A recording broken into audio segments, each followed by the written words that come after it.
The Horrible Gamers podcast may contain content not suitable for all ages. Listener discretion is advised. Welcome, ladies and gentlemen, to Horrible Gamers podcast, show number 356. We record on June the 6th, 2021. I'm one of your hosts, Jesus Gonzalez, known as Jesus Walks Out today. I'm joined by my friend from the West Coast, the Best Coast, Gunny Chief. Gunny and Mayo is back. Welcome back, Gunny. Welcome. Yo, what's up, everyone? Howdy. Good to be back on the show. Wow. Yeah. You're coming in nice and loud there, Gunny. Good. Glad. Oh. Gotta bring it today. Okay. And from Little Ohio, where the corn grows taller than the people. I think that's the state motto. I don't know. Anyways, welcome back, the Mayo Steve Willier. Welcome. Hey, Jesus, Gunny. Howdy. What's going on? You're right. Hey, The corn does grow taller than us over here. Does it? How tall does corn get? Oh, well. I'm like 7 feet, right? Yeah, I'm 6 foot, and like sometimes it's taller than me. Not every time, but there is times where you'll see it and it grows taller than I am. That's that big corn. Yeah. Not that baby corn that Gunny eats. I eat the baby corn in my salads. No, no one likes that baby corn. This is that big grown man corn. Yeah. Fuel corn. Yeah. Okay. Welcome to the show. Mayo, welcome. Anyways, welcome listeners. Welcome listeners to the show. You can join us on Twitter @horrible gamers. That's @horrible gamers. You can also join our Facebook group, Horrible Gamers Podcast Community. It is a closed group on Facebook, so that means anything you post in there stays in there. It's not like out in the public to your feed.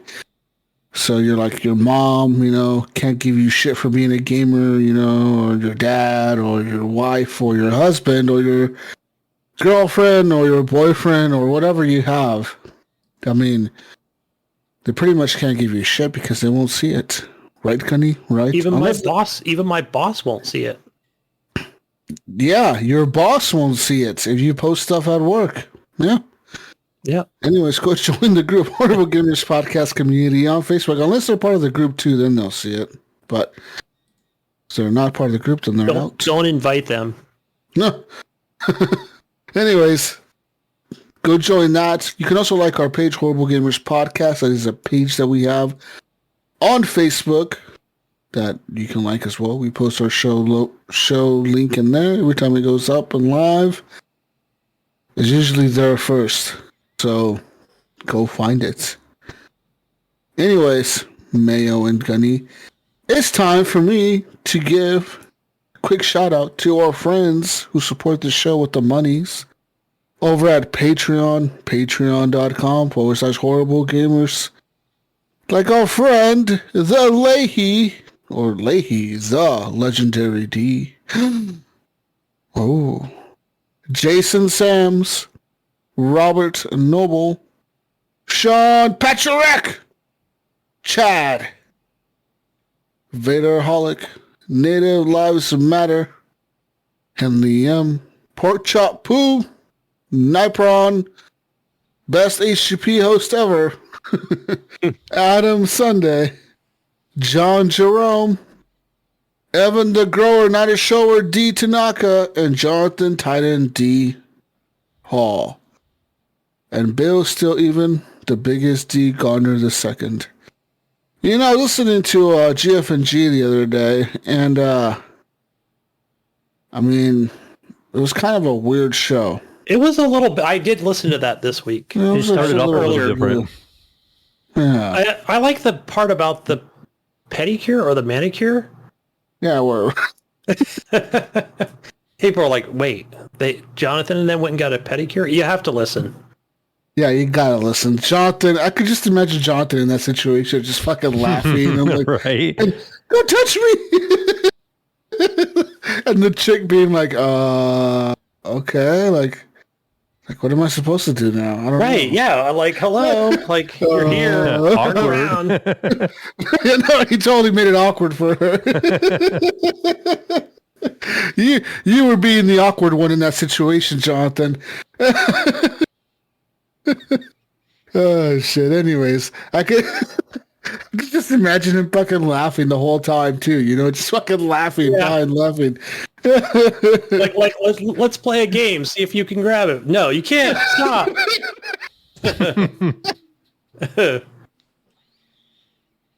Fucking laughing listening to that story. But shout out to them. Yeah, it was fun listening to them talk about shit. I mean, they really only talk about Titanfall and Apex and old games. Like what did they pretty much talked about that Rogue Company game that Alan maybe is not playing because he moved on from Realm Royale's hobo ass shit to another hobo ass game. And then Titanfall, which is pretty much dead, but Jonathan Hall insists that it's not. And they're trying to keep that game alive. Soccer-related stuff. Not only that, but Strikers? Titanfall 1. That Strikers game or whatever it was, that new... Yeah. Not Strikers, but that dodgeball game, I think maybe. Oh, Knockout City, yeah. Yeah. Yeah. So we're talking about all that type of stuff. I mean, if you like those types of video games, listen to them. But Bill Gardner was talking about that that pervy pinball game. Oh, yeah. That had me laughing. I was like, that made me laugh too. Gunny went down and bought that game right away. We both fuck know yeah, that. he did. Gunny has it on the Switch Let me check my Steam library right now. Oh, yeah, that's right. It was on the Switch, wasn't it? See, that was the thing, too. Speaking of your Steam library, dude, today, because you know how you get like those notifications like, hey, visit your queue or whatever, dude. Well, at some point, I enabled adult games to be like viewable on my account because you have to enable to be able to see adult games on your Steam account. Right. And at some point, I enabled it. I don't know when. Probably when I made my account. I don't know. But today, I was looking at my queue, and the very last game on my queue was straight up fucking porn. It was like porn. There was porn scenes in the fucking, like the little store page. Straight up sex scenes. And like the whole game is you're dating these two girls. And you're just trying to get laid and not get caught by the other one, with the other one. But then somehow, because I was reading the description, it was like somehow you have to like convince them both to have a threesome with you. So that's the point of the game. That's the goal of the fucking game. Like the main end game objective is to have a threesome with these two girls. But like this it's full on porn, dude. Like you see everything. You see balls, vaginas, you see dick, you see boobs. You see penetration, Gunny, okay? You see everything, dude. All right, check this out, Jesus. Why is it? Why have we never... Here's the thing. How long have we been doing this show? We've never decided to, like, for all three of us, on the air as we are now and offline, we've never spoken about playing any of those games. We need to do that, guys. We need to buy one of these games, play one of these games. I usually to let you play these games, Gunny. I did it one time, and it was kind of like I thought it was just going to be like, oh, it's a topless thing or whatever. Ooh. Like I didn't know that I was going to get taken to the ground and assaulted by a furry. Oh, I had no idea. I honestly didn't. I think. Yeah, that was... now I forgot the name of that game. It's probably still in my library. But, yeah, it was an early on a Thursday game, right? It's the library available to the public. Gotta check Gunny's library now. But they're cheap. One of these days, I'll play one this week. That game that I was talking about, the one that I saw on my queue, I think it was actually a VR game. It was like both. It was like supported by Steam VR, but it was also like a normal desktop game. But I mean, the game was like $40 because I looked at the price, like, well, how much is this? Like, how much do people pay for these games really? And it was like $40, mostly positive reviews, really good reviews on it. And the graphics were actually like, it looked like current generation, like some developer out there is legit making these porn games and they could be making something else, but they're making adult games. And it was like, wow, like this is kind of interesting, Like which? I wonder, like, how do you explain that to people when you tell somebody, "Oh, I make video games, but like, they're porn games." What? Well, you know what? You ever talk to somebody on say adult games? Maybe, I don't know. Oh, you make them Pokemons? No, we think a little bit more mature stuff than that. Mature. I always forget that word when I'm talking to somebody about the podcast. I'm always trying to think like, oh, we play all kinds of games, including, games for adults, but not, I hope they're not thinking like, oh, he's playing those pornographic games, isn't he? I think about mature. Games. That's what I'm thinking of, mature games. Yeah, I mean, but hey, I'm just saying, like, those games are out there for you guys that were talking about, oh, there's nothing on the PC that's not on the console that I don't want. Like, hey, you cannot find these games on your fucking Xbox, okay? Like, you're never going to see this shit that I saw in the fucking store on your Xbox or your PlayStation. Yeah, what about Oculus? Does Oculus have them?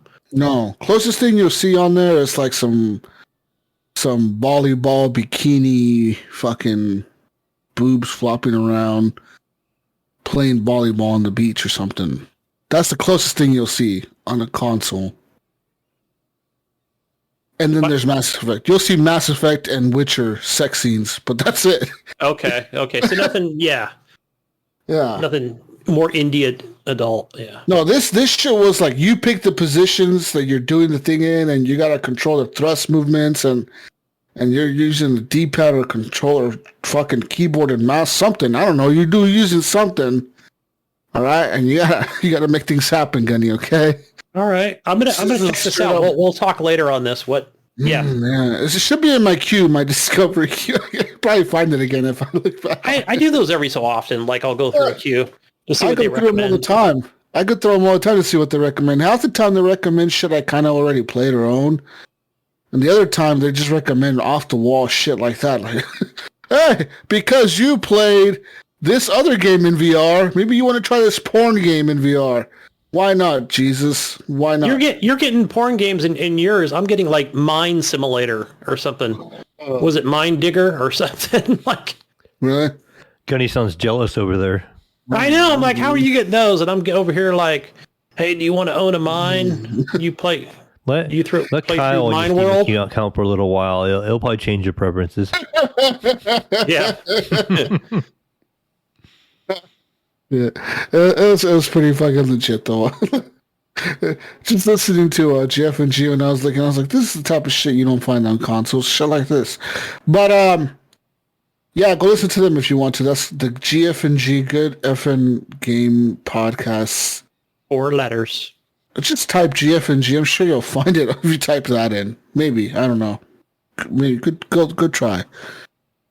Anyways, let's go to show feedback real quick. Our friend Commander Sisson on the Discord said, my only show feedback request is when you mention a game that you are playing, please mention which platform you are playing it on. One of the hardest decisions I have to make when looking at a game is which system to purchase it for. First world problems suck. And yeah, I mean, we tend to most of the time, right? Like I don't know if we briefly mentioned it, but I tend to mention the shit that I play on usually. Pretty sure we all do. I think I tend to forget when especially when I'm flopping back and forth talking about something on Xbox and PC, and I never do mention. Yeah, I think you gotta mention it is PC, so. But and if I do play on the Xbox, I kind of mention the Xbox, so. You gotta mention it, guys. Okay, guys, come on, man, mention it. I'll do better. I'll do better. God.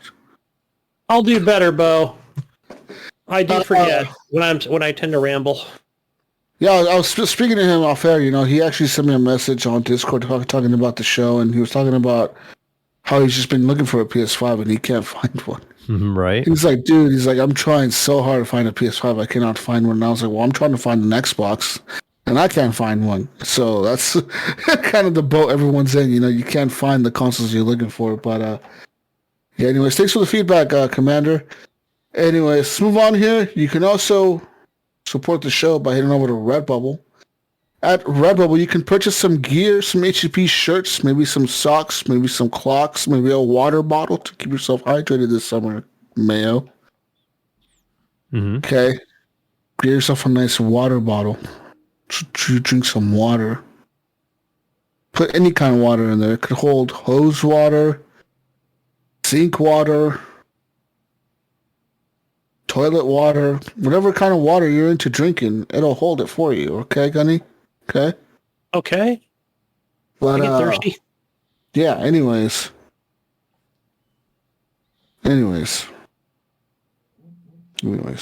Time to move on now. And, it's time to move on. Moving on, baby. What are we talking about here? Talk about what we've been playing this week, I guess. I've been playing some games, I guess. I've been playing some games, I guess. I don't know. Not a whole bunch. It's been kind of a weird week for me, man. I really haven't played much. Yeah. So I've been playing some more like Mass Effect 2. That's really it. Like most of my gaming was with Mass Effect 2. That really is a game that I'm just going deeper and deeper into. And like the one thing that I don't like about this collection bullshit that came out is that like they did a really good job with it where the DLC, you cannot tell where the DLC starts or where it ends. It's just you're all of a sudden in a DLC mission and you're like, what the fuck? Like, was this part of the main game? Like, you can't tell because it's all mixed in together. So, like, the game doesn't tell you, hey, this is a DLC mission you're doing.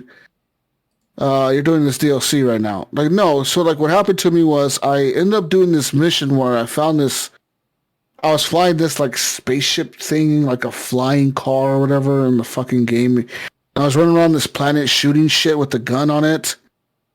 I'm like, what the fuck? Where did we get this thing? I thought I drove a Mako. I was like, what the fuck happened to the Mako? And I was like, well, I guess we're flying this stupid thing around. And then, like, I went back and did another mission, and that mission was supposed to be the mission where I found that car. So apparently I did like a DLC mission when you already had that car.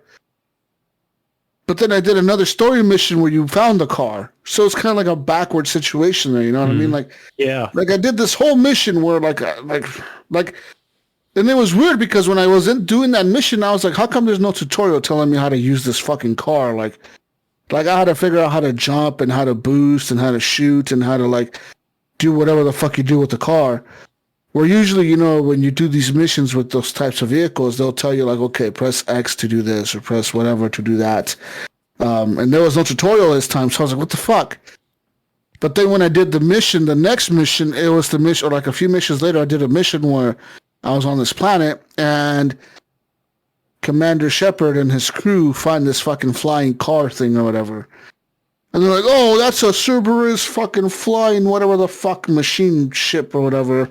And then they're like, oh, press R2 to boost, press triangle to boost, to jump, press X to boost or fly or whatever. And it was telling me how to use all the things on it. And I was like, well, that would have been helpful. Like, yeah, right. If I hadn't already done it and figured it out. Yeah, like, why are you telling me to do all this? And like, those are the missions I know that was like a DLC. I think it was a DLC because all the missions that are with that car in the game are labeled Firewalker, and they have like Firewalker, and they have a colon, and it says like artifacts, Firewalker, colon, whatever, like data center, like Firewalker, colon, volcano research lab. It was some dumb shit, you know, like it has different names like for like each mission, but they all start with Firewalker. So I'm assuming this DLC was called the Firewalker or something like that, and they labeled them all as that, and those were the worst missions in the game. I don't remember ever playing those before. Like if I played them in the previous time I played Mass Effect 2, which was like 8 years ago now.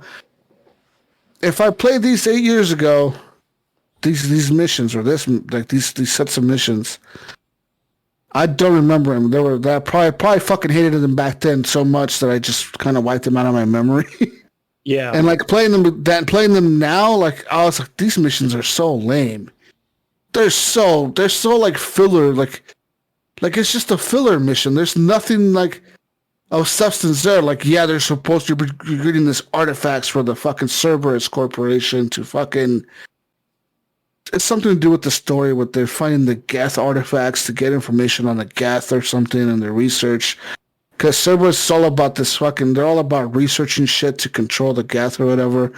And so it has to do with that, but like, in terms of gameplay, you really don't do much. You land on the planet, okay, you scan, you land, you fly, you drive your little stupid fucking car around, flying car, it's a flying car thing.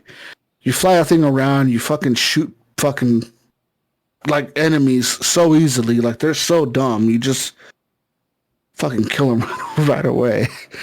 And then you hope you don't fucking fall in the lava pits, because if you fall in the lava pits, then that's mission over. And you have to restart from the beginning of the mission. And, like, there's no checkpoints in between the mission. There's, like... Jesus.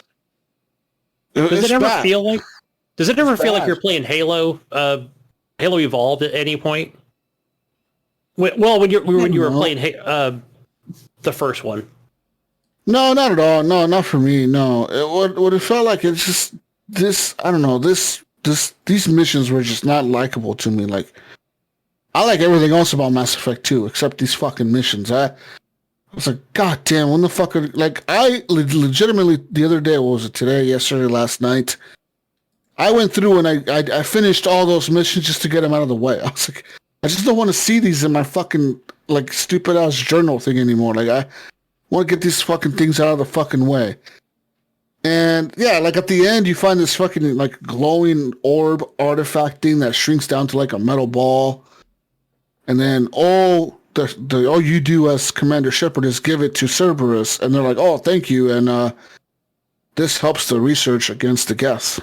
And like that's it. That's all you get. It's a couple, like, XP, and like, no, it says, like, all you get is like a little message on your stupid terminal, like, email thing or whatever, that says, like, "Hey, Commander Shepard, thank you for whatever the fuck you did," or whatever, you know, like, for that bullshit that you did over there on that planet, and you found this fucking artifact. Thank you.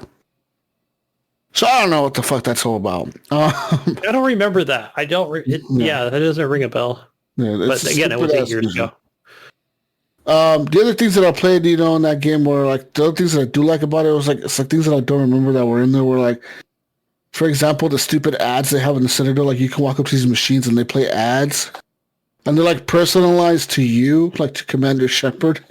They'll be like, "Shepard, do you envision yourself in a planet on a vacation?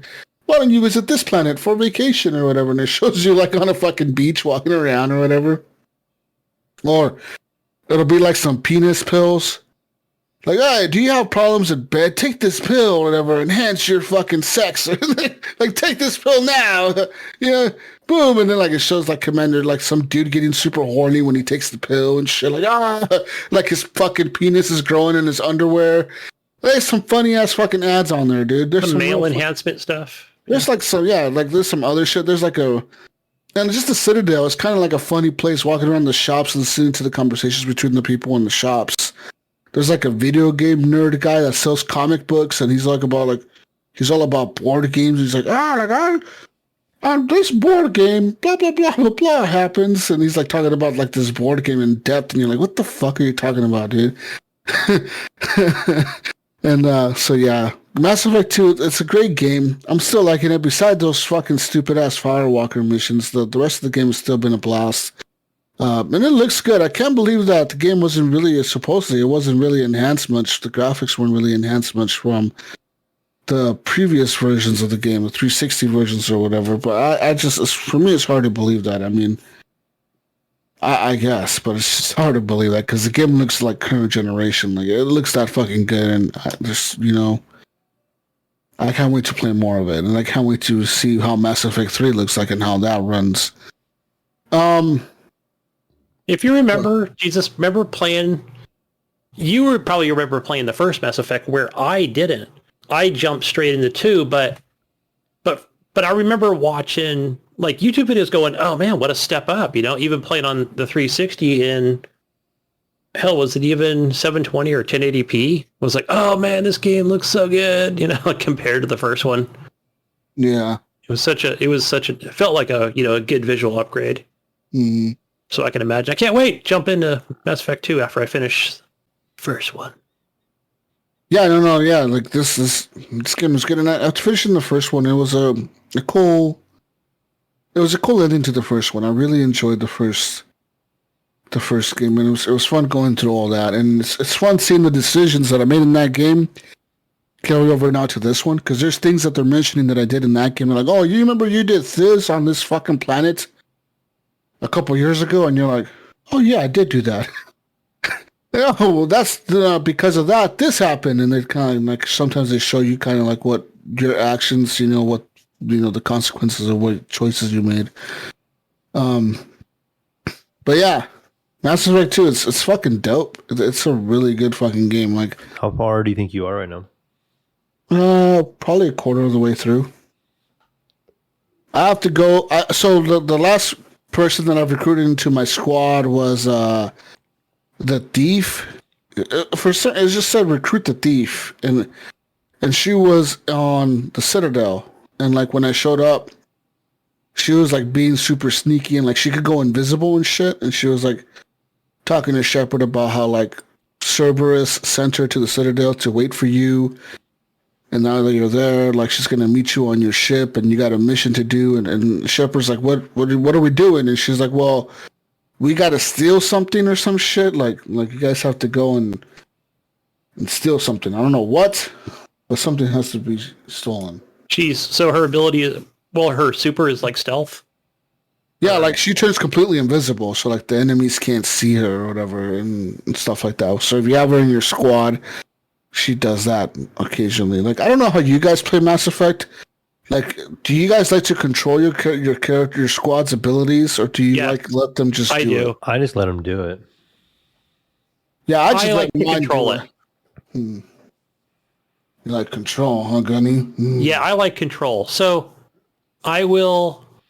I feel like it's a fun part of the game where I'm the one in control. I control what abilities they have and how much points go into each one. Because I think you can respec at any time. And it's not, to me, it's not complicated in any way. Where I feel like, okay, if I've got 7 points for myself, I might as well get the other 2 characters, in that while I'm at it.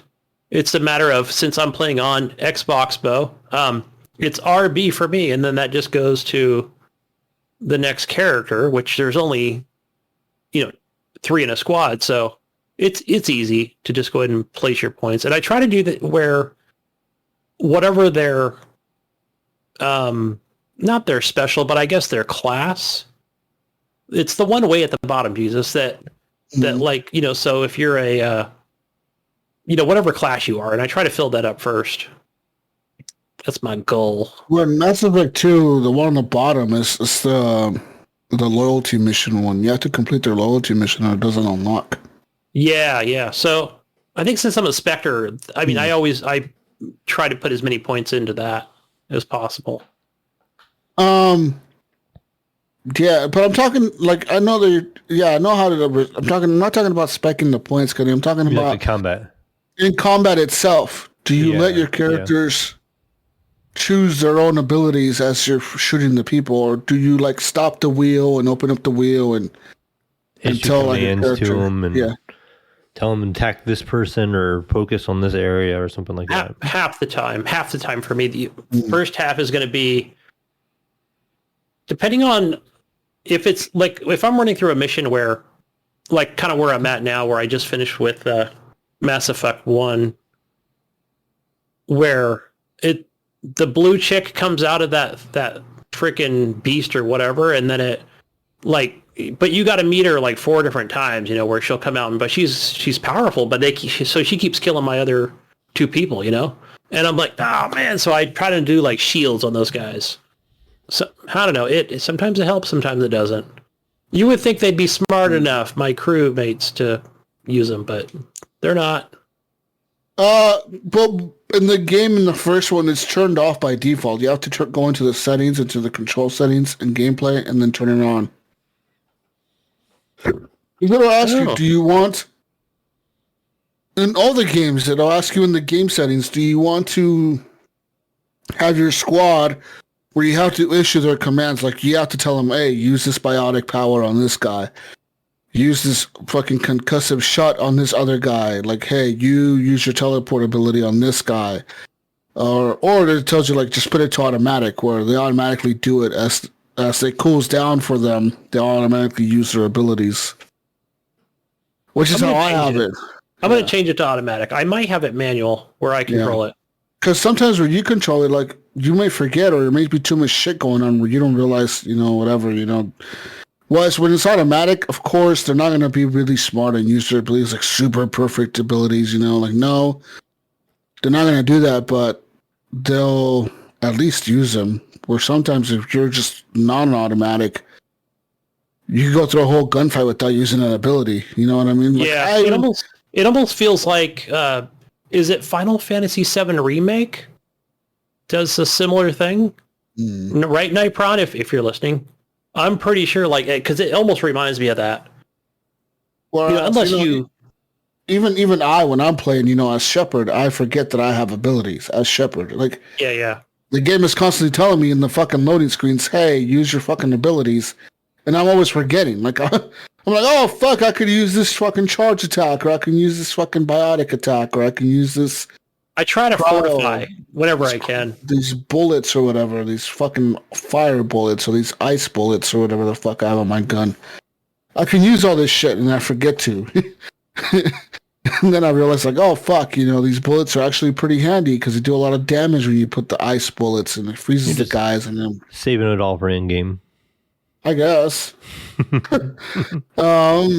But yeah, I mean, Mass Effect 2 is fucking dope. I really like that story, like that whole thing is shaping up. And then I'm doing all the stupid things at the Citadel where I go, oh, this is my favorite store on the Citadel. Doing all that shit. But yeah, anyways, Mass Effect. I look forward to seeing where this story takes me. Well, I know where it takes me, but I'm looking forward to seeing where it goes. So I'm playing, because this time I'm playing mostly as a renegade. I'm not playing as a good person. Like, there is good choices that I'm making, obviously. Like, I get Paragon points for doing good shit for people, but a lot of the choices, I'm just trying to be a dick to most people. I'm like, okay, fuck you, dude. No, we're doing shit my way.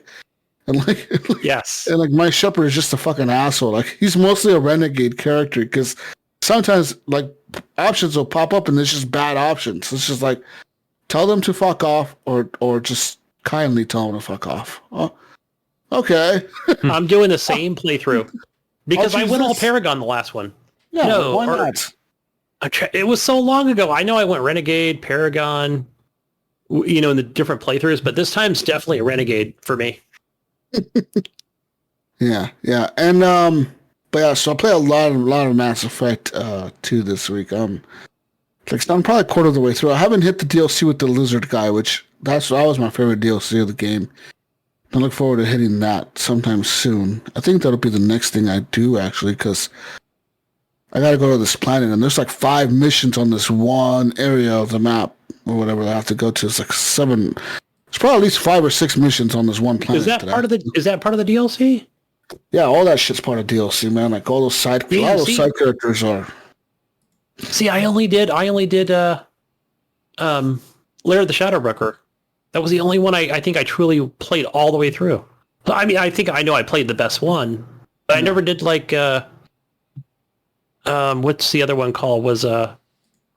There's several, but yeah, I never did like even the ones at the end with the Citadel and stuff, or no. Kasumi's Stolen Memory I didn't do. But yeah, looking forward to it. Yeah. Yeah, there's the Zaid DLC, that's the Price of Revenge. There's the Normandy Crash Site. Did that one. There's Firewalker, that fucking stupid shit. Fuck that one. The Kasumi, yeah, that's the other one.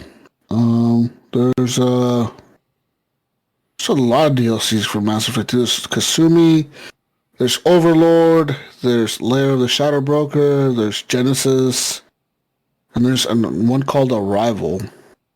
Who knows? And what's really cool about this, this, because this game does include all the DLCs. it's really cool when you go into the crafting because, you know, in Mass Effect 2, you can actually go into the research lab and craft your stuff in there. That's the whole point of shooting the probes onto the planets and getting resources. It's really cool because you actually have like all the promotional DLC skins they gave out for like, if you buy this DLC, you get this skin pack, or if you pre-order from this store, you get this skin. So they kind of gave all those away. So like, there's like a pretty cool Dragon Age. There's like a Dragon Age armor you can craft in the game that looks like all red. It looks really cool. It looks like it almost looks like knight armor, but it's like all red and it's kind of like glowing on fire. It looks fucking dope. There's another one that makes you look like an alien. You look straight up like a fucking Geth or something. Like you look like one of the bad guys. There's a few other ones that I saw in there that were like based off they were based on other properties of EA or whatever. Like it was some, like one of them was something about what fucking game was it? It was another BioWare game it wasn't Dragon Age, but another one they made. And it was some fucking like some kind of gun named after the other game. Oh yes, yeah. I know what you're talking about. Man.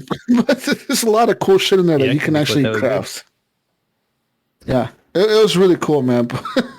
I crafted, but the one that I ended up crafting is the Cerberus armor, which is like, kind of some basic looking armor. You look like a Cerberus dude or whatever. But the reason I crafted that armor was because it gave me the most health.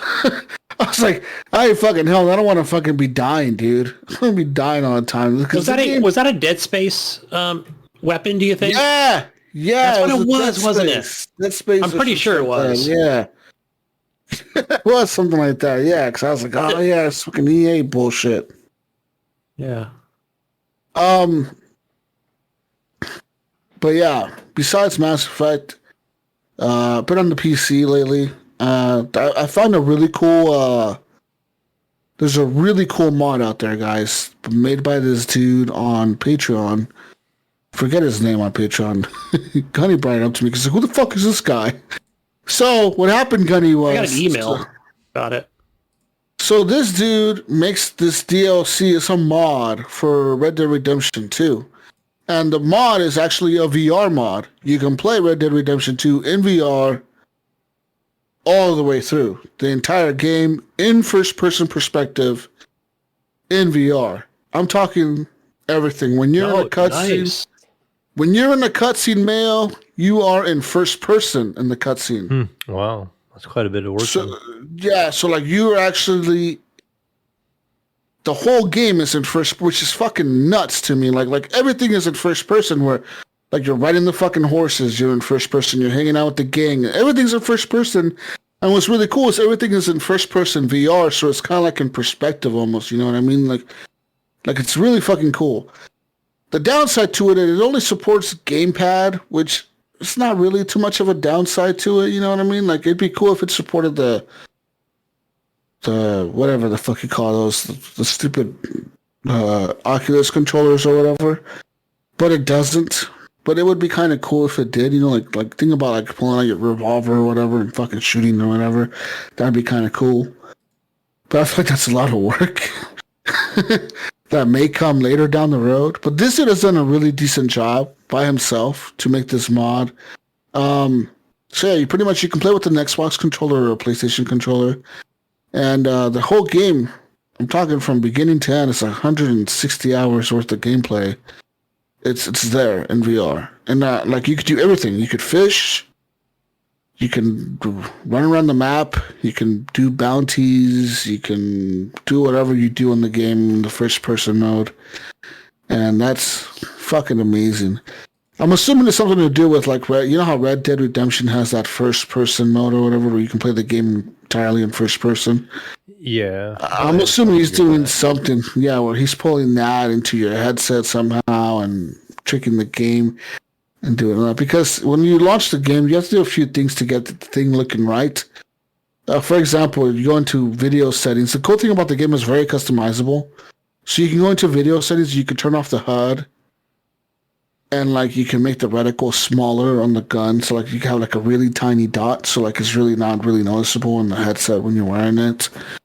And that makes the shit really immersive, you know, like when you're in there, you kind of like, yeah, I'm in this fucking world. Whoa. But the frame rate isn't great. And that's the downside to it. Like, I really wish Rockstar would show as much love as people have for Red Dead. But the unfortunate thing is that, in my opinion, GTA makes way more money than anything else they've ever done. GTA Online. So I think they only give a fuck about that at this point. Like, I don't think they really give a fuck about any other properties. You know what I mean? I really don't think they care about GTA 6. Yeah. Or Red Dead or anything else. How long GTA 5 has been out, you know, and they still keep pushing it. Or Max Payne. Think about, like, if they could make a new Max Payne, that would be cool as fuck, right? But no, they're not going to make a new Max Payne. Why would they? They don't have to. You know, if they could make a new Midnight Club, a racing game, you know, to compete with whoever, like Need for Speed or Forza Horizon or whatever, but they don't. Because they don't care, because all they care about is money, and the only thing that brings them money is GTA Online. And granted, like, GTA Online is bringing them billions of dollars a year. Like that game is never ending. Just do whatever the fuck you want in the world, and you just be in that world. You know what I mean? And that's kind of what's crazy about GTA, that it's just never going to die. Yeah, and I think I recently heard of just, you know, more games sales of, right? Like, they just keep going. Like, I think they would come out with a statement eventually and go, if everybody keeps buying the game, then we'll finally make a GTA 6. No, I mean, stop buying GTA 5, people. I mean, GTA 5, you are okay. Okay, you know what the most sold video game in the world is, Gunny? Almost GTA 5. Okay, I wasn't sure. I'm thinking it's not Minecraft, or it probably is GTA 5, for all I know. No, it is Minecraft. Minecraft is the most sold game in the world. That's 200 million sales, 200 million copies that is sold so far in the world. Minecraft. Okay, but GTA 5, a game that came out 2 years after Minecraft, has sold 145 million copies. Damn, and you figure, okay, so think about that, dude. 145 million copies. Do you think they got their? I remember when GTA 5 was coming out, right? And there was all this talk about how much money Rockstar, like no one could believe the amount of money Rockstar put into developing that game. Everyone was like, "How much money did you spend?" And I remember the Rockstar president once, like, I remember we talked about it. He was like, "Yeah," he's like, "Yeah, we spent $350 million making this game," and everyone was like, "What? You spent how much making that game?" Like, yeah, we spent $350 million making the game. Like, that's how much it cost us to make the game. You know, we had to pay people and actors and voice actors and actual actors that are actors to play the main characters, because those guys are actual actors. They're kind of like, you know, like, they're not like famous actors, but they're actual actors. You know, like, they have agents and shit. You know what I mean? The people that played the main characters of the GTA game, GTA 5. So, like, yeah, they were talking about that. No one could fucking, even I couldn't believe. I was like, what the fuck were they thinking? That's a lot of money. Will they ever make all that money back? Dude. Yeah, and, you know, you think about all the assets in the game. You know, and what's the name of that city, that French city? Oh, wait. See, and now I'm thinking Red Dead Redemption 2. But no, still with GTA 5, where it's with all those assets, and even when they outsource, right? A lot of that stuff will come back, you know, and they got to pay those other studios, all those support studios that help make all the assets in the game. And I'm sure that's, you know, well, it maybe if they do it in-house, I don't know. You know, that's still a lot of money. Yeah, it's the second most sold game in the world. That's fucking. That's saying something, dude. That's saying something. Look at it this way. Okay, so when I look at Minecraft, you think, okay, 200 million copies, but that's including mobile as well. That, you know, iOS and And on the other one. What's the other one, Mayo? Oh, you're talking about Android? Android, thank you. Yes, I'm thinking like all the mobile stuff. Yeah, it's just mobile, yeah. But I'm thinking, okay, if you took the mobile shit out of it, then it would definitely be GTA 5 that would be the clear winner. Maybe, yeah. But yeah, like even PUBG is the 5th most sold game in the world, with 70 million copies sold. That's a lot. 70 million. That's a lot of copies of PUBG, dude. Yeah, That's a lot. That's a lot of PUBG, guys. Yeah, and after that, it's just a bunch of Nintendo games. Everything else is Nintendo. Like the next top, like the next top 5 or 6 games on this list are Nintendo games, like Nintendo-owned properties and shit. Except for Tetris, which apparently Tetris on the mobile platform has the 3rd best-selling game in the world, with 100 million copies sold just on mobile. I thought it was free on mobile, but must be. Maybe microtransactions. Oh, apparently EA made that, and they've been putting it on phones since 2006. I remember that Tetris game on old phones, on flip phones and shit. Mm-hmm. Yeah. What was that game? What was that game on the Nokia? Was it Snake or something? Yeah, Snake. Yeah, I don't know. Snake IO or some shit. Yeah. Snake. I used to play that at work, just sitting around waiting for. Yeah, that's kind of wild, right? Like that's a lot of copies of fucking. It's a lot of copies, man, of GTA. But yeah, so like they don't give a fuck about whatever, It's like it's kind of cool seeing this guy make this mod for Red Dead Redemption 2, which is definitely showing more love than Rockstar has shown Red Dead, because Red Dead has a community of players. There's a lot of people that really, really, really, really, really like Red Dead Redemption 2, like me. And there's a lot of people that would really, really, really, really, really enjoy a Red Dead Redemption 2, like, I want to say missions like the missions in GTA Online. If you could put a heist mission in Red Dead Redemption 2, that would be fucking cool as shit to be able to do a heist mission online with people. Like, all right, we're going to get this wagon to do our getaway. We got to stop the train. We got to fucking hijack the train to load all the gold, to take off with the gold, to rob this fucking bank.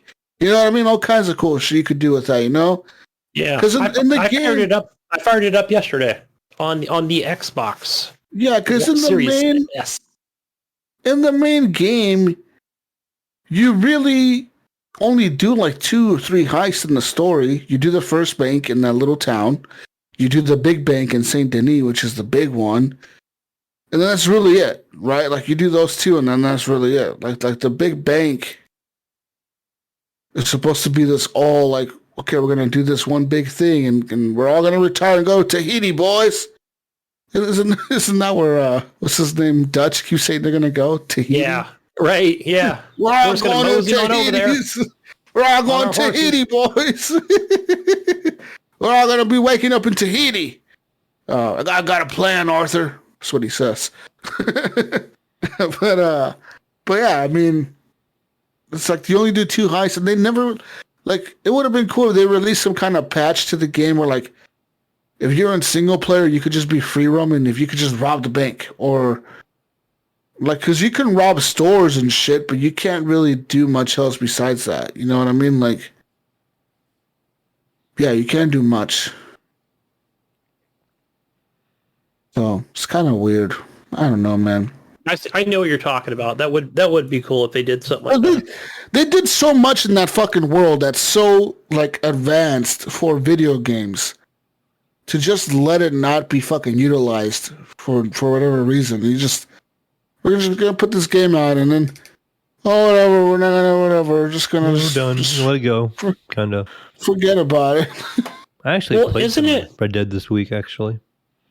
Yeah. Yeah. Real quickly, I did fire it up yesterday, and so Bo, this is playing this on the Xbox Series S, and I don't know, it might have been the first time I fired it up on the new console. And I don't have it on the SSD. I've got it on my old hard drive. Mm-hmm. But I mean, it's still loaded fairly quickly, I thought, to free roam. And yeah, I'll say this, like, it looked a little fuzzy, like, I just wasn't expecting it, you know? No. It kind of threw me off a little bit, but then I realized, like, okay, it's an older game. I forgot how, this game, looks on a console. Like, it's not enhanced, it just, I don't know if they've ever talked about it or, but it kind of looked at it and I thought, oh, I forgot, this is probably like 30 frames. My first thought was, I need to buy this on PC. It's probably cheap enough to where I could pick it up and play it on PC where I, with those higher frames, man. It looks incredible. Like it, and like not just that, but I'm just talking about like the level of detail they put into the game. Like Rockstar knocked it out of the park, dude. Like the decaying bodies. You can actually shoot someone and put them in a fucking like river, and you can sit there and watch the body decay, and watch the vultures come and the fucking bears come and the fucking tiger or whatever the fuck. No, not the tiger, but the mountain lion and shit coming down and fucking eat him. And like you see all that shit happen. You can actually sit there and watch it happen. You can go rob a store and kill the clerk, and then you come back 2 days later to that town and that store is closed because the clerk was shot. They haven't hired a new one. You know what I mean? Like, all that shit. The game has all these little details. You could kill somebody in a farm and like come back to that farm and there's a grave for that person in that farm. Like this is a bunch of different shit, like little shit that people don't realize that's there, but it's there, Like your fucking horse's testicles shrink in the snow. And did you ever know that? Huh? No. But guess I knew that. I think I've heard that, but I never paid attention. My balls shrink in the snow. The balls shrink in the snow, Gunny, okay? Poor horse. It's cold, motherfucker. Yeah, that happens. And like to have all that just fucking be wasted, it's like, what the hell, dude? I mean, I guess they made their money back on the game, right? But still, like, it just sucks. Anyways. Yeah, but I know what you're saying. I watch a lot of Twitch. I have been watching this guy. Who is it? Summit G1 or 1G? I don't know like his real name, but he's always got a ton of people watching him play GTA 5, and yeah, it's fun to watch that cosplay or whatever you want to call it, role playing thing. Imagine they have. But I never seen anybody do it with Red Dead though. Yeah, exactly. Imagine they have role playing for Red Dead. If you could just that'd be nice. I'd watch it. I'd be a fucking evil cowboy running around fucking shooting everyone. You would. Me and my posse are gonna kill everyone. Yeah. And the problem is that there's no crossplay either. Like, so like if I legit wanted to make a posse, I can't because everyone that I know plays it on the fucking Xbox. Well, yeah, I think like two people I know that play on PC. On Xbox. Yeah. And I used to play it on the Xbox. I had a posse on there, and then, play it on PC, which is the preferred place that I want to play it at now. I just can't. I've grouped up with random players at time when I get online. I'll just like be with random people, just doing missions and shit, and like that's cool. But other than that, it kind of sucks. Whatever. Yeah. It just kind of pisses me off that Rockstar doesn't support the game as much as they support GTA Online. Because they'll come out and be like, oh, there's like a new race that you can do, or you get double XP if you do these horse. Who the fuck wants to do horse races, dude? Like, yeah, I know. Who the fuck wants to do that in this fucking cool online fucking world? Who wants to run around racing a horse? I thought it was odd that the way they were promoting, over this just thinking about the last year or so, over the course of the last year, hey, go find the animal. That was the thing on Twitch, and I'm like, go the Twitch Prime stuff. I was like, really? Like, oh, okay. I thought it would be something a little bit more, but they were like, this is all we got, really. This is the pandemic stuff you got. I was like, go find a golden feathered eagle. Yes. I was like, what? Oh, okay. I guess it was trying to entice you to come back to the game, but not really adding anything to the game. They've done shit to the game. Like, that's the problem. People want heist. People keep telling them, when the fuck are you guys going to add, like, a heist that I could do? Like even in single player, let me just do it by myself in single player if I fucking want to. Or just add a fucking heist mode to the online. Just let us rob banks and shit. Let us be able to go to town, fucking kick in the door to that fucking bank, fucking shoot the cashier in the head, blow the vault open, and take the fucking money and run. You know what I mean? Like, and have a big shootout with the cops, you know, as you're running away from town or whatever, you know? Like, well, no, they can't fucking do that, whatever the fuck. It's stupid. It's fucking dumb. Anyways. Get off your soapbox, boy. Fuck you, Gunny. Anyways. Man. What else have I played this week? So I was I played some more Biomutant. How you liking it yet? Yeah. Is it repetitive like I hear it is? It's... The problem is I'm playing Mass Effect. And that's the problem, man. Mass Effect is so good. Uh-huh. Biomutant is good. But is it Mass Effect good? I don't know. So, that's my issue with it, right? Like, I've been having, like, I don't know what I'm going to do. Like, we're going to finish it. I'm going to try my best to finish it, get through it. I'm going to, try to get through Mass Effect 2 as well, and all that. So, we'll see. Problem is, Ratchet and Clank is coming up on me real fast, too. Oh, yeah. Ratchet and Clank looks really fucking cool, man. Like, that game looks dope. I don't know if you guys have seen the cool gameplay shit that they've shown of it, but it looks fucking cool. Like 1 second you could be fighting in like a city or whatever, and like you can open up a rift and teleport to a new area or whatever, and like it's a desert now. And what's really cool is it teleports the enemies with you that you're fighting against. So like they're like kind of confused or whatever, like what the fuck? Like we're in a desert now. What the hell happened? And you can just take advantage of the situation that they're all confused, and you can just fuck them up real quick or whatever. It looks really cool. Like all that world shift and all that stuff looks really cool. And I look forward to really playing that. Well, what about like in Biomutant, just kind of beelining it straight through the main campaign. I'm thinking about it. Go kill the 4 world eaters, and then you basically go take on all the tribes. And you can pretty much get the end game. You don't, skip all them side quests. I'm being evil in that game, so I gotta kill everyone. Mm-hmm. So that's what I'm gonna try to do. You're going renegade.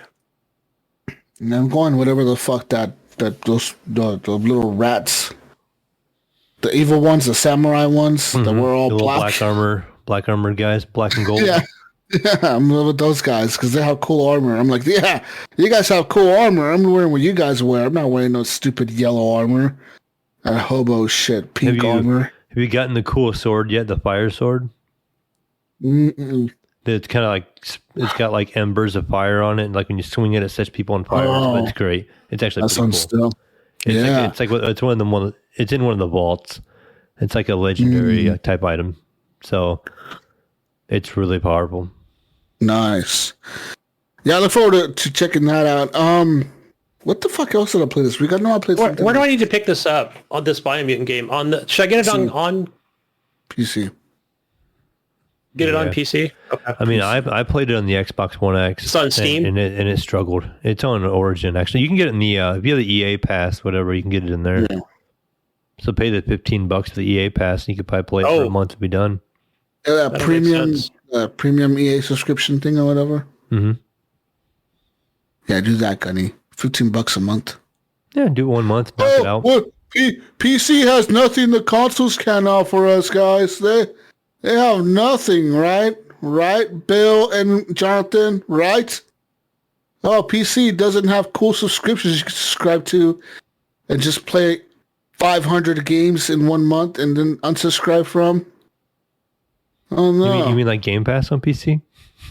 Yeah, like Game Pass or Ubisoft Pass or EA Premium. EA Premium, yeah. Or Luna or whatever the fuck. They got all kinds of shit on PC, man. You guys? Yeah, Stadia. Missing out. Stadia. Well, that could be really anything. Anyways.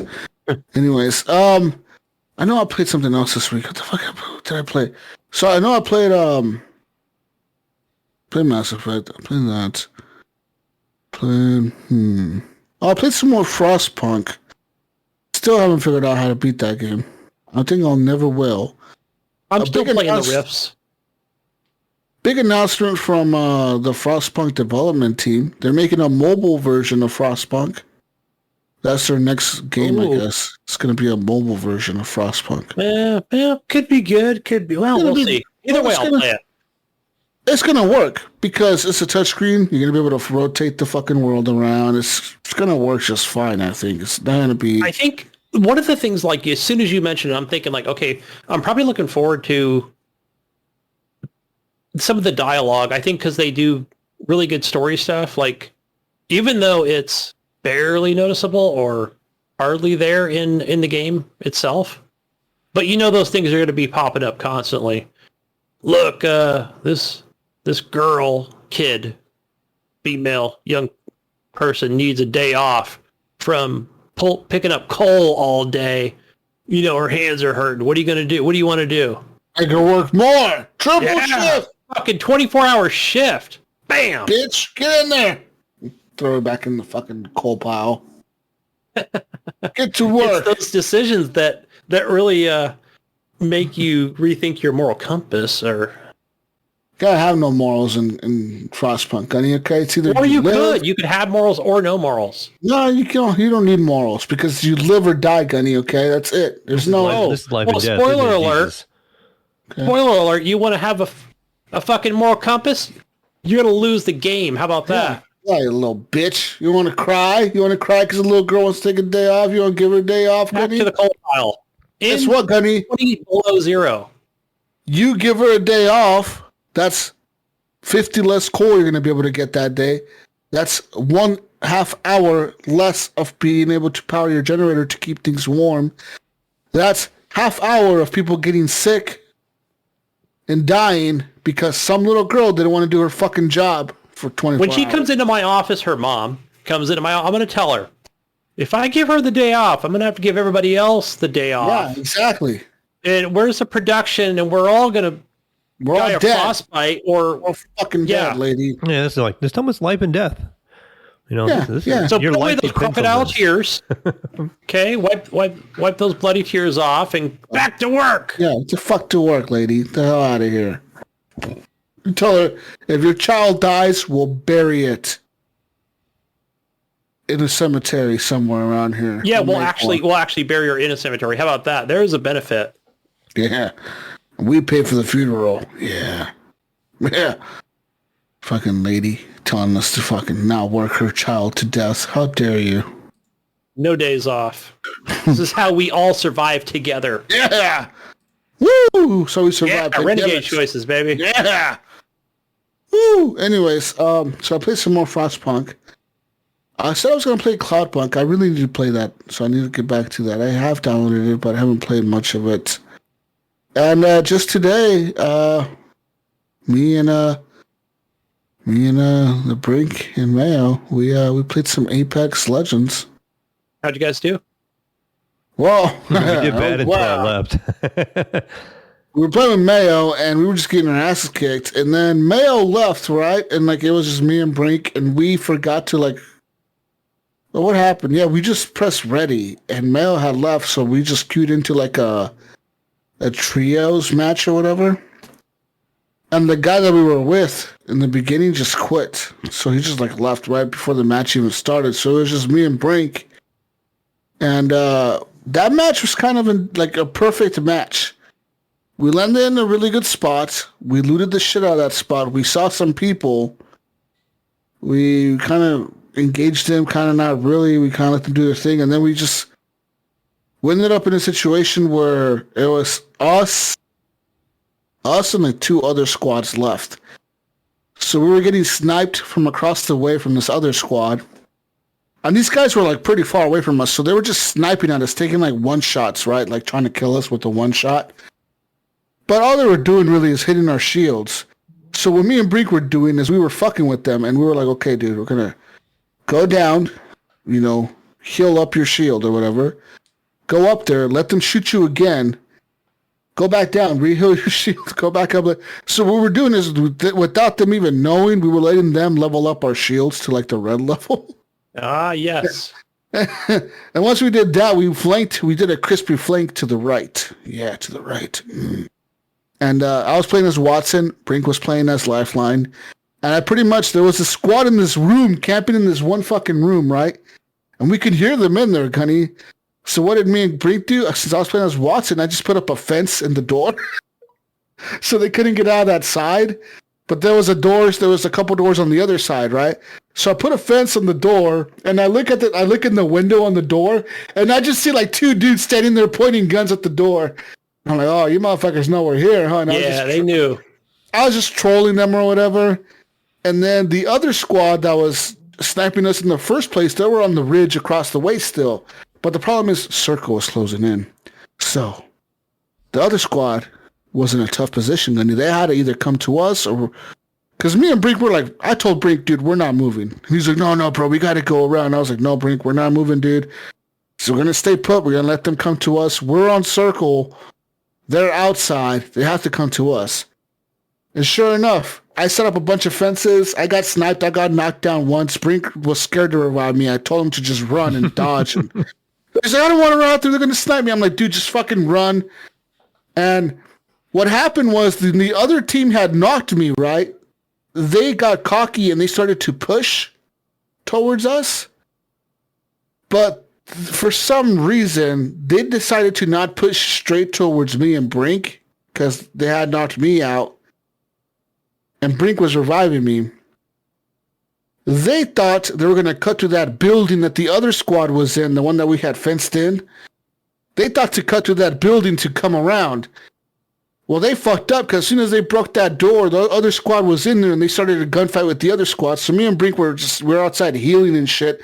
And I'm setting up fences and shit all around us so they can't come at us. And then finally, like, Brink goes to the one door and he's engaging like two guys or whatever, 2 or 3 guys in this squad. They're all just like we were just fucking shootout, you know. Brink is like, oh, fuck, come over here, Jesus. I'm like, no, dude, no. I fucking ran all the way around and I came behind them. And I fucking shot one of them, straight killed him. Shot up the other one. I was doing a bunch of damage to him. I got knocked, but because they had just turned around just long enough to like let Brink run into the room a little bit more. When they were focused on me, Brink got behind them and he started shooting at them from behind. And then finally he was able to just take out the last guy. And it was like victory. And it was like, fuck yeah! Some crispy fucking flanking going on there. So it felt really good being like a 2-man team beating a 3-man squad or whatever. That was actually pretty fucking legit. That took us some work. Yeah, Brink actually got a shitload of kills at him. I think he got like 5 kills that fucking round. I was like, God damn, dude. Oh yeah, so you can do that when I was with you guys. Yeah, I know, right? Yeah, he had like 5 kills, 1 assist, and 1 whatever. I had like 1 kill, 2 assists, and 1 of whatever the fuck the other thing is. And then, but yeah, we both had pretty good damage, and it was actually a lot of fun. But yeah, after that, we couldn't catch a win after that. I mean, closest thing we got to was the very end before the podcast here. Me and Brink were fighting duos. And the problem is that I misunderstood Brink. He told me they were flanking left. Well, to me, flanking left was they were coming around the rock on the left, and there was like there was like a little gap on the left of this rock that I knew that was open, and I was like running over there, and I was like, dude, I don't see nobody over here. I'm running over here. I'm like behind these guys almost. He's like, no, I meant they were coming left over here, and I'm like, what the fuck are you talking about, dude? And then so he got knocked. By the time he was knocked, I was barely getting to the team, and they heard me coming up behind them, and they just turned around and fucking shot me, and I was dead like right away. It was pretty bad, but I mean, had we probably stuck together, we probably would have won that match because we had actually pretty good gear. But it's just we just didn't stick together, and there was bad call-outs on my teammates' part that made us lose the match. Oh, so it's Brink's fault. Aha. Okay. Yeah, it has to be his fault. It's not my fault. I mean, at first it was Mayo's fault, but then it was Brink's fault. Right. It was funny, Gunny, too, because, I'm talking to Jesus earlier today. I talked him into jumping on playing some Apex. So he finally downloads the game, gets it all updated. We get in there, and Jesus is like, oh, Brink's on. So Brink joins chat, right? And he's like, how in the hell did you get Jesus to play Apex? He goes, I ask this guy like every day. And he's like, no. He goes, and here you are, we getting Jesus to play Apex over here. Yeah. Yeah, my God. Yeah. We were just trying some of that new arena mode. We did the 3 versus 3, and I don't think we got any wins, did we? No. No, we might have won the first one. Okay. No, we just won a couple rounds the first time, didn't we? Yeah. We were close. I did get to play it with earlier today. I played it with Pinpoint and Couch, and we did get a couple wins in there. We did get we played probably like 10 games of the arena, and I think we won 3 maybe. So kind of got my feet wet and a little more. Got a better feel of the game because it's weird because you go like. I don't know if you played it at Gunny, but you gotta I haven't played Arena yet. You gotta buy your weapons and loadout, and it kind of comes all together. So you're not finding stuff. So you just gotta come in. You get so much money, and you gotta pick like, okay, do I want to buy this gun or do I want to buy that gun? And then how many shields do you want to buy? How many health packets do you want to buy? And you gotta kind of figure out what you like to use. So it takes a little bit getting used to. Yeah. Is it like not that game company or whatever? What am I thinking of? Valorant? Is it? You're thinking like Rogue Company, but it's kind of like Counter-Strike, kind of like Valorant, in the way like it shows you all the guns and it has like $1 value on them, and you basically have enough like the first round to buy like one gun and maybe like one heal, and then like the next round maybe if you win you get a little more money. Okay. You can buy a little bit better gun and maybe a few more heals. Maybe instead of getting blue attachments, now you got purple attachments, so your gun's all purple. Then you just kind of go from there. Nice. And it's a small little area in the map, and it basically has a little zone that moves in and stuff, so it kind of pushes you toward each other. And it's just a quick 3-on-3 fight. Gives you a lot of combat practice. Sweet, I'll check that out. And it's quick, too, so you get some pretty quick rounds in, really.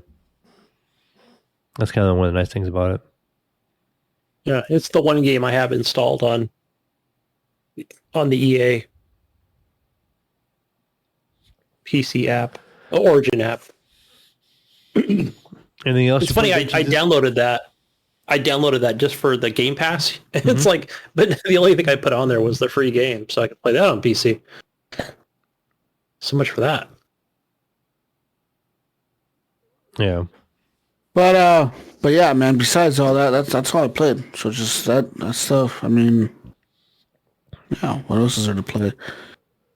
Yeah, there's really nothing else.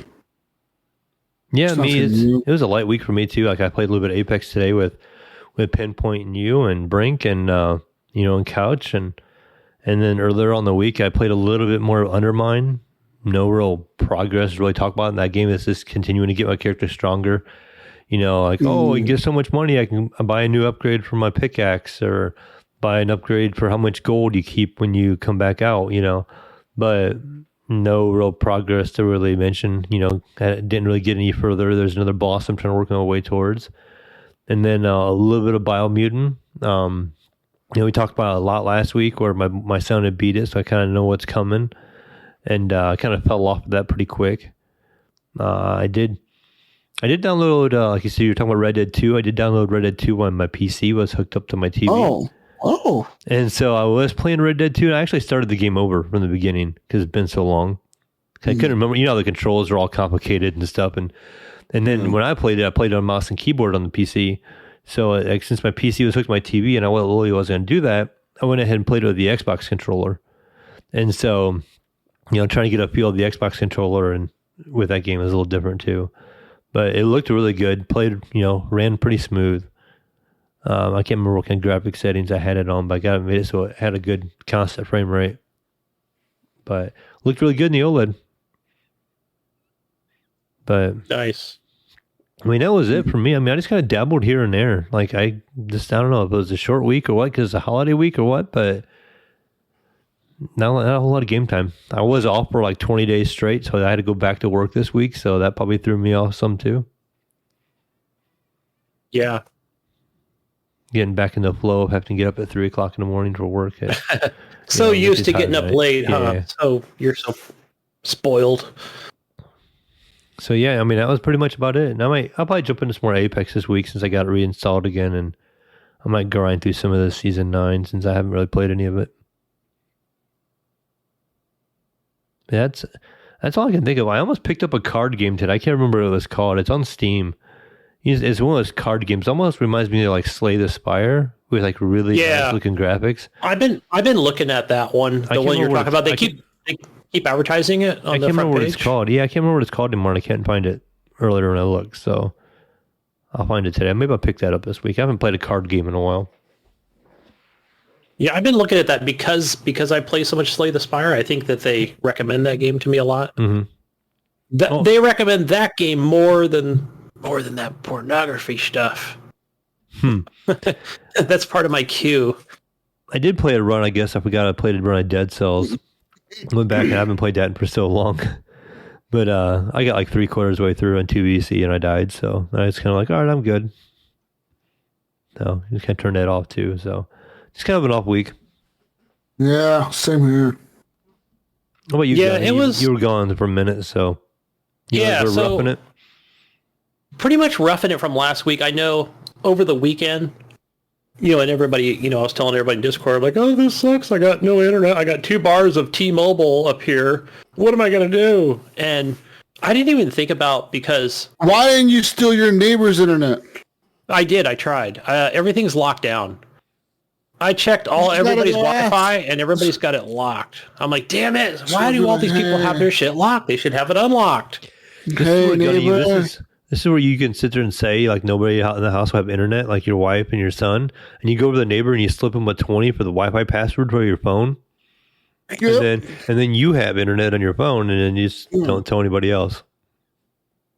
Yeah, it's like, okay, so my neighbor to the right, I gave her a key for the house to let one of the repair people in or something during the week, because it was just one of those things where, I'm not going to drive an hour and a half from home or take a day off of work, which, because it was a day I couldn't be there or something.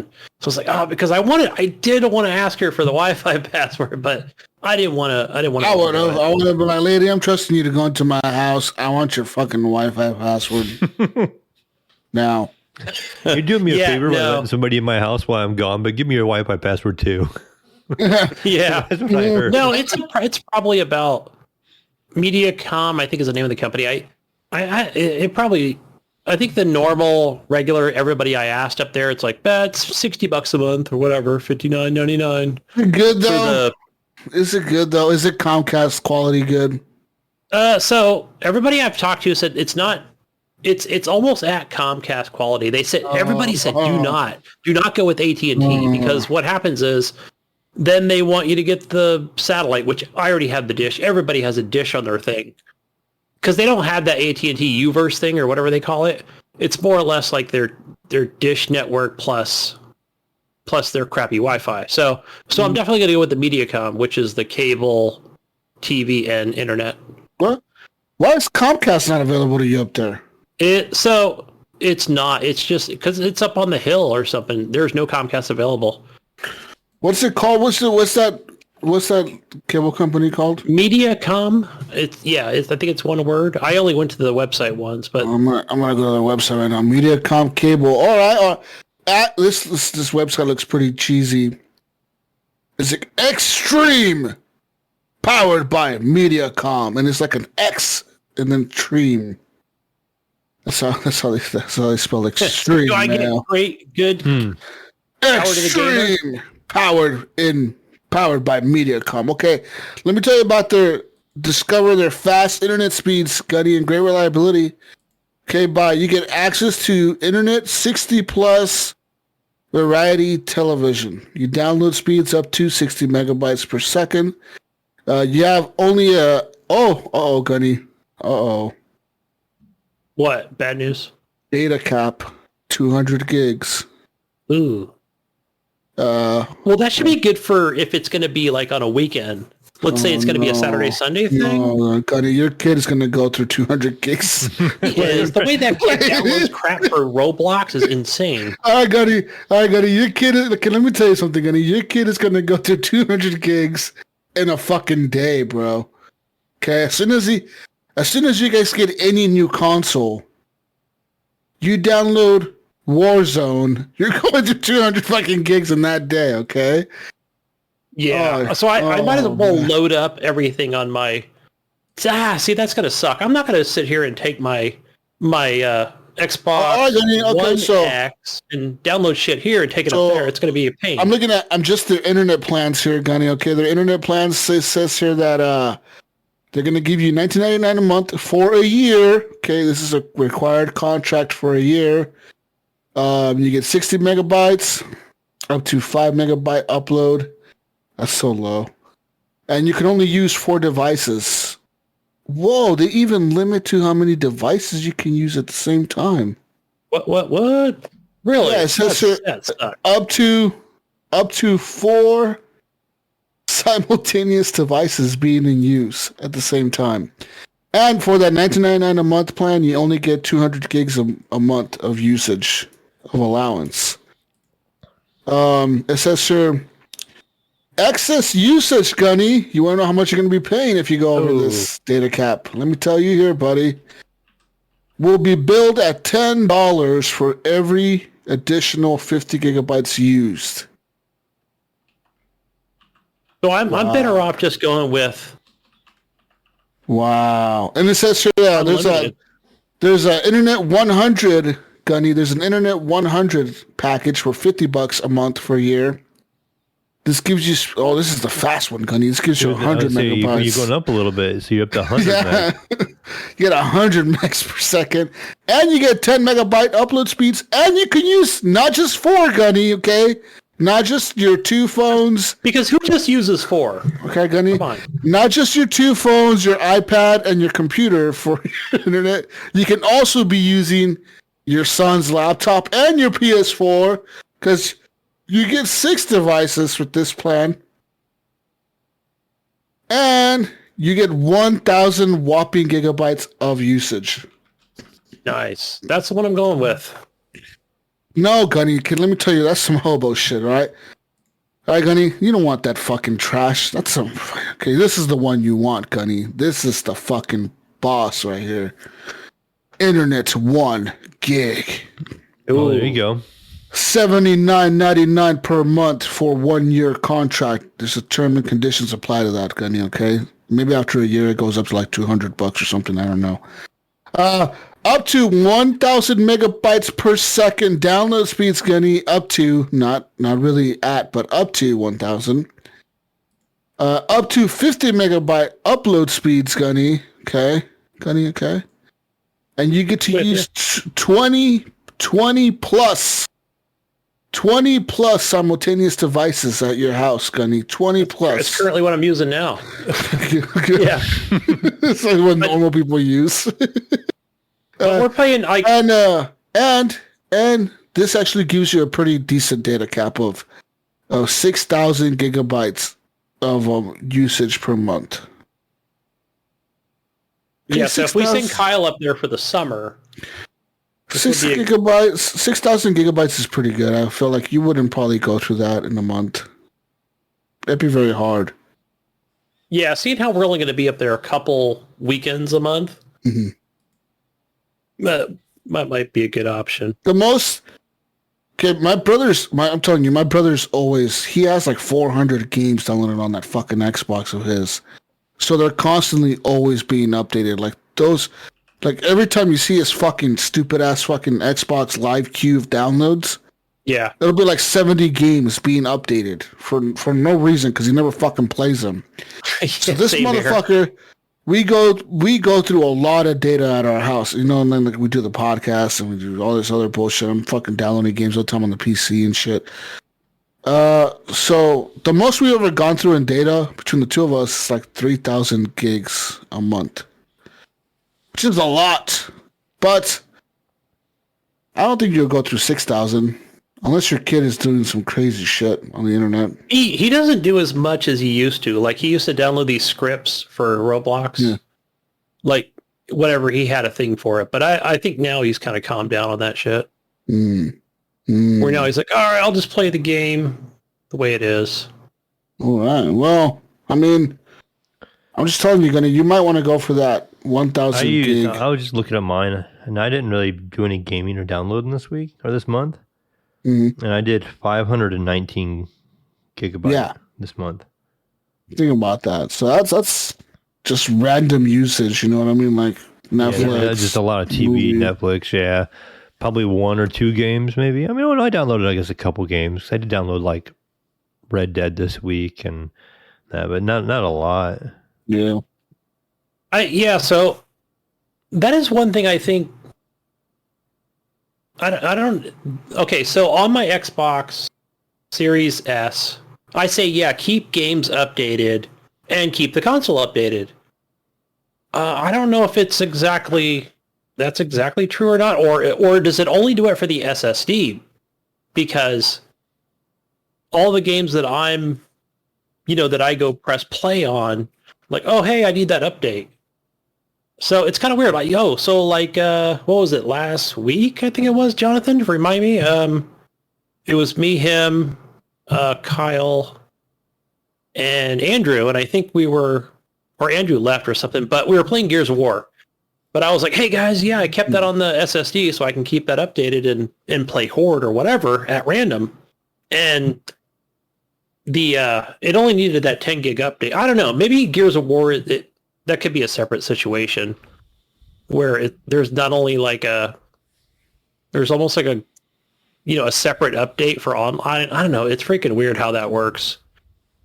But I don't know if it's exactly true if the games really stayed updated the way they say they should. Yeah, I don't know. I'm looking at my data usage this month, or our data usage this month here, Mayo, and we've used 476 gigs this month so far. Yeah, I'm gonna look up mine really quick. That's fucking 6 days. 6 days into June. Mine's on a billing cycle. Like mine's at the end of the billing cycle. So mine was like almost a whole month. So where do you find that information, Jesus? On the Xfinity app? Yeah, just go to the Xfinity on your internet. In April, we used 4,000 gigs, 4,054 gigabytes. So that's pretty high. But it's still not 6,000, you know what I mean? So I just don't think you'll hit that 6,000 gap. Even 4,000 is a lot.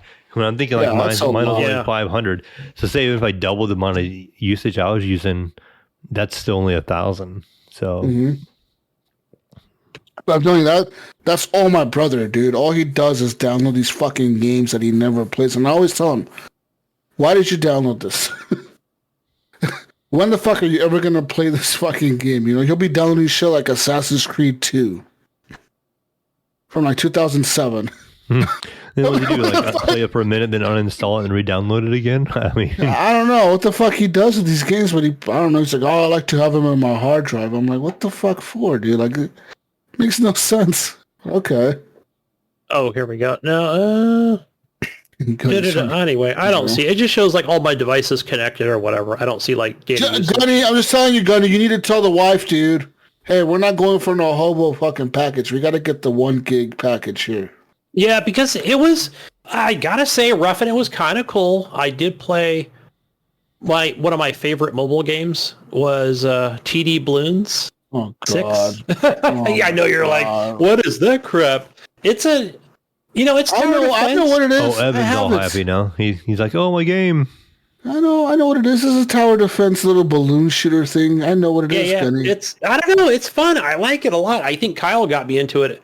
Yeah, a couple years ago, and hey, there's an Adventure Time TD Bloons, and there's a regular TD Bloons, and there's TD fucking Bloons. It's kind of everywhere, man. It's on PC, it's on Steam, it's on mobile.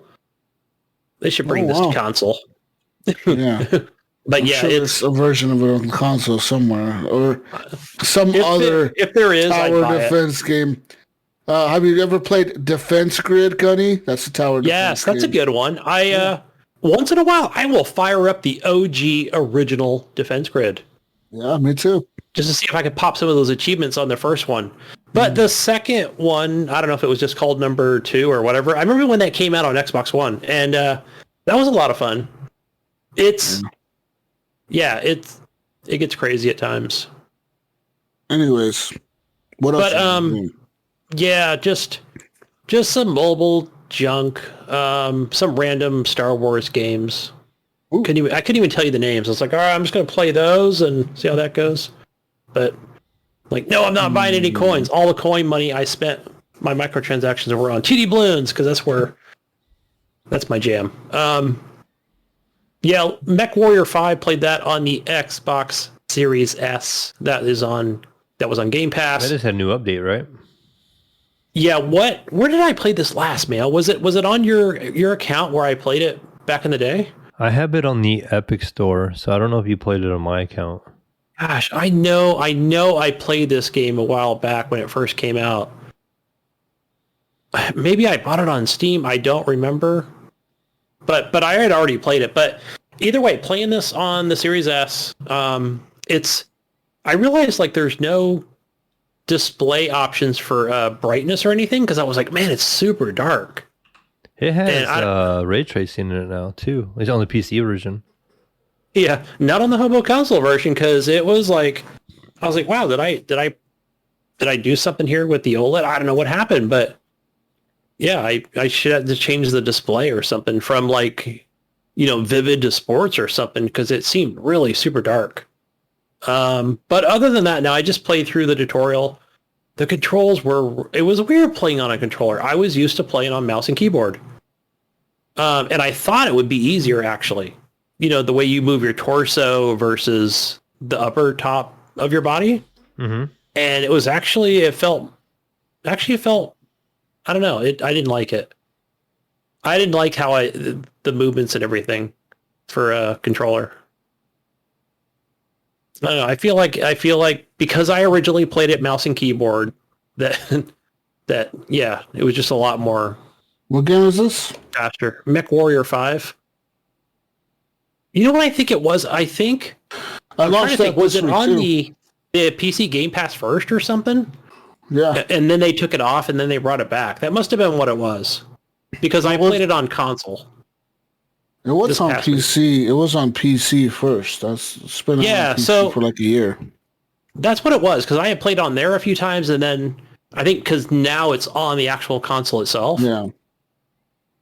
Yeah, but and I tried turning up everything on there, like the movement speed, and it still felt slow for some reason. I don't think it was the frames, but I know something didn't seem right about it. I wonder if anybody else had any issues with that.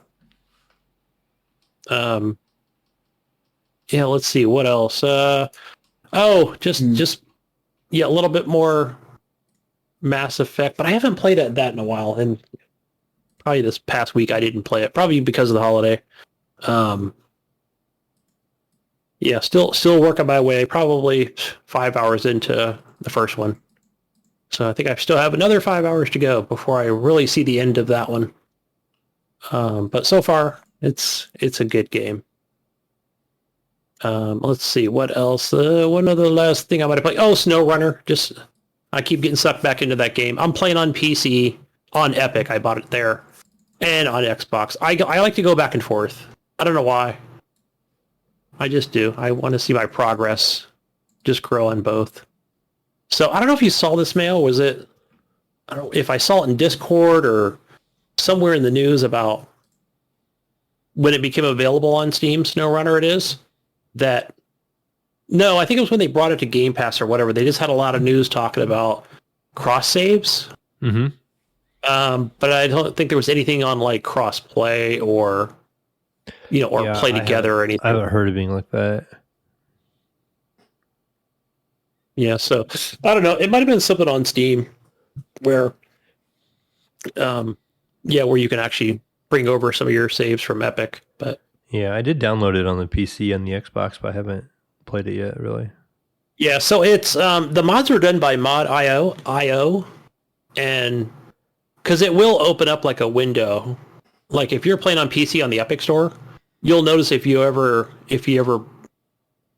drop it down or whatever, you'll be like, how did I end up on mod.io or whatever it is? But yeah, it's almost like it's happening in the background. Like, I guess some of that memory storage is kind of happening through the web. I don't know. But you don't get that much mod storage when you're playing on... Okay, I'll just speak for Xbox. I don't know about PlayStation. Whatever it is, 10 megabytes or something like that of, downloading, trucks and maps and things like that. But, yeah. It's fun. It's a fun game. It's on what? It's now on Game Pass, so definitely get in and play some SnowRunner. Yeah, fucking SnowRunner. I played that too. Oh yeah, but that's all I play, guys. Shift down, shift up. I crashed my truck. I couldn't get out of the mud. It was one of those hobo trucks. I was like, get this truck out there. I can't get out the mud. Like, I had to winch it onto some fucking tree. Yeah. And the tree broke, so I had to winch it onto some other fucking tree. And the other tree broke. I was like, what the fuck, dude? So the smaller trees, yeah, it will break. It's you need a real tree, Jesus. You need a real tree. I like hook it up like in reverse. I winched it from the back and had like reverse my way out of the fucking mud. Because I forgot that truck was a piece of shit and it couldn't. You need that big Oregon Douglas fir tree. Don't it rain all the time up there in Oregon? You should be used to driving in the mud. You should be like, don't you guys all drive Subarus? Come on, Subarus. You should be able to do this, Jesus. This is your game. This is like your natural environment. Don't you all wear boots up there? Because it's so muddy? Mm-hmm. Not those duck shoes. What was it, Mayo? The duck shoes? Like the rain boots? No, I don't know. Whatever you were talking about it last week. No, kangaroos or whatever. Oh, yeah, we were talking about the old kangaroo tennis shoes. Do you remember those? Oh, kangaroo tennis shoes. I don't remember kangaroo Gunny, shoes. They had little zippers on the side, Gunny. I was Googling it. That's the only way I know. They got little zippers. See, now I got to bring it up. Now I got to bring it up because I'm like, what was you talking about? When I was a kid. So you were like a teen probably when I was a kid, so. Yeah. Let's see. Kangaroo shoes in the 1980s. You know what? You know what I was wearing? Okay, I guess parachute pants. Well, okay, so these are the what are they called? The zipper. What kind of like the freaking it's not laces. What are they called? Velcro? You don't lace it. Velcro. Thank you. You got Velcro shoes on? Okay, some of these are ruse and shit. No, for me, you know what I was wearing, guys? Probably whatever I can afford from Kmart. Neon colored tracksuits. Tracksuits. Yeah. Oh man, it was Adidas tracksuits, the fake ones. Gunny, did you have like a six pack and you wear like those half t-shirts and shit? You used to cut your shirt in half and show off your six pack? I never did that, but a friend of mine did that. And I always thought, like there's something not right about it. I even knew back then. I was like, no. Cut your shirt off and just to show off your six pack. Yes. Gunny walking around showing off his six pack with his purple neon fucking track pants on. See, I guess what was weird about it is some high top Adidas. Remember they did that with the football jerseys or whatever? Like it was only like a half shirt or whatever, and some people would wear it. And then you'd see some of the women wearing them, and I'm like, okay, fine on the woman, but then when you saw guys wearing it, it just I don't know, it just seemed weird. Yeah, like even if they did it with like a white tank top t-shirt hat. What's his name? One of the Cowboys players, Ezekiel Elliott, the running back. He's from Ohio State. Yeah, he's always wearing that. He's always wearing that half jersey. Yeah, I don't know why. He did that. He did that here at Ohio State as well. Did he? Yeah, he's always wearing the half jersey. Shirt at all. Yeah. Yeah, but he wears it while he's even playing and shit. He wears like a half jersey. Okay, fucking weird. Yeah, it's still in style, but. Oh, but you know what I did have? I had I did wear the parachute pants. Do you remember those? Oh yeah, I remember those. The MC Hammer pants. The MC Hammer pants. Yeah. Well, no, not the MC Hammer pants. Parachute pants. This is before MC Hammer. Oh. Yeah, so they had all the zippers. This was Prince, the singer Prince. Yeah, I don't know. I just half the listeners just tuned out. So, what do we got, Jesus? Moving on. Jesus probably just Googled it. No, he doesn't want you Googling these. He doesn't want you having an image. Oh man, I'm looking at all these '80s trends, Gunny. I never wore the MC Hammer pants. It was not a thing for me. I was more of a jean shorts guy or regular pants. Or parachute pants for a minute when it was in style. Nice. I didn't have the jacket. I never had the Michael Jackson jacket, but parachute pants for sure. Oh, zippers on it and shit? Yeah. Yeah. I'm looking at all these like 80s trends, like high-waisted jeans, all this other shit. Like, it's all the shit that people nowadays are wearing. Like, all the young kids nowadays are wearing. Yeah. Yeah, I see that it's coming back. It's really come into style every so often. It's really fucking weird, right? Like how like today's kids are embracing fucking 80s shit, you know? And they make so much fun of boomers, yet they embrace their fucking wardrobe styles. I don't get it. Well, let's move on here to some news. By the way, guys, I'm drinking today. It's a nice mixture of beverages here that I have. I'm drinking a Corona Extra. Drink responsibly. I had and Angry Orchard Hard Cider, crisp apple. But I'm following all that up with some very nice Oregon-made, what is it? 2 Towns Cider House. This drink is called Easy Squeezy. Easy Squeezy. I like that. And it's hold on, let me read this real quick. It's a raspberry lemonade cider. Sounds very easy squeezy. It does. Doesn't it? Lemon squeezy. Yeah. Mayo, what? Now Mayo's taking a sip of his Corona Premier. Yeah, now, I what's had the the difference Premier. between Corona Premier and the Corona Extra? The Premier's only the 90 calorie. I'm drinking the healthy one. Yeah. I'm drinking the non-healthy one. This is like 100 and... How many calories? 148 calories. Yeah, so last night was all mostly Corona Extra for me, and I had a Ducati. Corona Light is 90 calories, I believe, right? The Premier I have is 90, yeah. But the light is 70. less. I think it's 70, right? Corona Light is 70 calories. I think it is. That. That's what I read. I got it a few weeks ago, but they're up at the house. Yeah, but last night was regular Corona Extra, Mike's Hard Lemonade. I think it was whatever the red one is. It was my first time having it. Okay. It was good. And I haven't had a Mike's Hard Lemonade in like fucking 15 years. I was like fucking 12 years old. Last time I had one of those. they're pretty good. I was surprised. That's maybe the second one I've ever tried. The actual lemonade, and then this time I had the red one, which was like I was probably like 13 years old the last time I had one of those things. And it's probably like at a New Year's thing where like my parents let me drink or somebody let me. I don't know. I somehow got these fucking drinks in me, and I got it. I was like, "Fuck yeah, I'm drinking." Yeah, I was at a graduation. I was at a graduation party last night, so yeah, I had plenty to drink. Yeah, like the thing about COVID that made me forget that people are still going to school and that people graduated this year. Because everyone's talking about graduations, I'm like, fuck. I thought that nobody went to school last year, but it's like, people still graduated this year. Yeah, I had a daughter graduate this year. That's like so weird. Like, how do they take their SATs and shit? Did they just like go like socially distance SAT classes? Or I don't think they did. Yeah, I don't think they did either. Oh, so what? The colleges don't like look at SAT scores and shit anymore? They just don't care? So I think they just suspended it, sort of thing. It was just kind of just. Tell me, I need to go back to high required this school. year. I need to go back to high school, re-enroll, and get myself into college with no SAT scores. Woo!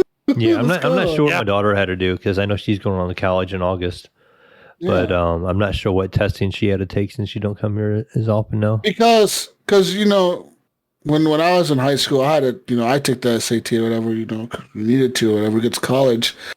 And I remember like, yeah, they put you in a room with other students or whatever, and you're all fucking in there. Like, obviously with social distancing and the schools being closed, I would imagine that not being a fucking thing, right? Mm-hmm. So I wonder if colleges just really suspended that, because I know for some colleges that I was looking to apply to when I was getting out of high school, they were like, some colleges require it or whatever, Some don't. Some are like, nah, we don't care. But some are like, no, you need a fucking SAT score to come to our fucking school, motherfucker. You. I would think that it's something that you could schedule down the road. I would hope. especially when someone requires it, or if it's something for a profession, or I could be wrong on that, but I'm thinking like, okay, that's something you can take later, because I didn't hear about anybody taking it this year. Neither did I. Did your kids take it, man? Did your daughter take it? I don't think she did. She didn't mention it. I mean, she did different testing, but I'm not sure. I don't know if it was like SATs. I know because she was doing pharmacy, and she had to do some like pharmaceutical testing type stuff. So like, did your daughter go to like one of those, like, what do you call it, like those like prep school, like high schools, or like, yeah, it's like a they sort of prepare you for college type thing or whatever. Yeah, it's one of those career center schools, like a career. Yeah. So she did pharmacy, so she would have like 4 hours a day in lab, like simulated like a working in a pharmacy. Yeah, and so but I'm not sure what, like, she had to pass stuff, because like as soon as she graduated, she took her paperwork to her work, and she actually started working in the pharmacy. So she got like a $3 or $4 an hour pay raise, and she's in the pharmacy now, and she really likes that, because her favorite thing was the fact that they'd only open until 6 p.m. So she doesn't ever have to work late anymore. She used to have to work to close like till like midnight or something like that, and now she only has to work till like 6 p.m. So she's kind of got like a day shift job kind of thing. That's nice. And so, yeah, and she'll be doing that until she goes to college. And then in college, she'll be going to be a nurse. And then she pretty much has a job lined up when she's there already in a pharmacy. So, oh, that's nice, man. Hell yeah. But even then, even if, like, you know, say college falls through or whatever, like, that's a solid fallback. That's a pretty solid job for a person right out of high school to be a pharmacy tech or whatever, right. Dude. You know what I mean? It's better than most people coming out of high school. What the fuck do most people do? I don't know, nothing. Yeah. Yeah. The fuck? I think about most people join the military or do nothing, you know? Or go to school. You know, like, that's kind of how it is. So that's legit, man. Oh yeah, that's badass. Yep. Yeah. Yeah, Gunny, yeah. Anyways, let's talk about some news. It's news time! Breaking news. Persona 5 Royal may be coming to the PC and the Xbox very soon. Fans have been asking for Persona 5 or its most recent edition, Persona 5 Royal, to come to the other console platforms and PC for a long time, and now it looks like Atlus is finally ready to deliver. The Microsoft Windows Store has become a great source for leaks over the last couple of years. This time around, a new listing for Persona 5 Royal has been spotted on the store, indicating an upcoming Xbox and PC release. There you go. This ties in with the recent rumors, as various insiders have been claiming that Persona 5 is coming to the Xbox Game Pass later this year.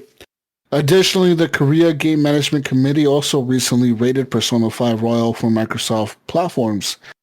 Says here, Persona 5 Royal is an updated version of the original game, which adds in a new character and a party member, additional story content, gameplay improvements, new weapons and armor, as well as new social features for maxing out your bond level with your party, if you know what I mean. Presumably, an official announcement of Persona 5 Royal on PC and Xbox will be coming at E3 2021. Nice. I was going to say E3 I didn't know this was on PlayStation. I thought it was just on Switch. Yes. No, this is a PlayStation game, Gunny. This is known for being on PlayStation, Gunny, okay? I thought it was just known for being on Switch. Man, am I wrong? Man, you're fucking wrong, Gunny. I'm so wrong. You're so wrong. So wrong. Man, this is a lot of stuff here, Gunny. Man, did Mel leave? Did he take off for a second? He went to take the dog for a walk. Oh, no. Okay, I'm going to skip this one, come back to it, because I got some more news about that. E3 has revealed a possible XCOM-style Avengers game and Borderlands spin-off, Gunny. That's right. There's now a leak about 2K's upcoming slate of games which includes a Borderlands spin-off and an XCOM-style Marvel game, which is reportedly true. According to Jeff Grubb of GameSpeed and Jason Schreier of Bloomberg, a post on Reddit by User Swine Flu Gang. That's a username, right? Swine Flu Gang. Swine flu? Swine Flu Gang, Gunny. Swine Flu Oh, Gang. the gang. I see it. And now I see the article. Swine Flu Gang! With a bunch of information about 2K's upcoming games is accurate, this leak covers 3 unannounced titles from the publisher 2K, in addition to one of the cover athletes of the upcoming NBA 2K22. According to them, Dirk Nowitzki,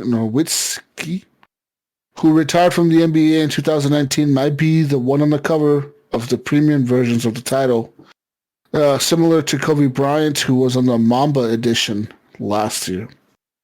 The leak states that Firaxis Games, the developer of XCOM, is now working on a Marvel game, which is described to be as, quote, an XCOM style with Marvel heroes.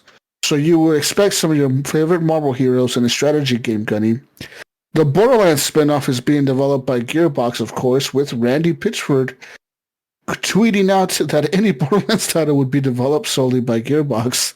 The game is apparently titled Tiny Tina's Wonderlands, and will be expected to follow the class-based shooting gameplay of the main series. And the final game in this leak is called Codename Vault. Dun, dun, dun. This is a supernatural sci-fi game being developed by Hangar 13, which previously made the game Mafia 3. The game was described in the leak as a cross between Saints Row and Cthulhu, which sounds like Cthulhu. And it sounds like a promising combination. As with any leaks, you must take all this with a grain of salt until 2K officially announces any of these titles. Gearbox says they're holding an E3 presentation on Saturday, June 12th, but it does not yet have an official time on that day. Take-Two, the parent company of 2K, is now scheduled to hold its presentation on Monday, June 14th, also without a set time. So it's just going to be like, hey, we're doing it in the next 20 minutes or something. I don't know. While it's not guaranteed any of these games would show up if they are real, there's a possibility we'll see some of all these games announced at E3 this year. So, wow. You excited for that, Gunny? An XCOM-style Avengers spin-off game. I think this one's going to be false. Okay. Let me ask you a question first. All right. So, Marvel Avengers, whatever, came out. It was okay, right? It was a decent action game. But I don't know, Jesus, let me ask you something really quick. What do you want for the next Marvel game? What do you want? Tell me. What do you want? An XCOM-style Marvel spin-off. No, you don't. Come on. You don't want that. I don't know. If I don't have it on, I don't think I own it on PC. XCOM, whatever the latest one is, I play it on the Xbox Series S is where I play it. Oh. And it doesn't, and the game looks phenomenal, by the way. It doesn't have mods like the PC version. So you could currently, like, if you had the PC version, you can already play as, like, whatever your main guy looks as, like Captain America, and different skins and stuff for each character. I don't know. That's what I'm thinking. Like, somebody had probably done that and said, "Oh, I think they should do that," right? But I mean, I think it would work. But I don't know, maybe because they already went with Square Enix, right? Isn't that who they went with to make who made that Marvel Avengers? So why would they just be like, oh, you only get one shot at it, right? And now we'll go with Firaxis or whoever the fuck, right? It just seems like, no, I'm sure that contract is longer than a year. Because Firaxis actually makes decent strategy games, kind of like XCOM. Yeah, but I don't know. It just seems. I'm sure it would be a good story, and it would. I'm not gonna hire the dev team that makes Madden to make the next fucking Battlefield game. Okay, that's not happen. Yeah, you're not gonna have the fucking people that make Call of Duty make the next fucking the fucking next Crash game or whatever. Like, I don't know, man. You're not gonna have them do that. You're not gonna have fucking what do you call it? See. It's just not. I just don't think. Yeah, I think that one's false. What was the other one? I don't think it's false, Gunny. I think you're false. We'll see. We'll see what happens at E3. I mean, the other one was a Borderlands Tiny Tina's Adventures or whatever the fuck, or whatever the hell it's called. I could definitely see them doing something smaller. Something that's going to be...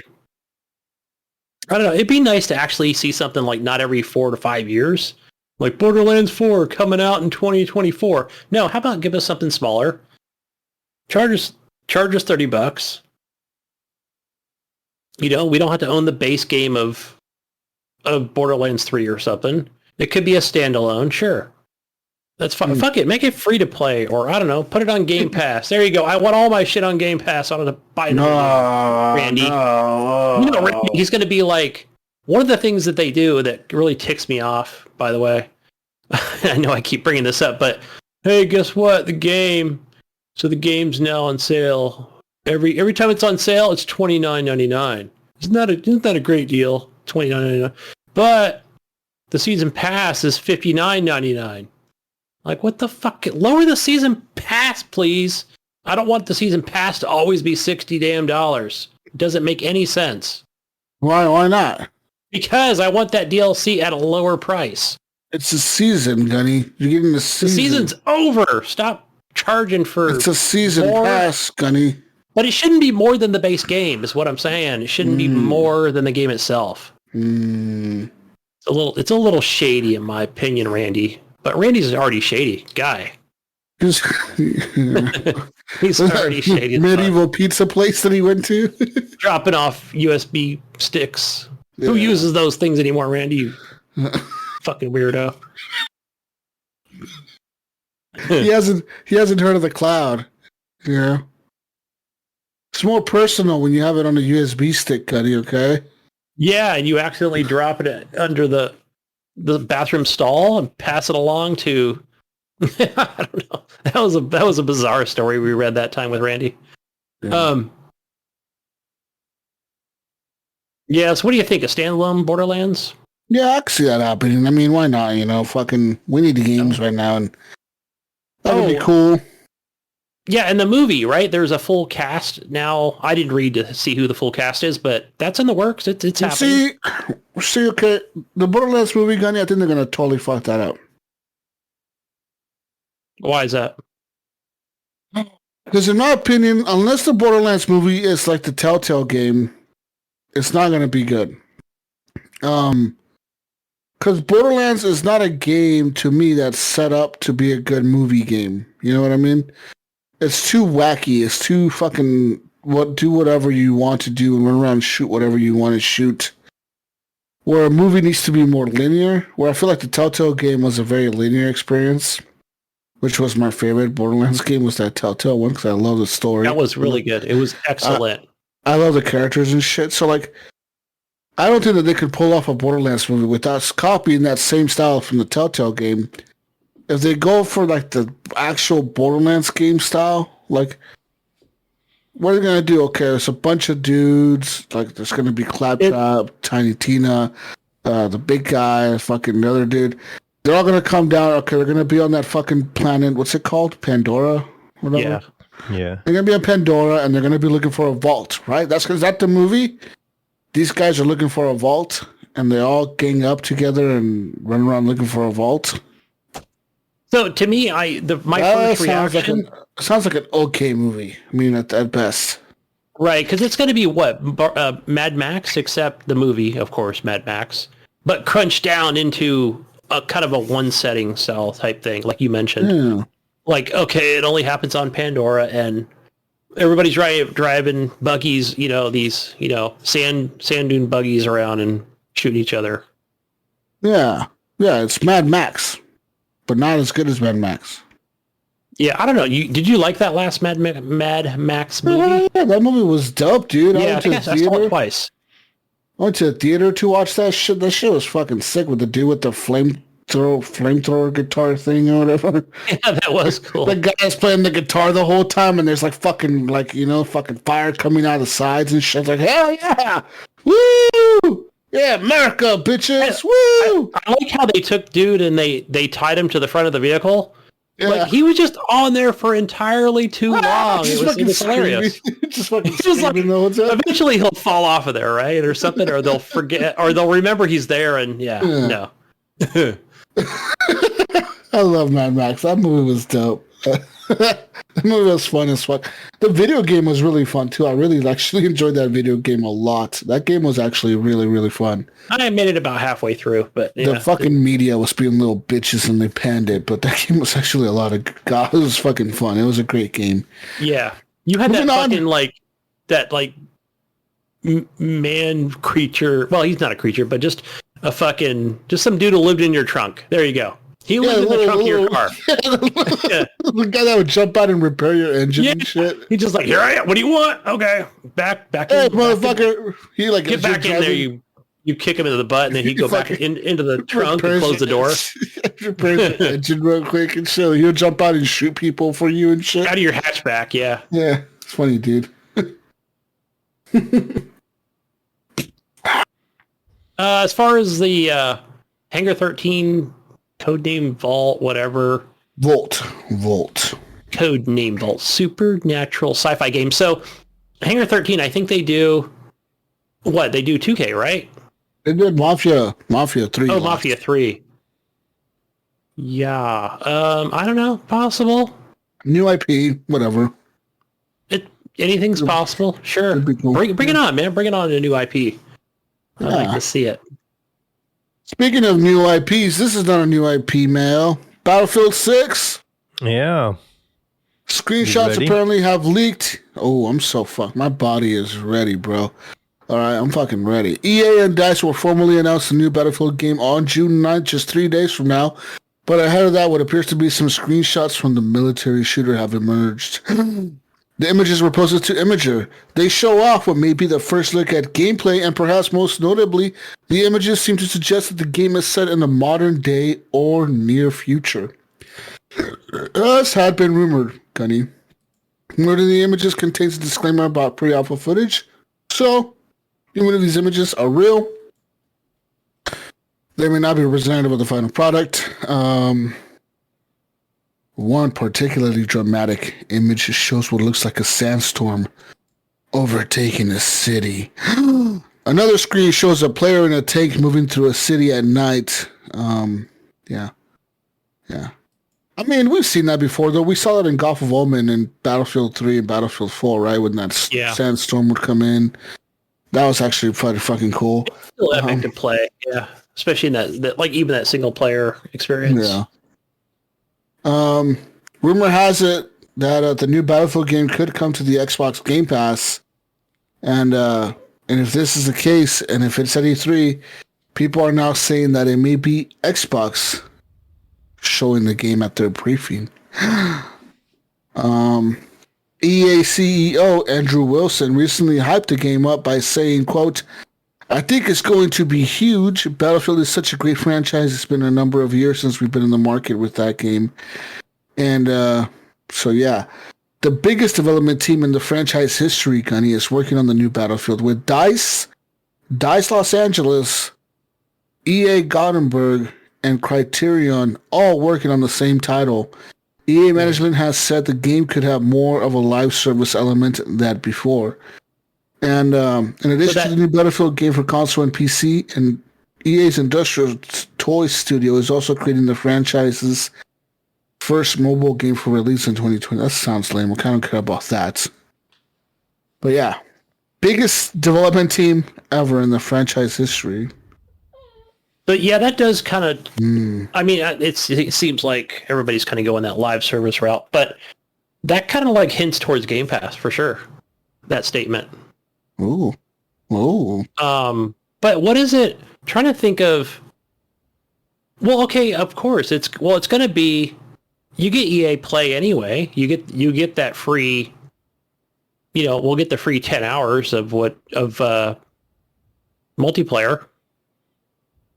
So essentially, yeah, I wonder how they're going to do this one. How is that going to... Do we get what? Like unlimited hours now? Like as long as it's in the Game Pass vault or something?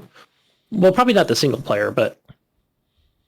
That'll be weird to see how they separate that out and just say, okay, you do get Maybe the 1 hour demo. The premiere or whatever, or you pay the $15, you actually get the game day one, and if you don't, you probably just have to wait. Maybe get the trial. Yeah, what is it? Like, what have they done in the past? I'm thinking with Battlefield Hardline, Battlefield, what came after that?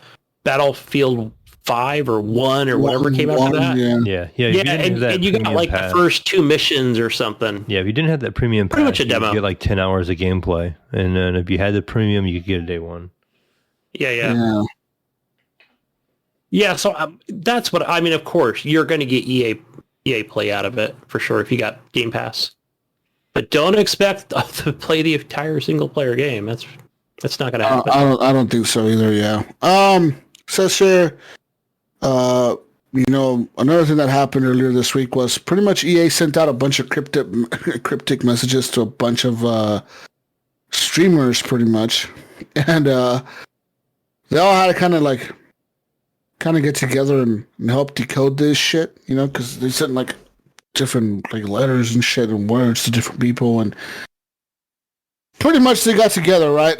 This was all by DM on Twitter, so they legit just picked out people on Twitter and started DMing them random shit. But this is what the message said, Gunny. Message said, "Some of you want to return home. I must tell you the truth. Do we accept our fate? If you can fire a gun, we need you. War is the only way home." Oh, what does that mean, Gunny? Who put this now? EA. EA put that. Oh. Battlefield. Yeah. So it says here, some of you, this is the message that they sent out to like different streamers. They said, some of you want to return home. That's most of human of all instincts. With a heavy heart, I must tell you the truth. You have no home to return to. The question we must ask ourselves now is, do we accept our fate or do we dare to fight for a better world? No one may force you into battle, but I say to all who can hear my voice, if you can fire a gun, if you can tend a wound, if you can create havoc, those who cannot need you, we need you.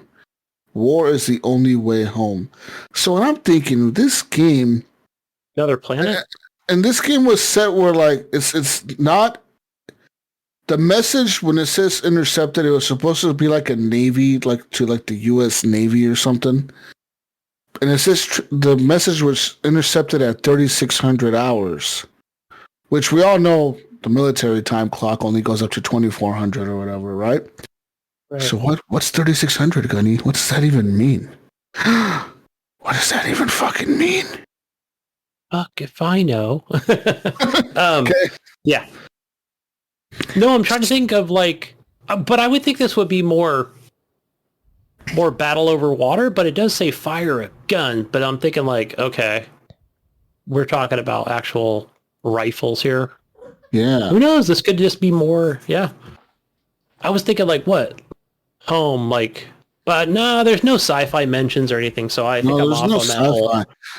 But I mean, it could be, to me what it sounds like the U.S. maybe is losing the war somehow, and now it's asking the people, like, hey, we need you to just fucking be rebellion, like fucking create, because it's telling people to create havoc, like, so it's to me it sounds like it's telling people like, hey, you need to rise up and just fucking fight, and we need you to fight for us, because that's it, you know what I mean? Like, this is the last thing we have. The last chance for us to win this fucking war is if everyone just fights, for the country or whatever, There's no military anymore. There's nothing left. It's lawlessness. Yeah, that's what it sounds like. And that's what I think is going to be the excuse to like have like everybody in the fucking war, you know what I mean? Like women, children, and men, women, dogs, cats, birds. No white phosphorus either. You could be anything, Gunny. You could be any kind of creature and fight in this battlefield. I want to be that puppy Mayo's holding. You want to be that dog? You can be that fucking dog. Yeah, dog's over here she's awake now, so she's trying to eat me. I don't know if you can see her. She's like eating my hand. Yeah. Feed her, damn it! Come on, feed her. She's Gunny like, and Mayo. Jesus. Oh no, she has food. She just wants to eat me. She wants to chew on me. Anyways, we want some more news now, Gunny. More news.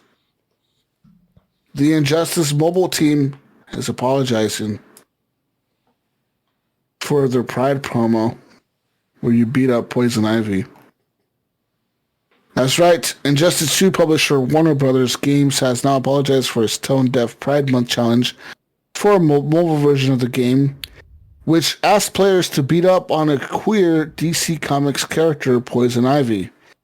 The Injustice 2 mobile developer posted a global challenge titled Love Conquers All earlier this month, and they labeled the challenge as a pride celebration in which players must collectively take down Poison Ivy. The idea was to bring people into the mobile version of Injustice 2 to work together to win special rewards. Since the more times you defeat Poison Ivy, the more prizes the collective group would win. For beating up Poison Ivy 500,000 times during Pride Month, players would have the largest reward, Gunny. 500,000 times. It says here, Poison Ivy is a canonically bisexual character who has most recently been romantically tied up with Harley Quinn. Among other DC characters, for instance, DC Pride, an 80-page anthology coming from DC Comics, is a special issue celebrating their queer characters. In particular, there's a story about Poison Ivy and Harley Quinn. And, also, I mean, it's pretty ironic. It says here that the Justice 2 mobile challenge asked players to team up with Harley Quinn to take down Poison Ivy. Yeah. So this is what they said after they realized they fucked up. We recognize associating our latest global challenge with Pride was insensitive and inappropriate. Real-life violence against LGBTQIA plus community and women with that community in particular is all too common, and we should actively engage in efforts to end LGTB whatever violence, not normalize it. We apologize to the greater community, but especially the LGBT plus community members. We're committed to listening and doing better. Sister Warner Bros. Has now since removed the tweet bragging that players had already defeated Poison Ivy 175,000 times. Messaging for the event to remain in the in-game on Friday morning, advertising the global challenge and its rewards, as well as a notification for a free Pride celebration gift. A champion bundle with shards used to unlock new characters, Batwoman, Harley Quinn, Wonder Woman, and Green Lantern. 4 other characters who have also been portrayed as LGBTQ are on offer. There's also a Pride sale on in the in-game in Injustice Mobile 2 or whatever, and that has just begun. So there's that. I mean, it's whatever. They kind of fucked up. They shouldn't have really done that as a Pride promotion. You know, they should have known better. Why? But why not though? Because what don't you want to? What am I thinking of? You want to? I think what they did was fine because don't you want to get more people involved and more eyes on it, more publicity? Or I mean, it is a mobile fighting game, right? And if you want to promote this gay by character, then so you're saying, I don't know. I'm just trying to think of like who had an issue with this that was promoting violence against her. But I don't know. It's what this brings up now. And my question is, when it's let's say African American Month or whatever. We're not gonna let no one beat up any black character. We're gonna just disable them all. But you want to, though. But see, that's my point. You kind of want... Who is a black character? I'm just trying to think of one that would Black be... Black Panther. See, like the Black Panther, like... No, he's I want to be able to... DC, but yeah. Shit, man, okay? Yeah. Know your fucking character. No, but wouldn't you want to, though? Like, you'd want to be like, hey, play as Black Panther, or... I don't know. Fight Black Panther. So why not? Cyborg, I mean, why wouldn't you? Cyborg is drawn as a black male. Cyborg, yeah, he's black. Sure, I'm looking at these. I think it is as a good thing. You would get more, you would get more people involved in I don't know. I'm just trying to think of like who even had an issue with this. Is this you were saying know, that like you would like, okay, if it's Mexican Heritage Month or whatever, you're gonna like get the Mexicans. You want the Mexicans to fight the Mexicans, right? Because you're promoting the Mexicans fighting. yes, I don't see an issue. I don't see how this is a. Somebody's probably looked at this as You're like, looking at it completely different from the way most people are looking at it, I think. yeah, You're looking at it the way the guy who invented the promotion is looking at it, as opposed to the way that most of the people interpret it as. You know but what I mean? you know what? I didn't see the tweet, so maybe I guess if I looked at the tweets and thought, oh, okay, maybe their approach and their way about it is wrong or something. Yeah, maybe. That's probably what the whole hubbub was about, really. Yeah. Yeah, that's yeah. Anyways, we want some more news now.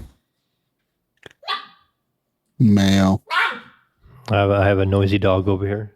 She's decided to play at 12:30 at night. Yeah. The God of War sequel and Gran Turismo 7 are coming to the PS4. Yes. And PS5. This doesn't make me happy at all. Why not? It's going to play. This tells me they're going to extend the life of these PS4s for a while. To me, No, what this means? They know the amount of players that actually have a PS5. Yeah, that And too, the I guess. amount Yeah. that don't. Because as much as because they're saying that, oh yeah, we have outsold the PS4 at launch time. Like by now, they have outsold what they sold on the PS4 by launch. But to me, what it's saying is, we don't foresee us being able to make as many consoles as you guys want us to make. There's going to be a shortage all year long. You're not going to be able to find these. And we want you to play these games, so we might as well just release them on the old gen for you to play. And the question for me is, Thank you. I appreciate that, Sony. Is it going to limit these games? Like what they can do That's with what it? I don't want to happen. That's what I don't want to happen. But hopefully they don't. But they're saying that, yeah, these games are coming. Do you know what I think is going to happen, guys? I don't think this is going to be an E3 thing, but do you know what I think we're going to see in November? I'm not going to put any money on this, but I think I'll be able to play Ratchet and Clank this coming holiday on my PS4 Pro. I don't know, man. I think that would be out already if they were. I think it's just something that's just going to happen. I think it'll just happen. It won't be this big, huge announcement or anything. I think that was already planned to be just next gen. That was the thing, right? But like, I think with these other games, they're like, I think that they reached the point where they're like, look, we're selling all these consoles, but people are not finding them, so we cannot make any faster because we're already reaching our supply limits. Yeah. What's the best way to get these games out to the most amount of people? Well, fuck it. We already have the biggest player base in the world. Let's just fucking put it on the PS4, and people will still buy it if they want to play it. You know what I mean? And they'll probably buy it again to play it on the PS5. Yes. Yeah, I think they'll definitely sell it twice. Ow. Or there will be, I guess automatically there's enhancements, but you'll just auto own it if you buy it digitally, for sure. All right. But yeah, okay. So, in the interview, which was conducted for the official PlayStation podcast, Herman Holtz, the head of PlayStation Studios, Mayo, shared details on what's to come from PlayStation, along with some of his thoughts on the PS5 and the PS4 development. Holtz said that the 7-year-old PlayStation 4 is very much, Gunny, a focus for future game development at Sony, and the company can't and won't walk away from the 110 million PlayStation 4 owners out there. That's a smart move, Herman. He said, I think that would be bad news for fans of the PlayStation 4 and frankly not very good business. I like this guy. He said, for comparison, Sony said that it has shipped 7.8 million units of the PS5 as of March 31st. That's 7.8 million compared to 110 million PS4s. That's 100 million more consoles.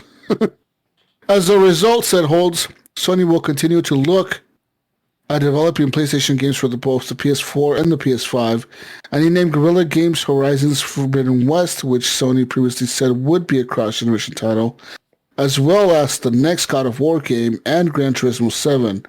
He said, where it makes sense to develop a title for both the PS4 and PS5 for Horizon, Forbidden West, the next God of War, and GT7, we'll continue looking at that. And if PS4 owners want to play that game, they can. If they want to go and play the PS5 version, that game will also be there for them. Says here, the PS4 news comes as a surprise, particularly for Gran Turismo 7 players, which Sony marketed as, quote, a PlayStation 5 exclusive during a sizzle reel of PlayStation games published back in December. It's also in an investor presentation last week. The company listed the next God of War title as part of its lineup of upcoming PS5 games, but left it out of the PS4 lineup. So there's that. So yeah.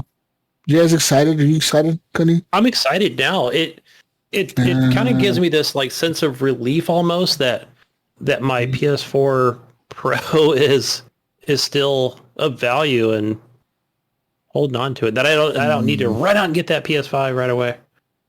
Right, Yeah. it's still going to be supported. I like this Herman guy. Common sense he has. Mm-hmm. You guys good.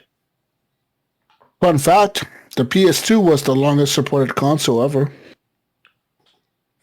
Did you know the last PS2 game, you know what year that was made? No. 2017. No. No, it was 2010? I don't remember. Yeah, the last PS2 game for the PS2 was I remember playing Guitar Hero on there.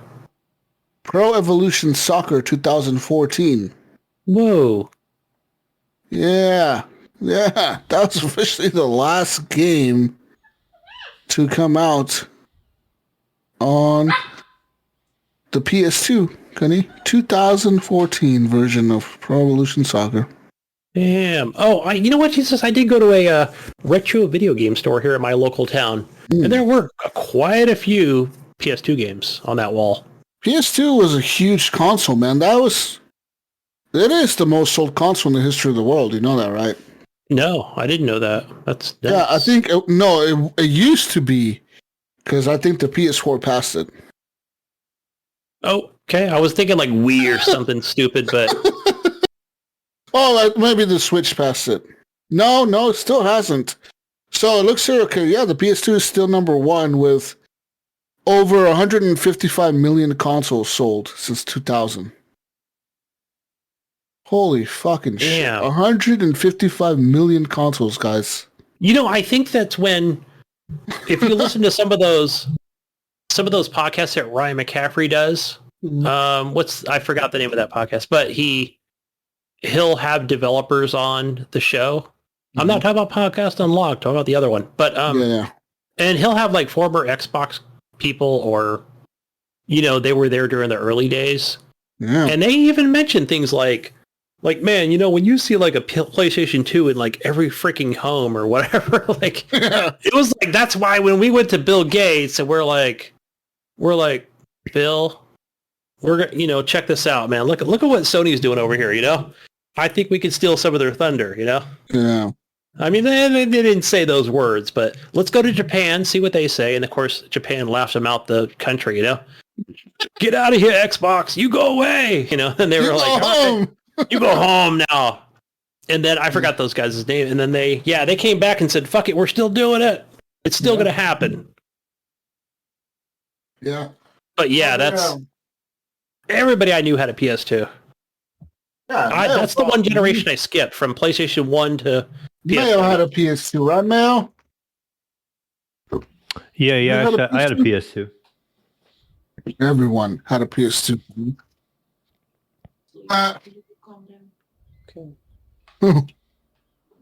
You calm down, Gunny. Oh, you heard that? Okay, yeah, the wife's telling me to calm down. I might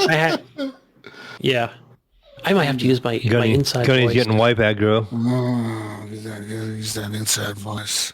But it's spring break or whatever. No, school's out. What am I saying? School's out. Summer, dude. Spring break.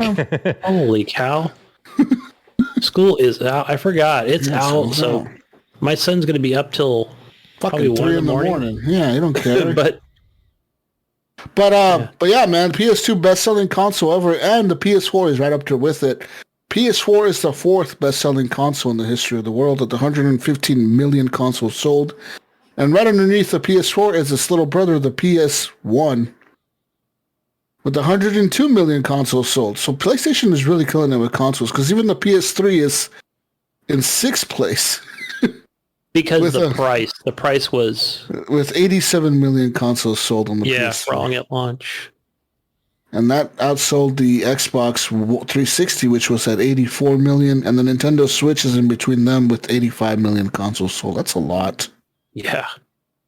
But the DS is the second most sold console. But I mean, they're considering the DS the entire DS lineup. So that's from the original DS to the DSi, the DS, whatever. The 3DS. 3D. Yeah, the 3DS. What's the new one? 3D or 2DS Pro, 2DS, whatever. I only had a DS. Yeah, they have the 2DS now, like the Hobo one. They have a bunch of ones, different ones. Those are probably going to die out soon, though, because of the Switch Lite. Right? Yeah. Anyways, let's move on to some more news, Mayo. Mayo, why does Mayo keep leaving? What the fuck, Mayo? Oh, he's chasing that dog around the... Fucking goddamn dog. This news is going to make our friend Jonathan Hall very happy. The Atari VCS console, the greatest console made for Jonathan Hall, launches in the middle of E3 on June 15th, and it will include 100 classic Atari games. Wow. 100, what a value. 100 classic Atari games. Just 100. So, Atari's long in the works new console, the Atari VCS, is now set to launch on June 15th. The company announced. The Atari VCS will retail for a mere $300, Mayo, with the bundle including 2 controllers retailing for $400. Bundle purchasers will be able to choose between 2 colors, black walnut or onyx. Gotta have the black walnut. Yeah. You gotta have the onyx. The wood grain. The wood grain, Jonathan. You guys don't want the futuristic looking one? The onyx. Says here the base version of the console, which is the $300 version. Okay, guys. That's only available in the onyx, Gunny. Okay? That's... Okay, you fucking hobo. If you don't want to pay the $400, you ain't getting no fucking wood grain. Okay? Let me tell you that right now, man. Wait, I don't get the wood grain for $300? No, you get this piece of trash. You get the fucking onyx, all right, bro? No, I don't want that. You want the true shit, you're gonna pay $400, Mayo. You're not paying no $300, you're paying $400 for the fucking wood grain, okay? The console will be available via Best Buy, GameStop, Mayo's favorite Micro Center, and the official Atari VCS website. The third-party controller maker, which is Power A, created 2 new controllers for the Atari VCS, Gunny. One inspired by the classic Atari 2600 joystick, and then a more modern game controller, Mayo, inspired by Xbox and PlayStation players. Both controllers are wireless, and they both charge via USB-C. Wow, this is some cutting-edge tech. And sport rumble, as well as LED light functionalities. Whoa, Mayo. Whoa. Uh-oh, gotta get the LED functions. This is something the PlayStation 4 had. Whoa! The LED lights.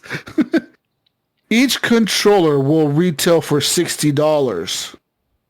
So, think about this, Gunny, okay? You buy the $300 one, you're still going to spend $60 for that extra controller, okay? You might as well just buy the $400 one, get the wood grain and the extra controller all at once. You're still paying $40 extra.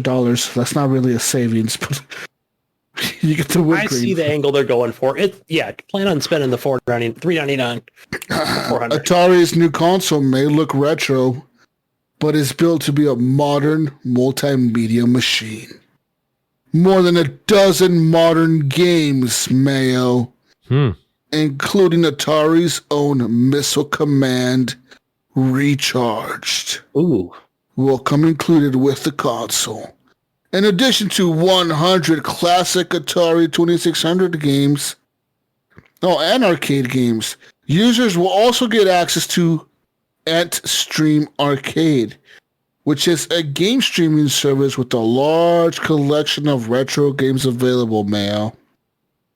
Users can also access apps for almost every major streaming service in the world, including Netflix, Disney Plus, and YouTube via the console. And it includes a built-in Google Chrome browser for those late nights and early Thursdays, Gunny. Yes. Oh. And access to Google's Workspace apps. Windows, Ubuntu, Linux, and Chrome OS can be installed on the Atari VCR, whichever you choose. You can effectively turn it into a mini PC. Mail, just for you. Specs-wise. They don't say a whole lot, though, spec-wise. The machine is capable of 4K resolution and HDR. It sports a named... I could get you this. You want this some fucking... All right, man. Yeah, we got to find these specs here. I'm giving you the fucking specs, motherfucker, you. Okay? All right, I'm going to the official Atari website here. I'm going official. I'm shopping VCS systems. I'm shopping the Black Walnut. Okay, I'm clicking on that. Sold out, it says. I'm clicking on things. I'm looking at, okay, specs. Can you pre-order? Yeah.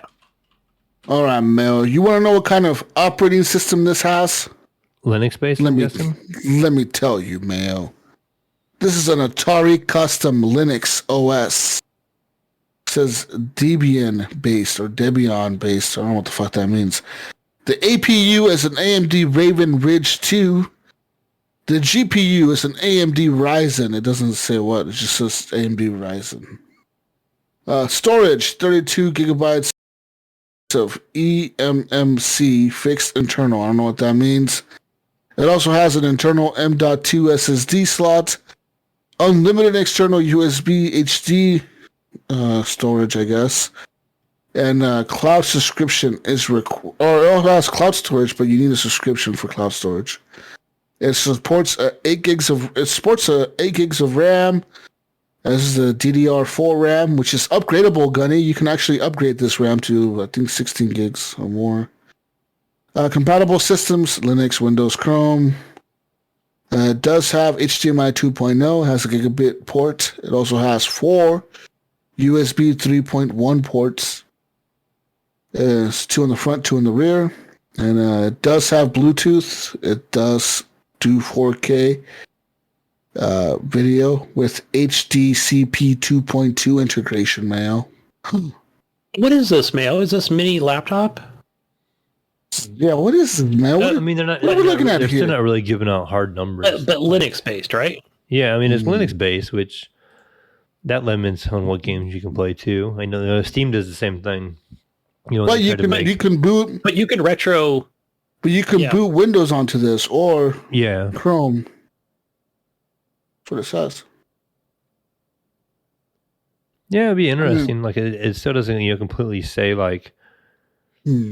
how powerful it's going to be. It does say they offer a 4 gig version of RAM, and I'm guessing that's the video RAM of the graphics card, and then an 8 gig card. Oh, really? Because this is the 4 gig version is going to offer 1080p video streaming. Oh.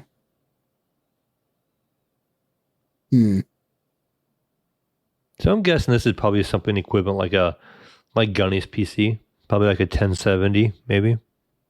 Yeah. Which is still good. Yeah. Decent. Not the best. Not the best, but it's decent for $300. Yeah. Make sure you get your pre-order in, John. I kind of like the other controller. Not the retro Atari one, but the other one, the one that kind of looks like a Switch Pro controller with a red analog. The Power A's, yeah. Yeah. Looks. Is Mayo gonna buy one? Maybe. You could buy a modern controller, Mayo, for $60. I could probably have a better shot of getting one of these right now than a PS5. Yes, you most likely will. Yeah, get them before scalpers do. Yeah, they'll be selling them for $500.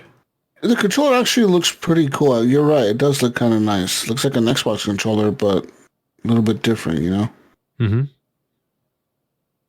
They pretty much copied the Xbox controllers. What they did. Yeah, That's exactly what they did. Sony's. I mean, the way the analog sticks are placed and everything, they're kind of offset. So yeah. Well, I mean, Atari, it's here finally after like, how many years have we been talking about this shit? Oh, it's been a while. It's at least a couple years. At least 2, right? Minimum 2. But Yeah. It's probably been more like 3 fucking years we've been talking about this shit. It's like, Johnny kept saying, it's coming out. And we're like, no, it's not. Best thing ever made. Well, Jonathan, there's your chance, bro. It's your fucking chance. Speaking of chances, Nintendo won $2.1 million lawsuit against popular ROM and emulator websites. That's right, Nintendo of America first filed this lawsuit against ROM Universe in 2019, seeking $15 million in damages for allowing ROMs of older legacy games to be downloaded. While Nintendo was seeking a much larger sum of money, the judge ruled that ROM Universe must pay them $2.1 million in damages. And this was reported by Torrent Freak and Polygon that while the defendant argued that they never uploaded any pirated games to the site, Nintendo pointed out that the website has offered paid membership subscriptions to users for as much as $30 per year, and therefore, the site was making money offering Nintendo ROMs. A number of titles were downloaded hundreds of thousands of times. This is all part of Nintendo's continued efforts to crack down on piracy. Not only are sites like ROM Universe impacted, but groups creating hacks and tools to modify consoles are also now being targeted. So there's that. Yeah. It's Nintendo. They won a lawsuit, Gunny. They always take all the fun out of it. Come on. They never, yeah. You could pull you're right. Fucking Nintendo. God, you guys are always taking the fun out of things. Come on, guys. We're trying to get your shit for free, but yeah. Game's too expensive anyway. No.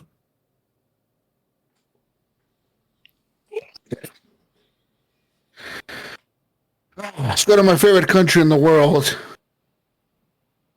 Favorite country in the world to talk about. Well, we're number one.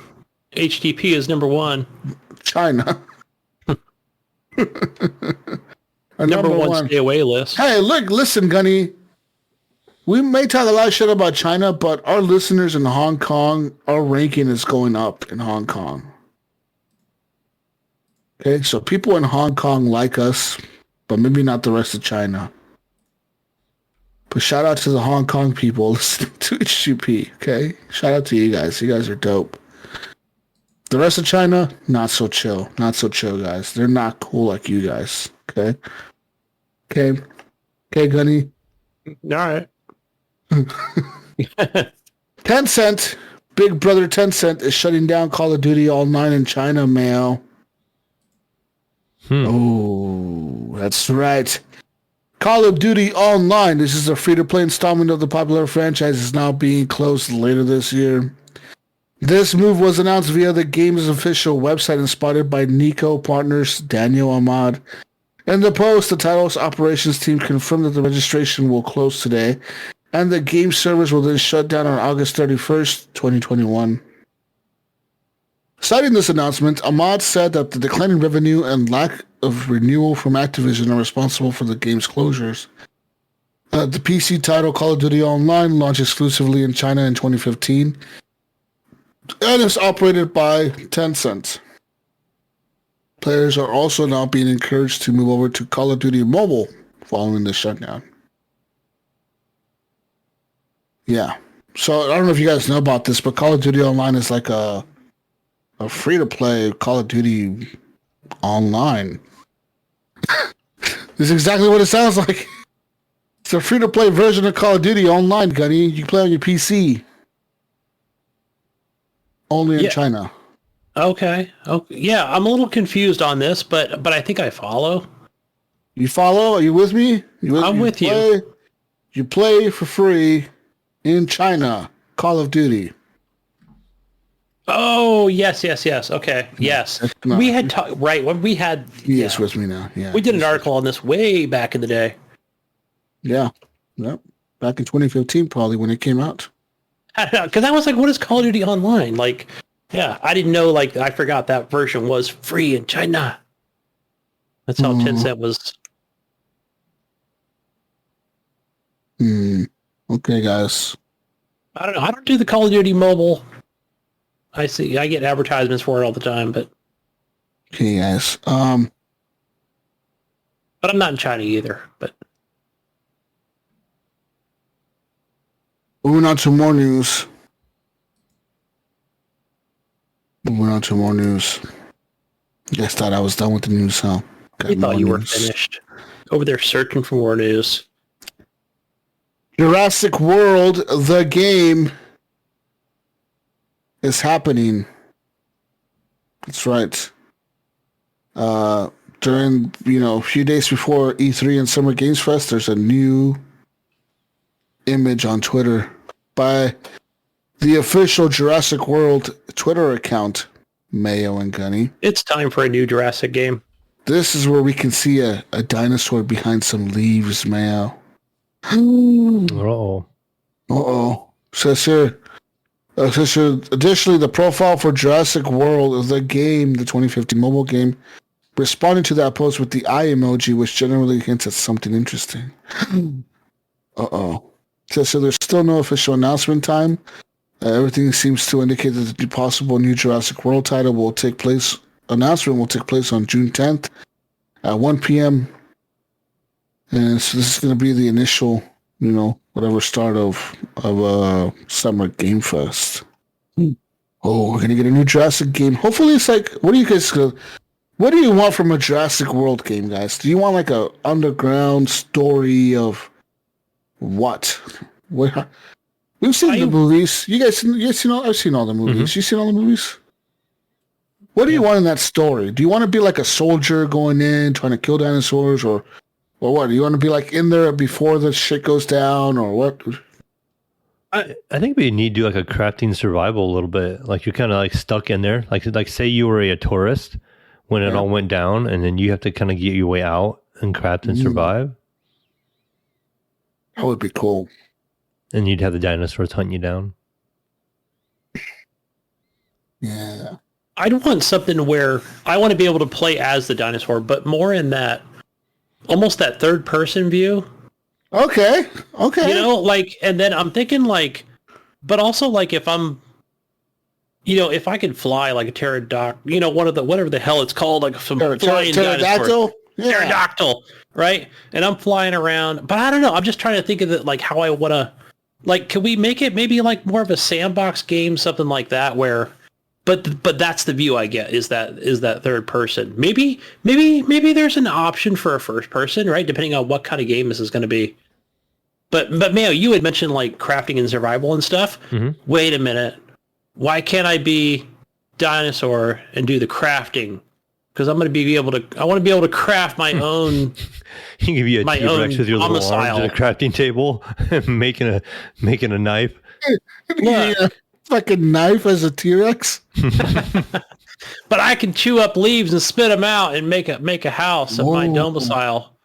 It's going to be. What if you can evolve? Okay, like the more dinosaurs you eat, you evolve into a bigger, more badass T-Rex. Yeah. but your arms get shorter. I don't know. Kind of like that shark game. Like some disadvantages here. It's like that man-eater game, right? Where like the more you eat, the bigger you get, the more you evolve. What if you could evolve the dinosaurs? The more dinosaurs you eat, the more you get powerful as a T-Rex, and then you become a big T-Rex and you got to kill the people. But you start off in your cage, and then you get put on display, and then you escape, and then you fucking start eating everyone. Yeah. Yeah. It'll be almost that lead off in the last Jurassic game, and then perfect. I like it. Okay.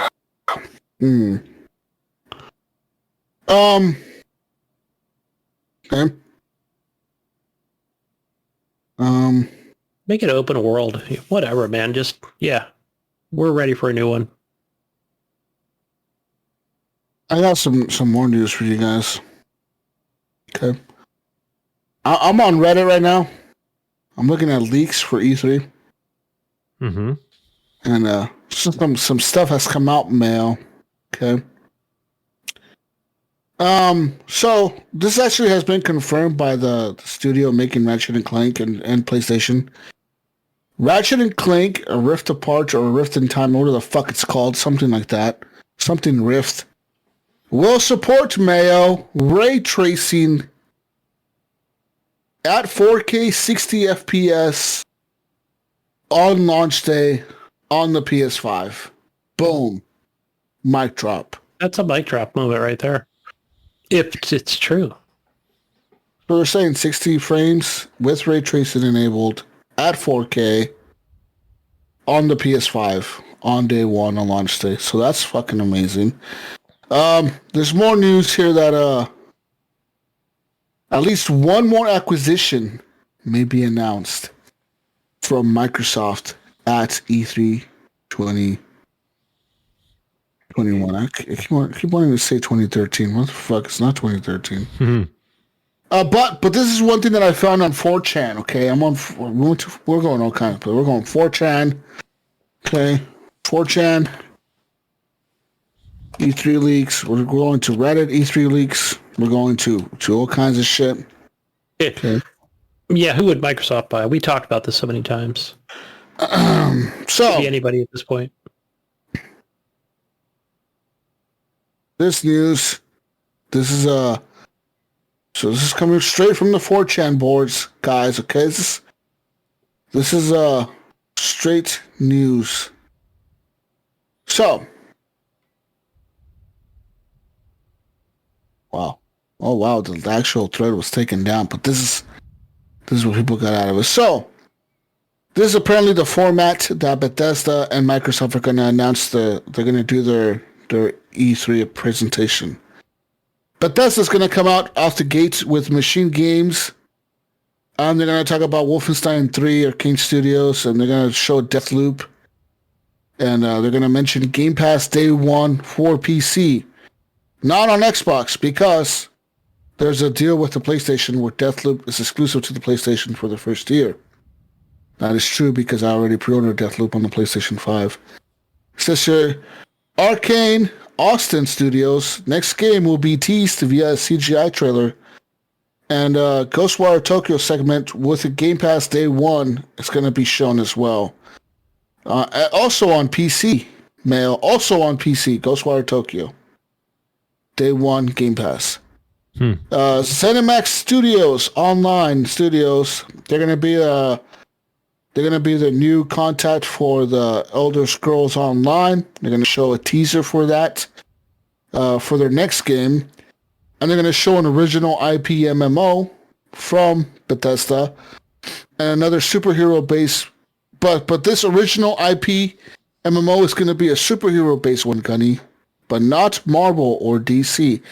So could they be making a new universe, like, for example, Amazon, The Boys? They're going to, because isn't The Boys from like a comic, but like a different comic company? It's not DC or Marvel, but isn't it like Dark Horse Comics or something? I don't know. Yeah, I just thought it was all made up or whatever for Netflix. No. The Boys is a comic book, dude. Like The Boys. I did not know that. Yeah. I mean, I know they showed like like almost like a comic reference and stuff, and I just thought it was just I didn't know what that was, but that makes sense. No. The Boys is a comic. So, okay, I'm looking at it right now. It says here it was created by Garth Ennis, Derek Robertson. Publisher is called Wildstorm and Dynamite Entertainment. And it's still an ongoing series. It started in 2006. And there are 72 issues of The Boys comic. Interesting. Okay. Oh, see, like I'm wondering if this new MMO that they may be announcing at this Microsoft showcase, if it's going to be something like that, like, hey, we're going to do like an off comic, like a different comic brand that you guys don't know about, but there's still a universe that we can pull off of. Yeah. And pull these characters out of and use them as our fucking MMO characters, you know what I mean? Yeah, that's possible. That'd be nice. It'd be kind of cool seeing new heroes and shit. Yeah.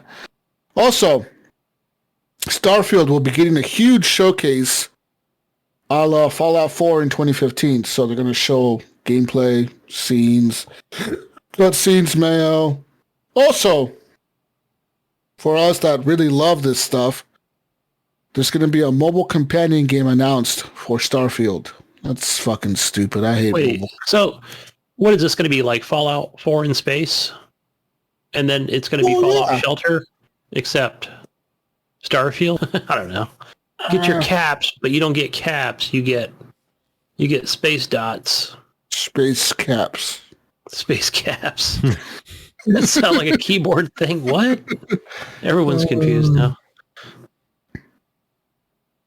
See, I don't like mobile companion games are cool, but I hate it when they're required. When they're required to make the game like better, you know what I mean? Kind of like what EA did with Mass Effect 3 when they had that companion app for Mass Effect 3. And if you didn't play the app, you would have like a less of a support team at the end of Mass Effect 3. You would have less support from like the different factions if you didn't play the app on your fucking game phone or whatever.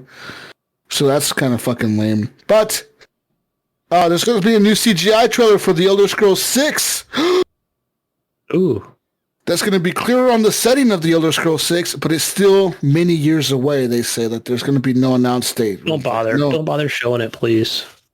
Also, we don't want to see it. Microsoft, this acquisition, they're going to announce that Asobo Studios, which is a creation of a new studio with people from Obsidian, In Exile, and BGS to manage the Fallout IP. It's almost like a 343 and like the Coalition, like 343 handles Halo, Coalition handles Gears. Well, Asobo Studios is going to be the team that handles Fallout. And so yeah, it's going to be a lot of things about that. It's going to be Far Cry 6 going to be shown. Nice. The Witcher 3 Next Generation Remastered is going to be shown. Fallen Order 2, Jedi Fallen Order 2 is going to be shown. Elden Ring, another game is going to be shown. Avatar Massive Game. I don't know what the fuck that means, but it's going to be shown. Apparently Dragon Age 4, apparently EA is going to be showing a lot of games here. Dragon Age 4, Battlefield 6 is going to be shown, as well as KOTOR Remake being made by Aspyr Studios. Ooh. A whole KOTOR remake. I'm looking forward to that. Baldur's Gate 3, Mayo. The Dying Light 2. Shadow of Mordor 3. NetherRealm's next game. Guardians of the Galaxy game by Eidos Montreal. Hades, the Xbox Augmented Edition, which is also going to be available on the PlayStation. Moon Studios' next game, which is multi-platform and not published by Microsoft. And for first party, they're going to be showing Avowed with in-game engine cinematic trailer. Nice. Also, Perfect Dark with in-engine gameplay. Gears Tactics 2, the sequel to Gears Tactics PC game. And then Fable. This is going to be in-engine footage for the Fable game that they're going to be releasing soon. Hellblade 2 is going to be shown for first-party games. Also, the Coalition's new IP is going to be shown with the CGI trailer. As well as Forza Horizon 5 with a long gameplay segment for Forza Horizon 5, it says. Like, a long one. Also, that's going to be released quarter 4, 2021. And it's going to be a Japan map. We're going to Japan! Woo! Woo! Yeah. Yeah! Halo Infinite is going to have the closing segment of this whole announcement and all this stuff. They're going to be like, but what? One more thing. And it's going to be Halo Infinite. As Phil Spencer walks off from stage, Gunny, the segment will begin. The segment will begin with a 10-minute gameplay video of Halo Infinite. And they run it in 4K. Done. Let's fucking go, Phil. I'm excited. But also, there's this other leak that I saw. So, this other leak that I saw on 4chan says this, Mayo. It says, my friend who works at Crytek Istanbul office revealed some info regarding Crytek. This is what this post says. It's not my friend. I don't know this guy, but this guy posted this shit on 4chan. He says, he is in the gaming industry for 10 plus years and now and is very experienced guy. It says here, so apparently Microsoft and Crytek started talking about an acquisition in the summer of 2020. After Microsoft was impressed by early prototypes of the Crysis reboot, which I will discuss later. And since April 2021, this deal is pretty much finalized, and they have dropped PlayStation platforms as the target platforms for the next Crysis games. This is going to be announced formally at E3 2021 during the Microsoft press conference. Apparently, this new game is going to be pushing technology to its hardest. Next generation exclusive PC, Xbox Series S and X, 60 FPS on consoles with ray tracing, and ray tracing will be the default light source on the consoles. In terms of story, it's a soft reboot of the series of Crysis, which means the events of Crysis 1, 2, and 3 still sort of happened, but they will not directly tie into this new game. The game will be structured as a multiple linear sandboxes, but not very open world. They are bringing new concepts to the series, such as grappling hooks, jetpacks, and wall running, and more mobility options according to the level's theme. And he said to me that they are toying with the idea of co-op play in the campaign and some co-op challenge mode, but other than that, the game will be strictly single-player only. And this guy said to me that he doesn't expect the game to release before 2023, and they want this game to be back in form, so they are taking all the time they need to make it happen. I mean, what do you guys think if Microsoft really did buy Crytek? That would be fucking huge, because that engine, that CryEngine shit, they're fucking... Yeah, this is a CryEngine, right, that they use? Yeah, they use for... That thing pushes graphics, like, insanely. You know what I mean? And they could use that engine in the other studios. They could use it in the 343 studios and Coalition studios. They could use it...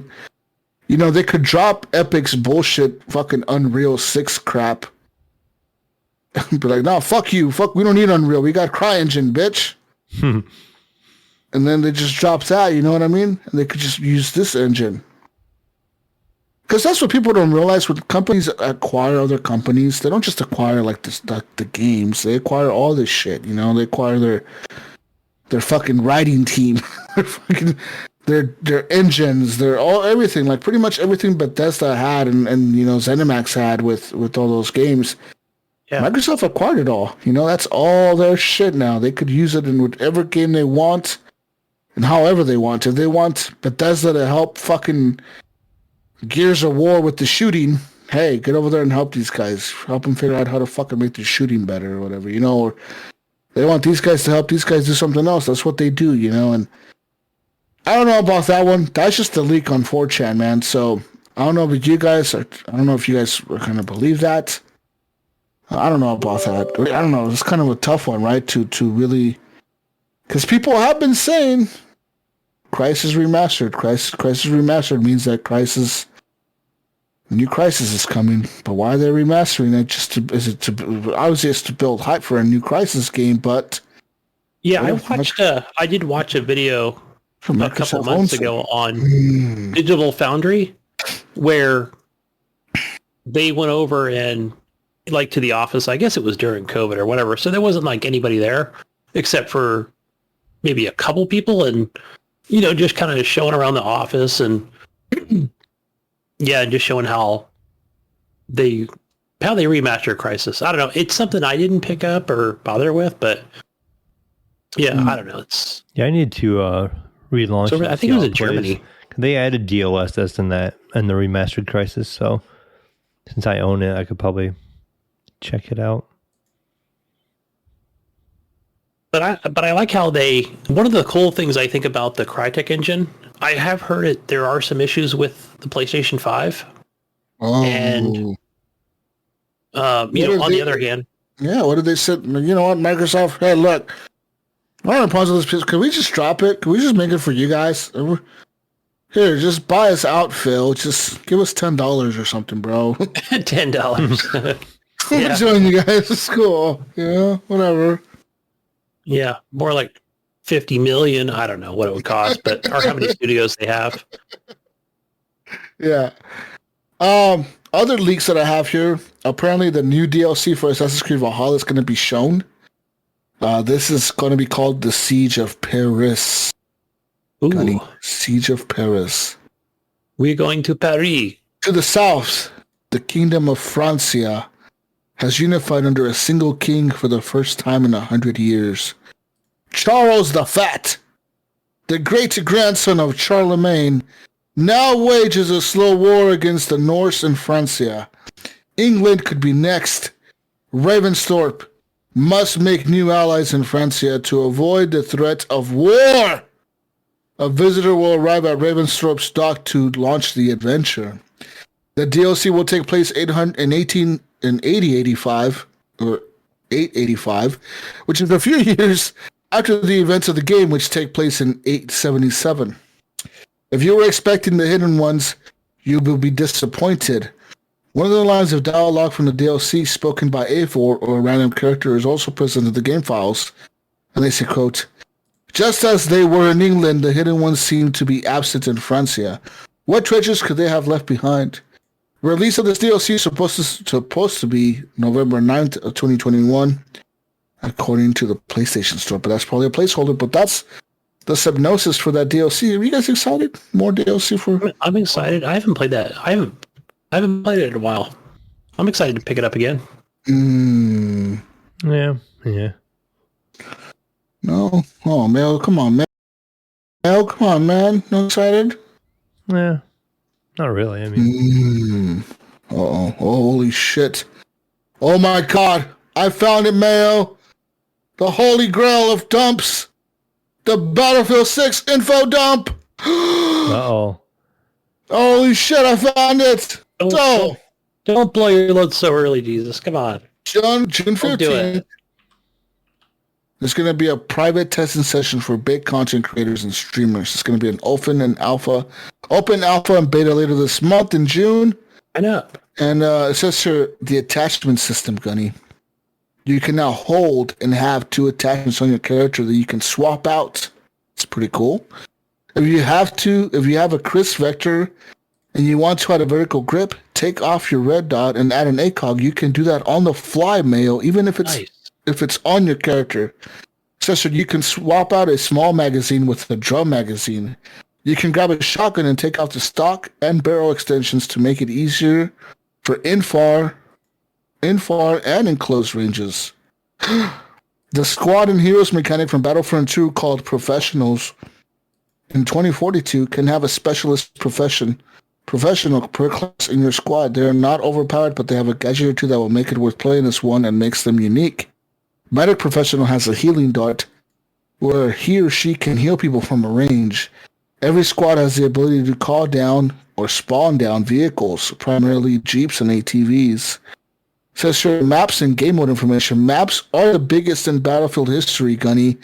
Says here, playable map when early access drops. Sectors have points inside of them. In order to capture a sector, you need to capture the points inside of it. Every sector can range from 3 to 4 points. Once you capture a sector, you own that sector, and it cannot be taken back. One sector is the size of one Battlefield map, medium size in Battlefield, pretty much. So it's like one sector is the size of a Battlefield 3 map. It says here, this other map called Shelf will take place in Antarctica with a large cliff like Demovan Peak in Battlefield 3, but much, much bigger sectors on top of the map. If you own a sector, you get down to downtime to do whatever you want for a while inside the game.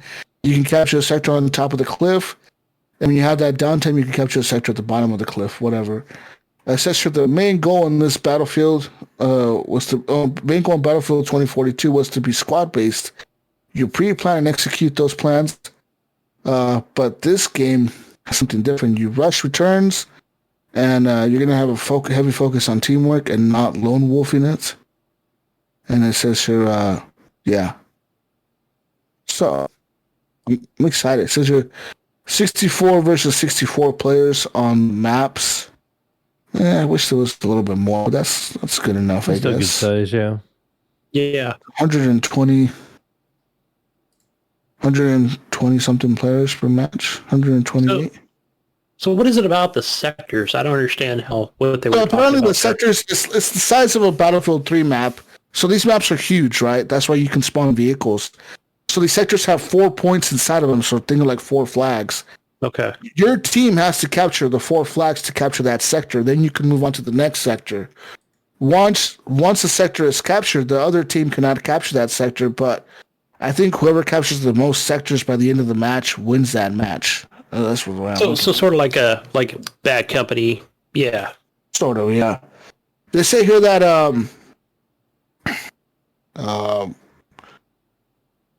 64 has been tested on PC and current gen consoles, but crossplay will not be available on launch since the Xbox One and the PS4 cannot handle the 64 versus 64 player count. They said that Levolution will return, and it's going to be closer to Battlefield Hardline. And there's going to be tornadoes and twisters that show up on the map. Yeah. Since every map has a twister, but not every map has a tornado. Since your twisters can pick up cars, but they cannot throw them like a tornado. And there's also a private chat, in-game chats and all that bullshit. There's also wingsuits. Oh, nice. No one really knows if that's part of the campaign or the multiplayer, but there's going to be wingsuits in the game. And also a grapple hook that works kind of like in Dying Light. And, but apparently this says here, you're going to be able to shoot out zip lines. Okay. Shoot out zip lines, I guess. I don't know. Bunch of Pathfinders. Sure. I mean, so it's kind of like futuristic, but not. It's kind of like they did like a little futuristic, but not too futuristic. But Yeah. Like, They didn't go all the way. yeah, it's kind of like there, but not really there, but kind of there, where everyone has a grappling gun or whatever. Yeah, it seems kind of weird. If these leaks are real, it says here that people that did the testing did not like. They don't like the grappling hook. They think it's stupid. They think it's overused. And some people don't like the zip lines either. So maybe they'll take those out. I don't know. I think it depends on too is like how fast is the grappling hook? To take you from to where you. I don't know. Didn't Battlefield Hardline have grappling hooks? I thought that game had grappling hooks. I only played Team Deathmatch. That game had grappling hooks. We could throw fucking grappling hook on top of a building, like climb a wall or like a roof or get on the roof of buildings and shit with the grapple. I'm pretty sure. I'm thinking like Dying Light. Like it wasn't like Just Cause, or anything. Like you couldn't go, up a 50-story, 50 feet or something. Like there's only a short distance. Yeah. But I figured the wingsuit, it's probably like Call of Duty. When you jump out of the plane or whatever. Yeah. Or off a building or something off like. A cliff. Yeah. Instead of saying like, okay, I just I just could use the parachute. Like, no, you can actually wingsuit it to go further. Makes sense. Yeah. I mean, as far as the Microsoft showcase, are you guys excited for Horizon 5? Like Forza Horizon 5? I am. I hope to see something new. I mean... Yeah. Japan would be a really cool setting, actually. Like, we haven't really seen that kind of urban environment setting, Yeah, that would be kind of neat. What about Wolfenstein 3? Yeah, I don't know. I didn't really play the last one. Where are they going to take the series at? Like, I don't know. just killing more Nazis, right? Yeah, he's back and we're killing more Nazis. Yeah, fuck them. Yeah. Yeah. Machine Games, man, they make some beautiful looking games. What about that Project Omen? It's supposed to be like some vampire game. Don't know what that is. I haven't seen anything on it. Shown. This is actually made by that studio that was bought with that Bethesda acquisition, the Arcane studio. Arcane Austin. Mm. And they're making this vampire AAA vampire game. But it will have magic. Avowed is in here too. That game looks good. Isn't that coming out soon? Yeah. July? It should be a day one Game Pass, right? Should be. That's made by Obsidian Entertainment. Starfield is going to be shown for sure. They said Starfield is definitely going to be shown at the E3 Microsoft. I mean, I think it has to, right? That's like kind of like their biggest game besides the Elder Scrolls. Yeah. Yeah. I don't know. I think we'll see gameplay, but I don't think we're going to see a release date for it. For Starfield? Yeah, I don't think so. Yeah. Well, because we know nothing about it. Like, is it a games for service? Is it a battle royale? Is it Fallout 4 in space? Like, nobody really knows. We know it's a AAA game. How many games would even give us a hard release date? They'll probably just say like fall or something like that. Yeah, they could say, but you know what I mean? They might say summer of 2022. There'll be some sort of like placeholder out there, but yeah, I don't know. I've heard other people saying, no, I think it's coming out in November. It'll be out this holiday, but sure. It's just giving out my prediction. Yeah, I don't think it'll be out this year either. Jason Schreier, I think, said no, not till next year. Yeah. Not that but I don't know. He's got a lot of insider knowledge, so he tends to be on the right side of things when it comes to predictions. Probably just from the people he's got in his contacts. But yeah, besides that, that's all I have for news. Another thing that kind of leaked out was that what's that company? CD Projekt Red. Apparently, in their files that were hacked and stolen. Remember that happened a few months ago. Yeah. Apparently, so the people that bought the files, apparently they found like some videos in there that were pre-made, like by by CD Projekt Red. Like somebody in the company made these videos that were kind of like, it was almost like spoof, like kind of like funny videos, like supposed to make fun of like their glitches in the game. Oh like yeah, I ran across that article. Yeah. And like, there's 3 different videos, and this shows some pretty bad glitches, like really bad. And it has like the music playing with like the flute or you know what I mean? Like it's all shitty sounding, and it shows like all these fucking glitches happening in the game, and so it kind of like I think they said that when The Witcher 3 released, and The Witcher became such a success, they did put that on their YouTube channel, CD Projekt Red. They put a video out making fun of the glitches or whatever, the bugs that The Witcher 3 had during development or whatever, you know, kind of like making like, oh, look at how we like this used to look or whatever. And then they fucking they were going to apparently do the same thing with Cyberpunk, but because of all the bad backlash and all the fucking bugs, they fucking decided not to put. Yeah, I think there's like a nostalgia for that though. Like every once in a while, I'll go back and look at some old PUBG where the glitches, where the car would be flying or whatever, and stuff like that. Yeah, I would click on those videos. Yeah, any chance I got to see whatever clips somebody would put out on whatever social media. Oh, I think it was Facebook. Yeah, that was at the time. I was like, oh, those are the best videos, the most entertaining. Anyways, I think we're done with news, Gunny. Let's move on here. Let's go on to our console corner, guys. I've updated that for the first part of June, or for the whole month of June for PlayStation Plus. So for PlayStation Plus, you get Virtual Fighter 5 I think I just forgot the L in there. Virtual. I think it is Virtual Fighter. I never played a Virtual Fighter. Maybe I did it in a cabinet setting, but never on console. Also, you get Star Wars Squadrons. So I think you can play this in VR or non-VR. Up to you. Play that on your new PlayStation or even on your PS4. And for the PS5 owners here, you get Operation Tango. I don't know what this is, Jesus. Check it out. Download it. I don't think it's a fighting game or strategy. Something else. And over onto Xbox.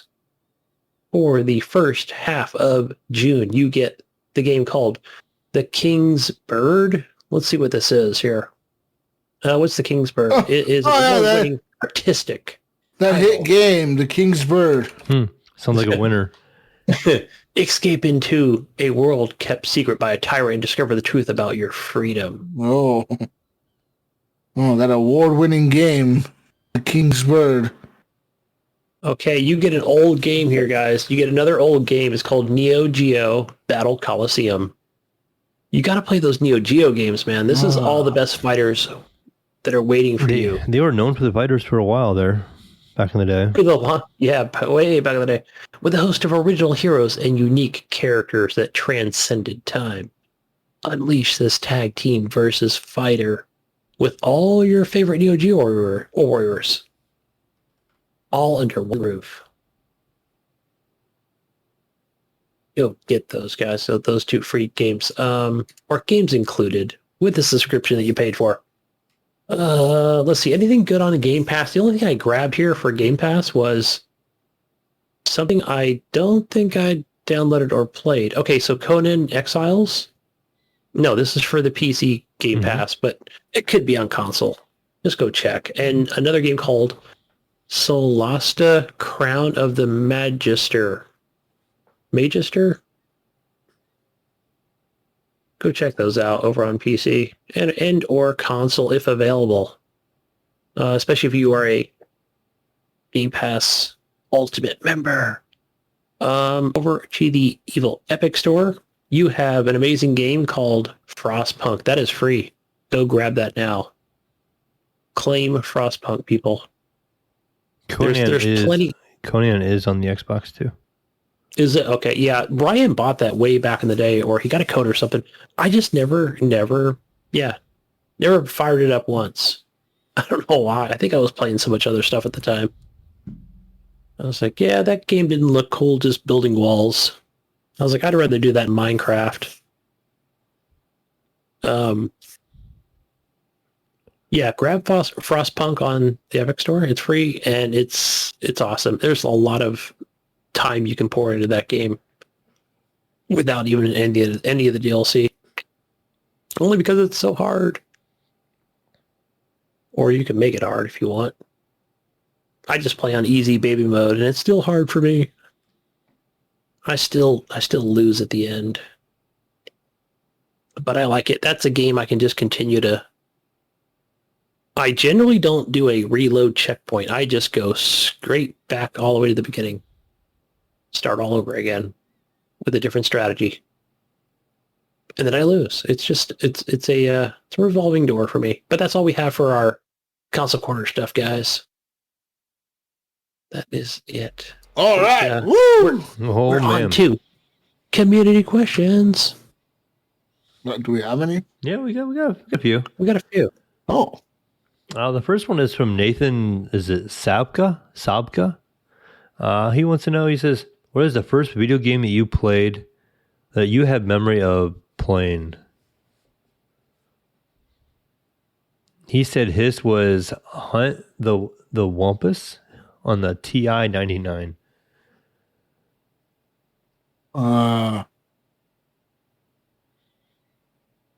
Zelda. Yeah. The Legend of Zelda.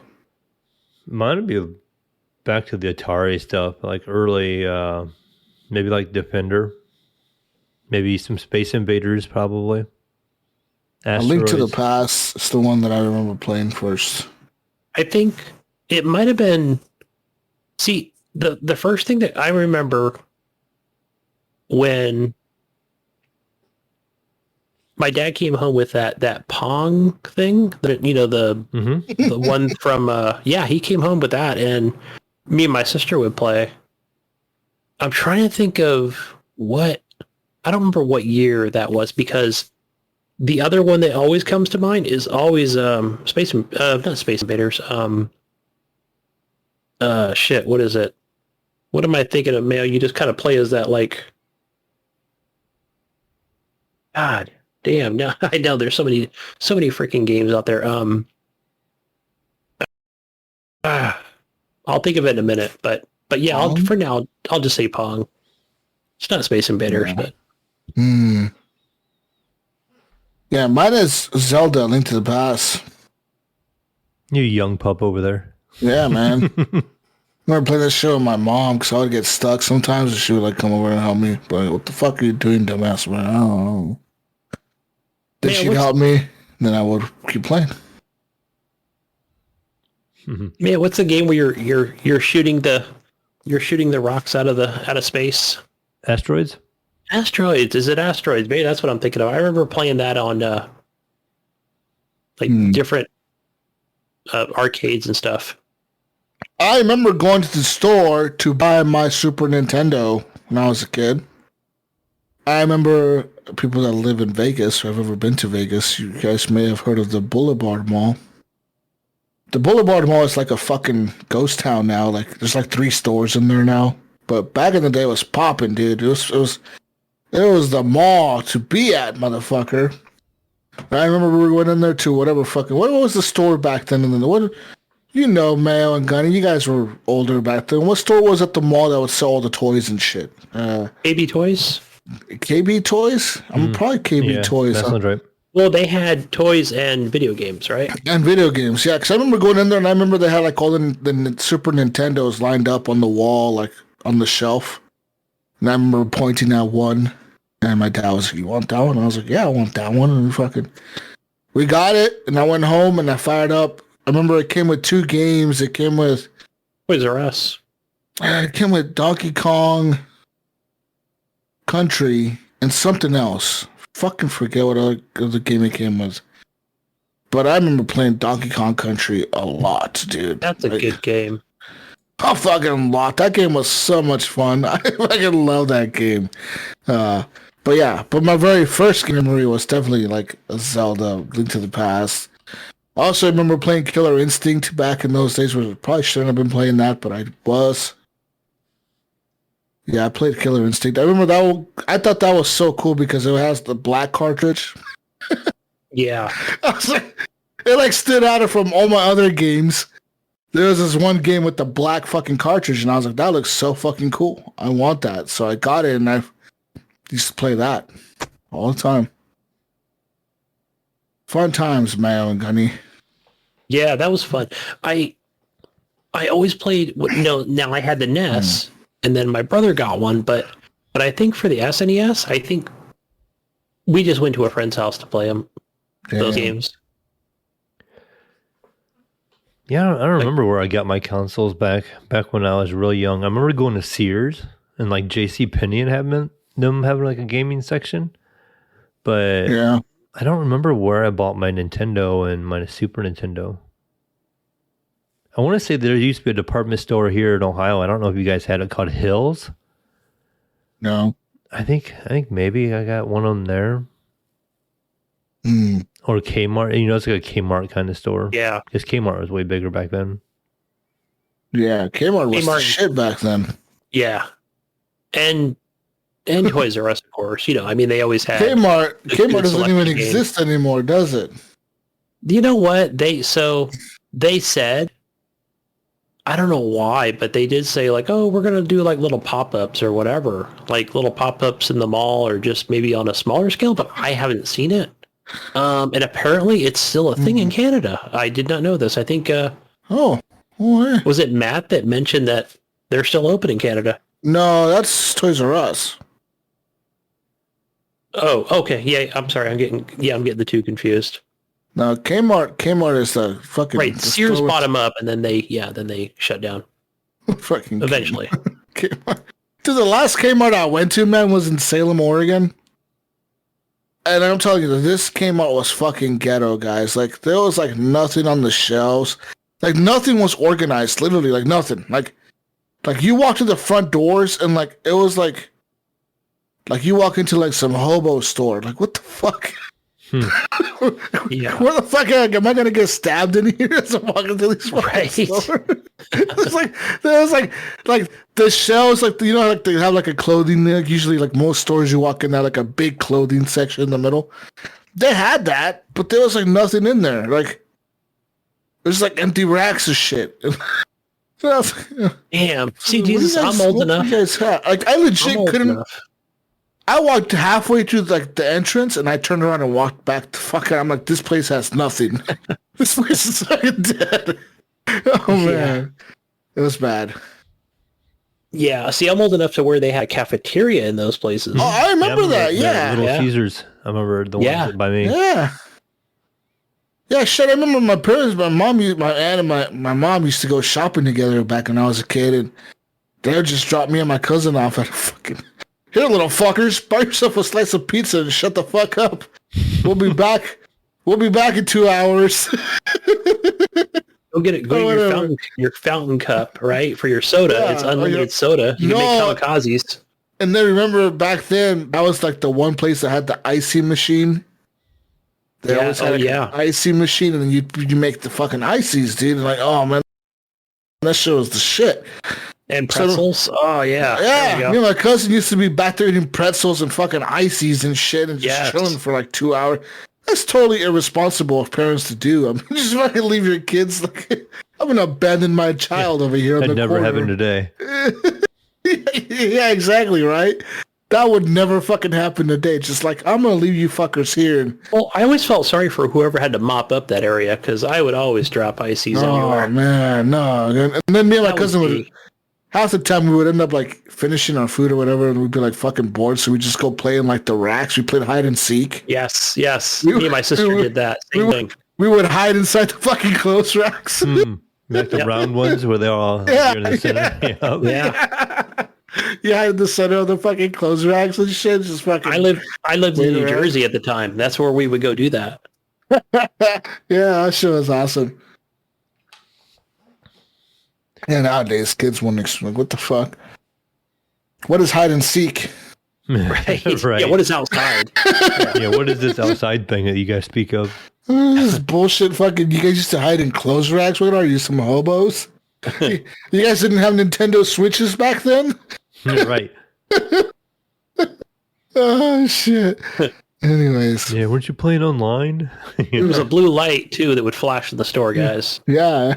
And the blue light specials, right? Yeah, you know it. Yeah. I said no. See, like, I'm younger than you guys, but I'm not, like, I remember some of this shit, guys, okay? God damn you guys. See, you know what's funny? Like, even though we're years apart, Jesus, did you ever put anything on layaway? Fuck yeah, we did. That's how my family bought me Christmas presents, dude. Mm-hmm. Yeah. They would legit, like, take me to the store, like, in fucking October. Like, what do you want for Christmas? I'm like, motherfucker, Christmas is, like, 3 months from now. They'd be like, you better pick something now, motherfucker, because we can put it on layaway. Putting that shit on layaway.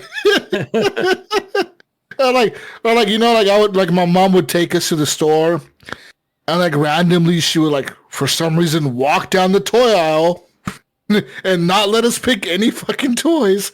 But she would like, I'm assuming that what she was doing is seeing what would catch our interest, you know, like what the fuck we would want the most or whatever. And then she would come back later when we weren't with her, and she would put that stuff on layaway, you know, and fucking get it for us for Christmas. But yeah, man, layaway was what my family lived on, dude. Yeah. That stuff was important for us back then, you know, because, you know, fuck, we were low on money, and you couldn't just spend fucking $400 on Christmas presents, you know, at the very end of November or whatever, you know? Fuck all that. So we would go and, like, wait in line with, like, the 50 other fucking people over there, you know, with their fucking bicycles or whatever, you know, we wanted to put on layaway. And yeah, you put the shit on layaway. That's how it worked. And then it was I think it was tax season or whatever. Some of that was, you know, if you were getting refunds, you would go like, okay, Mom's got her purse. Where are you going, Mom? I'm going down to Kmart and put some more money on layaway. Yeah. All right, you just keep adding to it. Put the stuff on layaway. Yeah. Good times. That was actually a pretty cool little program, right? Like, I wonder why they ever did away with that. Because I don't know. I mean, I wasn't old enough to realize how the economics of it worked, but it wasn't based on credit or anything, right? It was just no. That was the thing. Put the stuff away, right? If you didn't make the payments, it got all put back. Like, they just kept that money. Then I'm assuming. I wonder how that worked. It was so right. It was basically like. Yeah. Because you figure, okay, so people probably don't realize, but there was never anything out of stock at any time, like back in those days. You know, it was never an issue, I think. So it was just like, however, I think you had like a full year. Yeah, you had like a reserve, and they would give you so much time, basically. Yeah, you got so much time to pay it off. Yeah. In some instances, right? I mean, there were others where it was like, okay, if it was a hot item or something that, you like didn't get the full year or whatever. Yeah, 2 months or whatever. Yeah. Yeah. But I guess the cool part was that you figure there were credit cards at the time, but nobody ever used them. Everybody used, cash and checks, right? Yeah. That was the whole system. So for example, let's say that you got halfway through on the payments. I'm trying to think back here. At any time you can get your money back, right? They would just give you cash out of the register.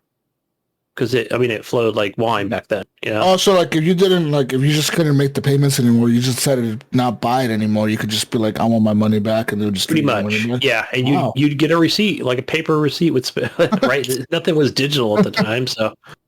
That's wild, man. Yeah, I didn't really understand how that worked. I just wondered if they kept your money or if you just couldn't pay. Like, how the fuck did that work? But I didn't even learn about it until years later, like how it all kind of worked out. So I know that nowadays. I know for some people that are out there that may be interested in this layaway. I know that nowadays, I think like Walmart and shit, I think obviously Walmart's probably like the major retailer that's still around. I think Walmart, maybe Target, but I know for sure Walmart kind of does it sometimes during Christmas. They started up like in November. No, maybe not November, like maybe like in October? Or something. Yeah, they'll start like in October for people, and like you can actually put stuff on layaway at Walmart, I think. That's cool. Yeah, that's a good idea. Yeah. So it's not like a full year thing, like it's not all year round. But I'm pretty sure like beginning October, like some stores do layaways.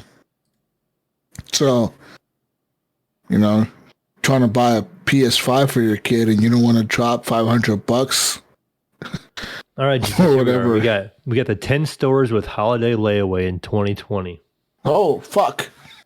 10 stores. All right. Okay, here's a list of the stores. Baby Depot. Oh, okay. What the fuck is that? I don't know either. Big Lots, Jesus. Is that still around? Jeez. We actually have Big Lots here at Ohio, yeah. There's 2 in my area. Wow, I thought that store would have been shut down by now. Fuck. The Burlington Coat Factory. Yeah, that's right next to I can see that. Next to my job. Oh, we should know this one. GameStop. Oh, wow, they actually have a layaway program? Oh, yes, they do. Wow, that would actually be a cool one to go like put consoles and shit away. Well, okay, so you know how you can do, $5 is the minimum. Hello. On physical discs. We have the Hallmark Gold Crown. Oh, it's just a Hallmark store. There's one in my area. This was 2020, right? And this is Kmart. But Kmart is not even really around. Like, I don't know any Kmart stores. Is there any fucking Kmart stores still open? Maybe in 2020? No, not even in 2020, right? Yeah, I don't know any Kmart store. They were all closed last year. I don't know. Yeah.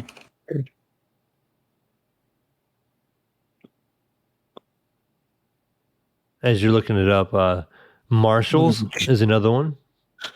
I know Marshall's, yeah. And see, here's another one. Sears. Was Sears open yet? Oh, Sears was shut down. Like, didn't they go bankrupt last year, 2 years ago? Didn't they? Yeah. Yeah, I'm not sure what kind of article this is Holy yet. smokes, yeah. They had Sears TJ Roebuck? Maxx was another one, and then Walmart. Wow. Okay, so I'm looking at an article here that says Kmart is down to his last 34 stores. Oh, okay. So there's still And this was written in May 9th of 2020. So it says here, until very recently, Kmart operated over 2,100 stores in all 50 states. And now only 34 stores remain. And they're sparsely stocked and in desperate need of attention. Yeah. I mean, yeah, so... Yeah, and Sears, it said in 2020 there were still 3,500 locations. Wow, really? That's a lot of fucking Sears stores. Where the fuck are these Sears stores at? 3,500? I do not believe that, dude. 3,500 locations? Yeah, because I know the one at my mall is now like a furniture store. What? That is nuts. I think they had 2 floors too at this mall, like the Sears that was there, but that whole bottom floor is now all furniture. Yeah. Yeah, it says here that the down spiral for Kmart was in 1990 when Walmart overtook them in sales, and Walmart's brand new stores made the Kmart stores look old and more expensive. And then in 2001 they filed for bankruptcy, and then in 2004 they purchased Sears. Well, that's not a very smart move. Yeah, that didn't work out well. Also, Target contributed to its downfall because Target obviously had better looking stores. Yeah. More definitely a little more lighting, yeah. Yeah, more lighting. And it says here, Kmart became a retail afterthought with thinning stock, dirty floors, dimly lit parking lots.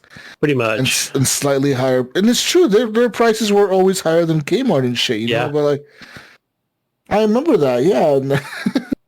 Walmart became better, dude. Like, yeah. Walmart fucked them up, bro. I mean, I'm looking at a picture this guy took at like a Walmart in Maryland. And it looks pretty like, even like this, even though it's like one of their most nicer stores, one of their newer stores, it still looks like sparsely fucking stocked. Just like shit missing on the shelves. Look at half shelves and What shit. store was this? Kmart in Maryland. Oh, you said Walmart. I was confused. Yeah, no, Kmart is like it's kind of weird for me, man, because when I was a kid, we used to always go to Kmart, you know, like, oh, let's go to Kmart. I remember that, you know, like, legitimately. I don't think I knew what a Walmart was until... Yeah, I mean, and then I remember... 12? I didn't know what it was. I was like, what is that? Then I remember we used to go to Walmart after a while. Then it was like, oh, let's go to Walmart. Let's go to Walmart. And then the Walmart Supercenter. Let's go to the Walmart Supercenter and shit. I remember all that. Yeah. Fun times, and Walmart took over, and now Amazon took over. Yeah, that's the thing, too. Like, I know, my wife only orders everything from Amazon. Yeah. Think about it, dude. Like, your kids, Gunny, or my kids, probably will not know what a Walmart is. You know what I mean? Like, they probably just won't know. Like, what the fuck is a Walmart? What are you talking about? Like, you're telling me that you guys used to actually go to the store... Mayo. You actually used to go to the store and buy laundry soap? Really? You put gas in your car and you drove to the store. You guys really used to go to the store to buy movies, Mayo? Really?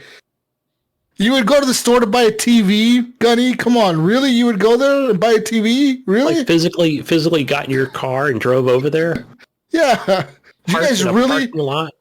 You guys talked to an employee? I talked to a computer on the phone. I chat with customers. I chat with customers. I tell Alexa to buy my stuff. Right. You know what I mean? Like that's how it's gonna be. You know, it's kind of hilarious, but it's the truth. You know, like that's just the future, I guess. Yeah. Sad. Sign of the times, man. Anyways, what's the next question? Yeah, moving on. Andrew Zek, he wants to know. He says, "How many times has Gunny said?" I ran through this simulation and simulation before while driving for work.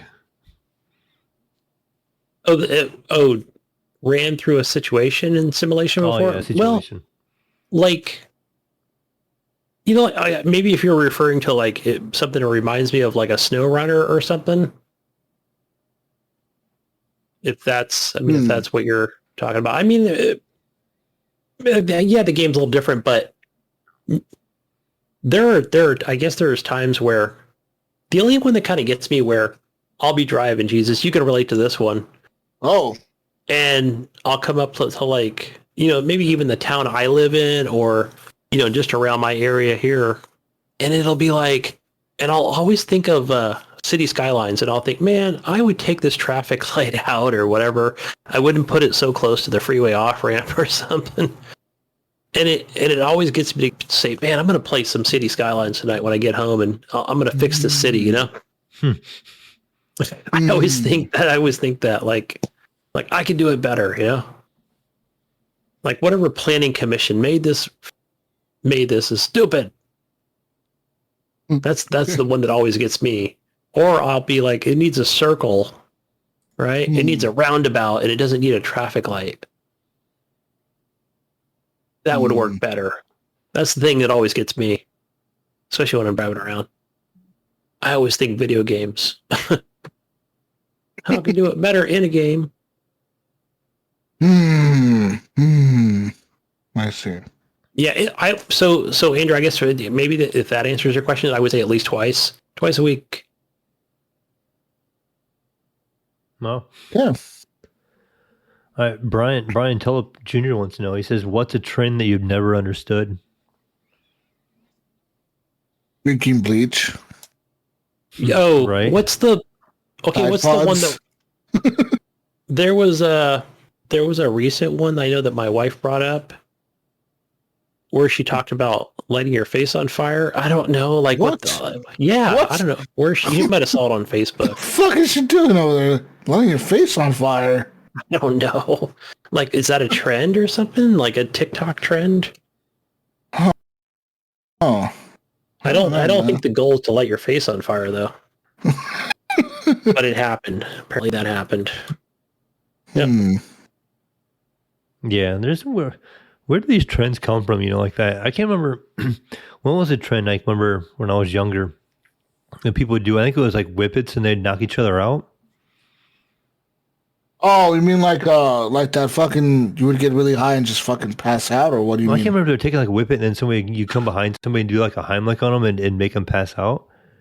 What?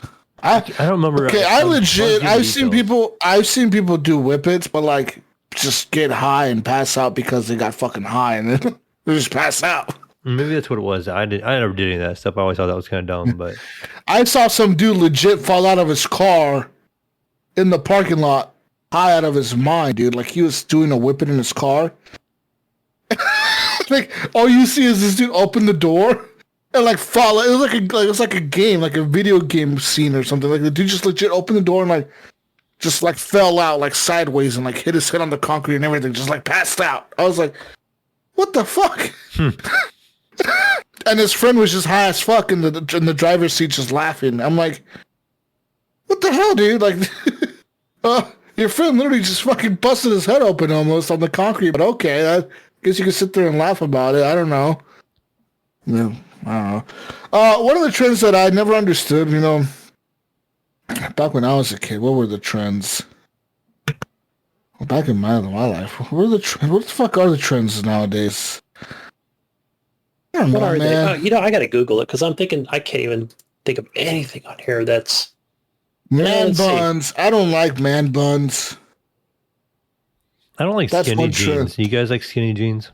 Skinny jeans. Okay, beards. Okay, cool, whatever. But the whole man bun thing, kind of like a lame trend, isn't it? It is. Yeah. I agree. Oh, here we go, Jesus. So, Jesus, I've got Mayo 2021 style trends. So we have oversized shoulder pad boyfriend jackets. Shoulder pad boyfriend jackets. Okay. Black face masks. Headscarves. I thought headscarves were like a trend of, oh gosh, what would I say, the 70s? Sorbet pastel tones, yellow bags, folk-inspired coats, white knee-high boots, and yellow and caramel color styling. Then I don't know, they're just... I know I've seen a few of these, like, just from looking at the pictures, like, oh, okay, I've seen a few people wearing those that they probably, they want to stay trendy. Yeah. But I'm looking at the oversized shoulder pad boyfriend jackets. Yeah, I've seen those before. No, you know what else? What else? Okay, these other trends that piss me off. Oh, we're gonna go on a fucking tangent now. Okay, blast face mask. Okay, duh, that's what I wear. Hello, at work. I was thinking it was something different. So, I guess they are trends that really are kind of stupid. It's like trends that like companies are doing. Like the people don't even half the time realize that. Does this company really do what they're saying, or are they just saying because they want people to buy their shit? You know what I mean? A lot of companies say, oh, like if you buy our fucking pair of shoes, for every pair of shoes, Gunny, every pair of shoes we sell, we're donating a pair to little African kids that need one. Well, are you really donating a pair? Are you really doing that? Yeah, it could be something where... Are you donating a pair of your shoes, of your brand of shoes? Or are you donating a pair of some fucking sandals that you had manufactured for 2 pennies in Asia? And you consider that shoes? Good question. Yeah, you know what I mean? That could be false advertising if it's not true. But no, it's not, because they're still giving them shoes. It's just not their shoes, but they're giving them shoes. You know what I mean? Yeah. Or a lot of these social cause bullshits that say, like, oh, for every $100,000 we make, we donate 30% of our profit to fucking fight COVID or whatever, some random fucking disease or whatever, or like to fight poverty. Okay, how the fuck are you doing that? How are you doing that? How are you fighting poverty? Show me. I bet some of these companies wouldn't be able to. They'd be like, we bring awareness to it. We spent $30,000 in an awareness for poverty campaign. Well, okay, did you really fight it, or you just brought awareness to it? Right. You know what I mean? Yeah. Another thing that also kind of gets me. Okay, I get it. It's Pride Month. Okay? And I'm all for it, man. Like, yes, we need to understand that, like, there needs to be awareness of there being, the LGBTQ plus community. It's there. People are, they prefer, whatever sexual orientation they prefer. It doesn't matter. But as far as these companies that are changing all their logos and everything to rainbow colors, and everything becomes a rainbow theme, or like everything's rainbow because of whatever. Like, these companies, that,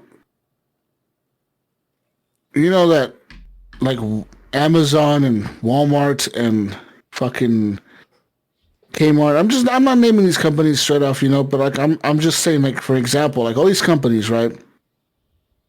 They're doing this in the US only. They're not doing this in the other countries that don't support these communities. You don't see Microsoft in fucking some Middle Eastern country that doesn't support LGBTQ communities. You don't see them over there promoting rainbow colors and shit, No, they'd waving fucking rainbow flags in front of people's faces in front of their headquarters and shit. Like, hey, yeah, we support gay rights. Fuck you guys in this country. No, because it doesn't affect their bottom fucking dollar. You know what I mean? Yes. At the end of the day, these companies do not really support your cause or your race or your belief or your religion or your sexual orientation. These companies do not support that. All they support is the fucking dollar and the profit they make. Get in the story up. Yeah, Yep. so these fucking companies should never ever take a stance on anything like that. You know, because at the end of the day, they don't support that. At the end of the day, a company is not Christian. You know, well, I guess, because companies like, I would say, I'll give it up to Chick-fil-A, okay? Their CEO or whatever, they really do, like, they don't open on Sundays and shit, to all kinds of shit, and they're super Christian values, I guess. But, they're like the only company that doesn't have that LGBTQ plus shit on their fucking website is them. And I don't think it's because they're anti-gay or anti-whatever, queer or whatever. I just think they really stand for their beliefs. And I think these companies that are doing this out here, half of them don't. They stand up for whatever makes them more money. If tomorrow making them more money was to burn that rainbow flag, guess what? You'd fucking see all those motherfuckers outside their fucking headquarters burning fucking rainbow flags. You know what I mean? It's just, that's the bottom fucking dollar, dude. Like, that's what these companies get affected by. And no one understands. Like, people, I always get people to, but it's awareness, Jesus. It's awareness. Yes, I get that it's awareness, but don't fall for the stupidity to believe that these companies give a shit about you, because they do not. That's no true. No company gives a fucking shit about you. All you are to these companies is a dollar sign. Or an asset. Or an asset to them that makes them money. Yeah. But if you're something, you're always making them money somehow. You know what I mean? And that's all you are to them. Like, that's everything you are. You know, that's why you should. Is our gaming, and our gaming, we're just that way to Sony. Sony doesn't really care about us. No, they don't give a shit. Yeah. They're just selling us a product. That's all they're doing. They're just selling us something. Same with Xbox. Microsoft, Xbox, PC. Like all them people, they're just selling us something. They're out there to make money, and that's their main goal. Yeah. So like all these fucking places that talk about inclusiveness and this and that and we're doing this or we're doing that to fight this. But are you really? You're doing this in front of us, but you're doing this other shit behind our backs. You know what I mean? You're supporting these other countries or these regimes that are around the world that don't support LGBTQ beliefs and rights. You donate, you give money and aid to these countries that don't support the beliefs that the people here believe that you're supporting now, Yeah. But all of a sudden you can just be, you're cool because that's, oh no, over there it's different. Their laws are different. Well, what the fuck? You know what I mean? If you believe it here, why the fuck didn't you believe it there? Oh, no, they're different. It's different over there. Like, well, it's just, that's the shit that gets to me. Like, if you believe something, then fucking believe it everywhere. Don't just believe it, in don't your be country. hypocritical. Don't be a hypocrite. Yeah. It's what they are. It's what they literally are doing. They'll sit here and say, hey, yeah, we support LGBTQ rights, but we're going to donate money to this country where this fucking people, this president or this government doesn't believe in people having gay rights, and they fucking beat people and they kill people if they come out as being gay. Or they arrest them or they beat them or they kill them or whatever. You know what I mean? And it's like, well, why would you even do business in that country? Well, for money.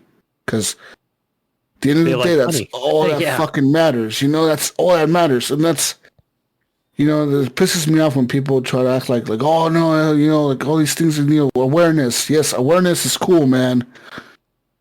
But don't act like you are this fucking person bringing awareness all the time when you're not. When you're being a hypocrite about the other shit that's going on in the world, That's just my fucking take on things, man. And I don't know.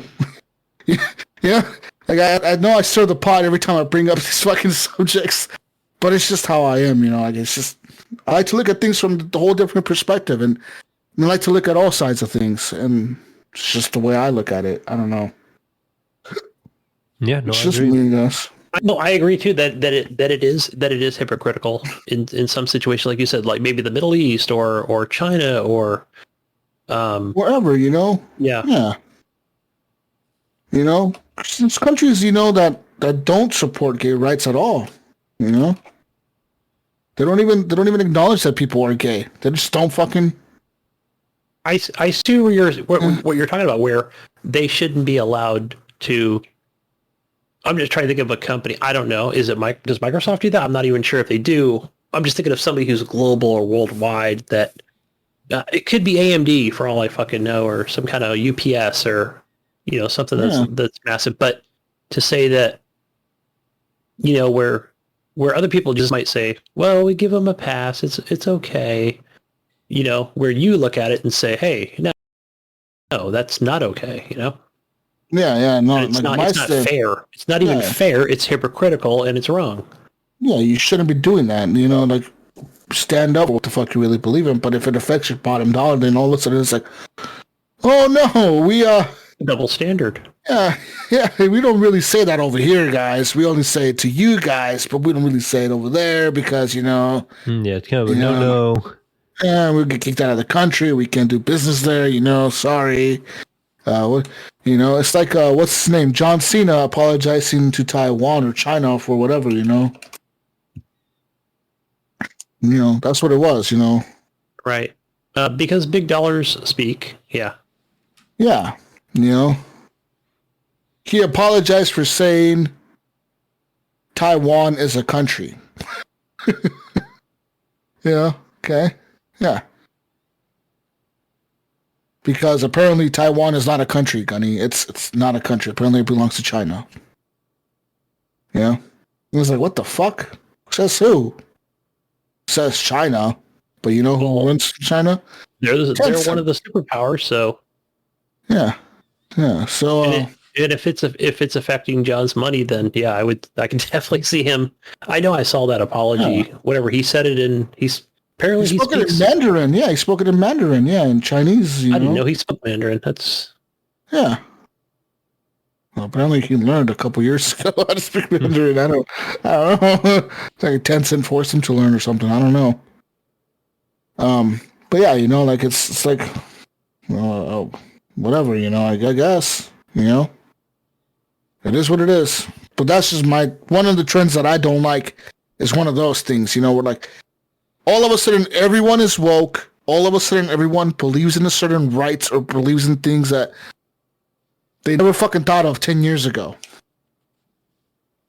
You know what I mean? Or 5 years ago, or 4 years ago, 2 years ago, 3 years ago. And it's like, how the fuck you never brought this up before, dude? All of a sudden, you're woke. Oh, I'm woke, brother. No, man. Fucking... one of the things that I find funny is that I don't know if you guys ever watched that guy on his Facebook channels and his YouTube channels and his Instagram channel, that Awaken with JP, that Awake with JP, whatever the fuck his name is. Is that dude who's like, he has the long hair, he's like a hippie guy, but he like makes fun of hippies almost, like a sarcastic way. Him, yes. I like his videos, yeah. You like his videos, right? But you know what but did you know that he's anti-vaccine?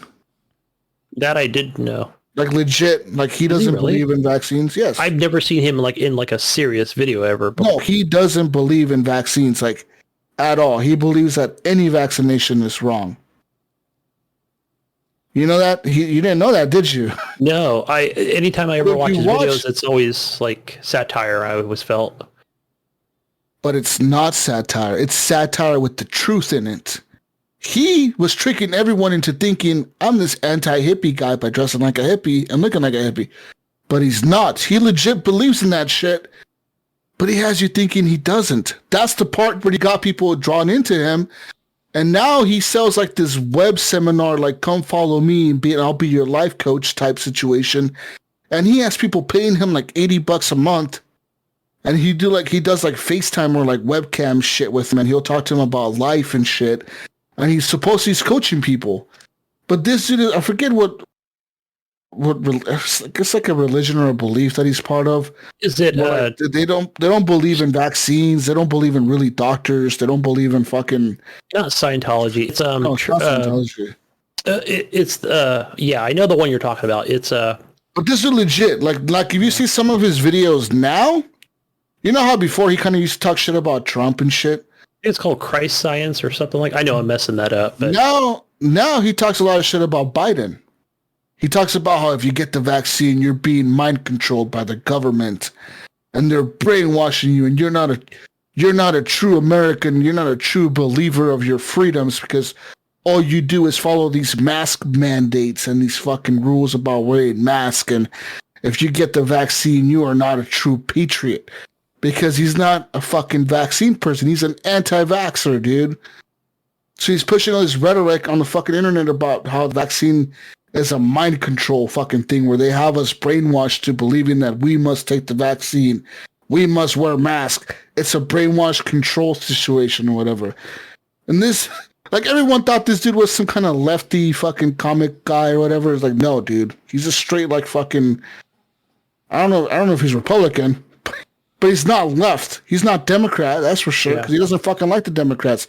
He says it on his YouTube channel now. Like, he's like, fuck Joe Biden, you know? He's like, don't like that dude, you know? And he talks about it. He says how Joe Biden is out to get you and shit, to get you and, like, your kids and, like, fucking mind control you. Yes. There's I have a customer, and she pretty much says she must watch him because she said just what you just talked about. That Joe's out to get me and my kids or something. I mean, you know, people kidnap, like they're like brainwash you and shit, man. Man, come on, man. Like, what the fuck? She must watch those videos. And this dude was funny. Like, I used to watch his videos, but I started watching his most recent shit, and I was like, what the fuck? Is this guy really serious? And I thought, I haven't seen him. I haven't seen him in a few months. Like, it's satire. It's satire, but it's like satire, like really serious satire. Like, it's not like, no, dude, you're being serious. You're not. This is not a joke. You're sitting here talking shit about the vaccine, like the vaccine kills people. You know, like he'll talk about the vaccine, like, oh, look at this thing that came out where the vaccine killed this lady or whatever. It's like, well, that's one person out of how many millions of people that took the vaccine? But he'll make a big deal out of it. Like, oh, no, yeah, it's going to happen to you and your family and your kids. And who knows what's going to happen to you from the side effects 2 years from now or whatever. Like, he does that type of shit, you know? So he has all these people thinking they don't need the vaccine. And the thing that's not scary is not that. I don't give a fuck about that. The scary thing is that this dude's a fucking life coach, okay? So that means people are paying this dude to fucking shove his beliefs down their throats. And it's like, okay, like, what the fuck, man? Like, it's kind of creepy, you know, but okay. To each their own, Gunny. Yeah. I haven't seen, you know what? I don't do Facebook very often, so maybe that's why I haven't seen him. He got banned from Facebook. Oh, yeah. Okay, makes sense. They fucking banned him because they got tired of his anti-vaxxer shit. Yeah. And they let him back, and then what's the first thing he did? He made a video about how Facebook is a bad company because they fucking banned him. You know, I did see the other day, it was something on YouTube, and it did say, like, it was some guy talking about the doomsday or end of the world prep or something. Mm-hmm. Well, because when I first brought it up, and maybe you see, is this content okay for you, Gunny? Is this okay for you? Like, it was kind of like, you know, trying to get my, you know, opinion on something. Like, do you want to continue watching this stuff? Are you sure? You know, I was like, oh, I've never seen that before. I've never seen YouTube do something like that before. So it was probably somebody who's controversial or somebody who's been flagged many times or something. It wasn't even a subscription. It was more like maybe something I watched or something, you know, clicked on. Yeah. Anyways, any more questions now? We got one more. We got Brian also wants to know. He says, have you ever gotten banned or blocked from anything? Well, personally, no. Yeah. I can't think of anything. The only thing I can think of is I had my my Origin account hacked a couple years ago, and I got locked out of Apex and Origin. No, this was recent. This is within the last year, remember? Yeah, probably about a year and a half ago, maybe. Was it that long? I don't think it was. Yeah, it was actually more recent than that. It was within the last year, Mayo. No, because you sent me a screenshot of it. No, I think it was when I was in my old house yet. So I've been here for a year. So I've been at least like a year and a half. Man, how time flies. Fuck, you've been there for a year? Yeah, my complex, yeah. Actually, I moved in like June 4th of last year. So a year and 3 days. Wow. That is wow. That's fucking wow moment right there for him. Wow. Because I've been working on that house for a year, so maybe that's why time has flown by so fast. Unbelievable. Gunny bought a house the same time and still hasn't moved in. Well, you know what? So I took up just real quickly here. No, Brian, I don't think. Yeah, I can't think of anything I got blocked or banned from, like anything from the internet. I'm sure people have blocked me on Xbox, from back in the day playing Medal of Honor or Halo or whatever it was. I'm like, fuck you too. Some Xbox live parties, not live parties, but during the match or between matches. Yeah.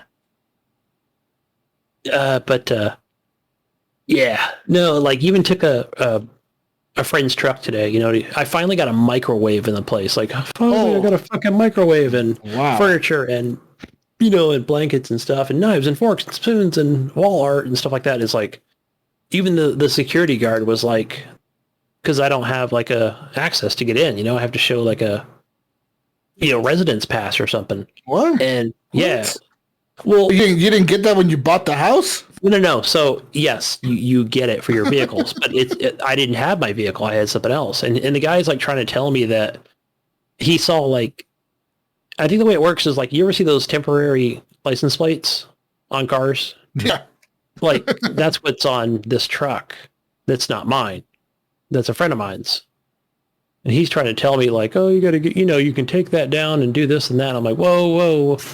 Hold on, sir. Like, I've been here a year, but I'm still trying to move in. It's not my truck, He was like, oh, okay. I see. All right. I understand. A whole year? What the fuck are you doing, Gunny? Even the security guard was like, are you serious? So, yeah. Everything is so slow. It's just such a slow, like still no internet, right? Still trying to order that. Trying to go with that. I want to get the 1 gig, man. You have to read in those packages. There's no way, dude. No way you're going to deal with the 1,000 gigabytes, fucking 1 terabyte cap and 6 devices. What the fuck, dude? What the I know. fuck? It's not Comcast. It's not like you're in the middle of the city. This is the middle of freaking nowhere. 6 devices, though? Who the fuck puts a cap on devices? I think I got 10 devices running right now. That sounds like something Netflix would do. Like, you can log in on 2 devices. Pay more money to log into more. What kind of hobo router is it? You know what I mean? Like, no, it's probably some high-tech ass router where they can count the fucking number of devices and lock around. I'm gonna have to daisy chain here. I'm gonna have to hotspot all my iPhones or something. Fucking hotspot your iPhone. Fucking hotspot the iPhone to the iPad to not use the fucking Wi-Fi. I will resort to I'll have to get some hacking software and get into my neighbors. Something, dude. You're gonna have to. I'm telling you, you gotta get that 1 terabyte or 1,000 gigs down. 1 gig internet or whatever. Yeah, fucking. It's not gonna be worth it in the long run because if you got to pay a fee if you're hitting your limit on the lower packages. Yeah. By the time you pay the fees, for using too much, you're gonna probably be at the price you'd be paying for the 1 gig. It's 50. Okay, every 50 gigs is $10, Gunny. Think about how fast 50 gigs goes. Okay, you go over your data cap for 200 gigs. That's an extra $40 that you're getting charged that month. Yeah, and add that up over a year. Yeah, add that up when you could just be paying the extra $40 and getting the whole fucking. That was Jesus. You remember that was the whole angle that Comcast was going with before we all got our unlimited. Me and you, I think we got it around the same time. And oh, so Jesus, are you still paying the $30 a month like me due to COVID? I think it's going up soon. I'm not paying no $30 a month. I'm paying like 100 something. Yeah, mine's like 70. It's like 69 or something. I pay like 100. I paid like 130 a month since COVID. What are you talking about, bro? Dude, remember? No, since COVID they lowered it. They slashed it like half. I remember hearing about this for like utilities and internet and stuff. You could get at a lower price, but I never did.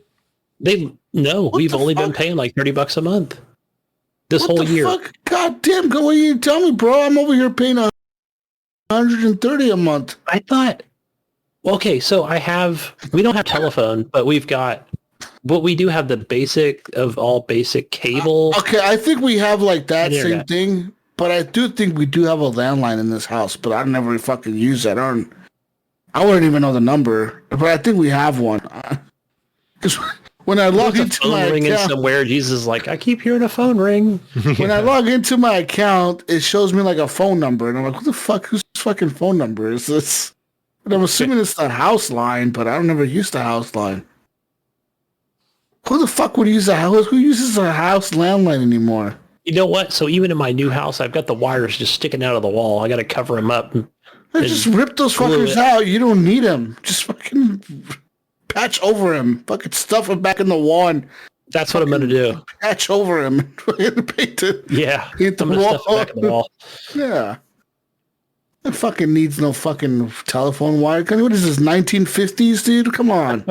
Jesus, I want you to go get one of those old, not the super old phones, Fucking rotary phones that rotate, Yes. like you gotta rotate the buttons. but a rotary phone. How the fuck do you dial this thing? I don't know. You just fucking rotate the numbers or whatever. You know? So you use the eraser part of a pencil. Yeah. Yeah. You just rotate it. Oh, shit. I know how to use one of those, motherfucker, okay? My grandma had one, and I know how to use it, and I know how to use one. We had You know to what use the best ones? kids. You know what the best ones are? Which ones? Those were really good because if you got like the super big one, you can use that phone as a weapon. Like literally, those things weighed about 50 pounds. Yeah. The big rotary phones, I'm talking about like the actual piece you hold in your hand. You can Fuck, you man, can I beat remember someone as to a death with kid. that thing. I remember as a kid, man, we used to get those fucking yellow books in Vegas. We used to get the yellow book, like the yellow pages. These things were like this thick, Yeah. and they like drop them off like I don't know, was it like every 6 months or every year or It's something? like once a year, that? I think. Twice a year. Yeah, they were There was always a local one, and then there was the Pacific Bell. Yeah, there was like a local like Vegas one which was huge, and there was like another smaller one which was like still pretty fucking big. Yeah, and like I remember like just the right on there being so tiny. I'm like, fuck, how many numbers are on this fucking list, dude? Like just thousands of phone numbers and addresses on there, and fucking I remember I used to prank call people. I used to go down I used to just like randomly go down the phone book and prank call fucking people, dude.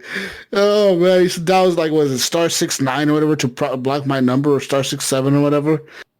Block my number. Call people. Just fucking prank call them. Like just do whatever the fuck. Got people all freaked out and shit. What the fuck? Yeah, that was fun times, man. Fucking the phone books. I remember that. See, I'm not that young. I remember phone books. I remember the trash people that actually like. I don't know if this happens where you guys live, but where I live now, the trash truck guy, it's only one driver. Like it's just the driver, and he drives, and he like. You remember when there was two people, didn't you? I remember when there was 4 people or 3 people. There would be like 2 people hanging off the back. So he. The two if you remember, guys- remember they had the canister, and it had that like that metal tube, but it came over your shoulder. Do you remember that how he put it over his shoulder? Because you can fit several garbage bags inside there. I remember that, but I remember the 2 guys would hang off the back of the truck. Yep. And I remember like in Vegas, because I remember like, you know, we lived in Vegas at the time. And I remember it used to be like 100 fucking degrees like in the summer, like at 8 in the morning or whatever, when they're fucking doing this job, you know.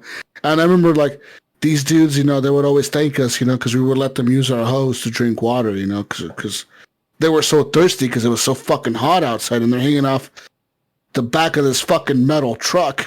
Yeah. You know, and they're lifting up all these trash cans and dumping them in there. You know, some of these trash cans weigh like 50 fucking pounds or 70 pounds or whatever, you know, whatever you put in there.